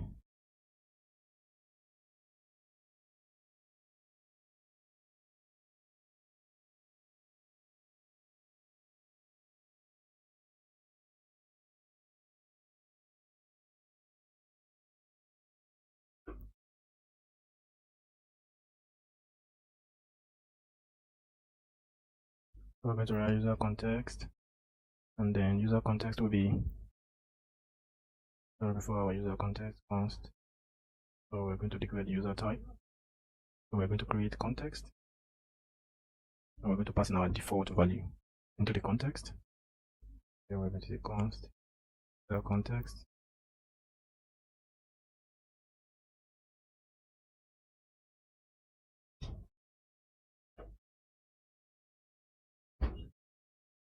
So user context, we're going to have a children.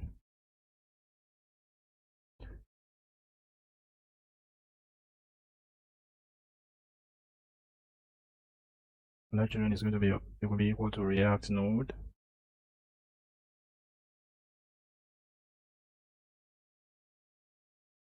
So we're going to say get user ID and set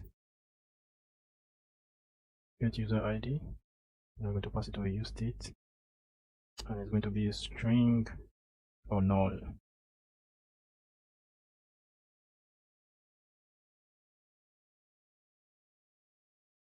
And the initial state will be empty. So it's either it's a string or it's null, and then we'll write our return function to return it. And then we're going to pass in our user type. No, our user type is going to have a provider, yeah.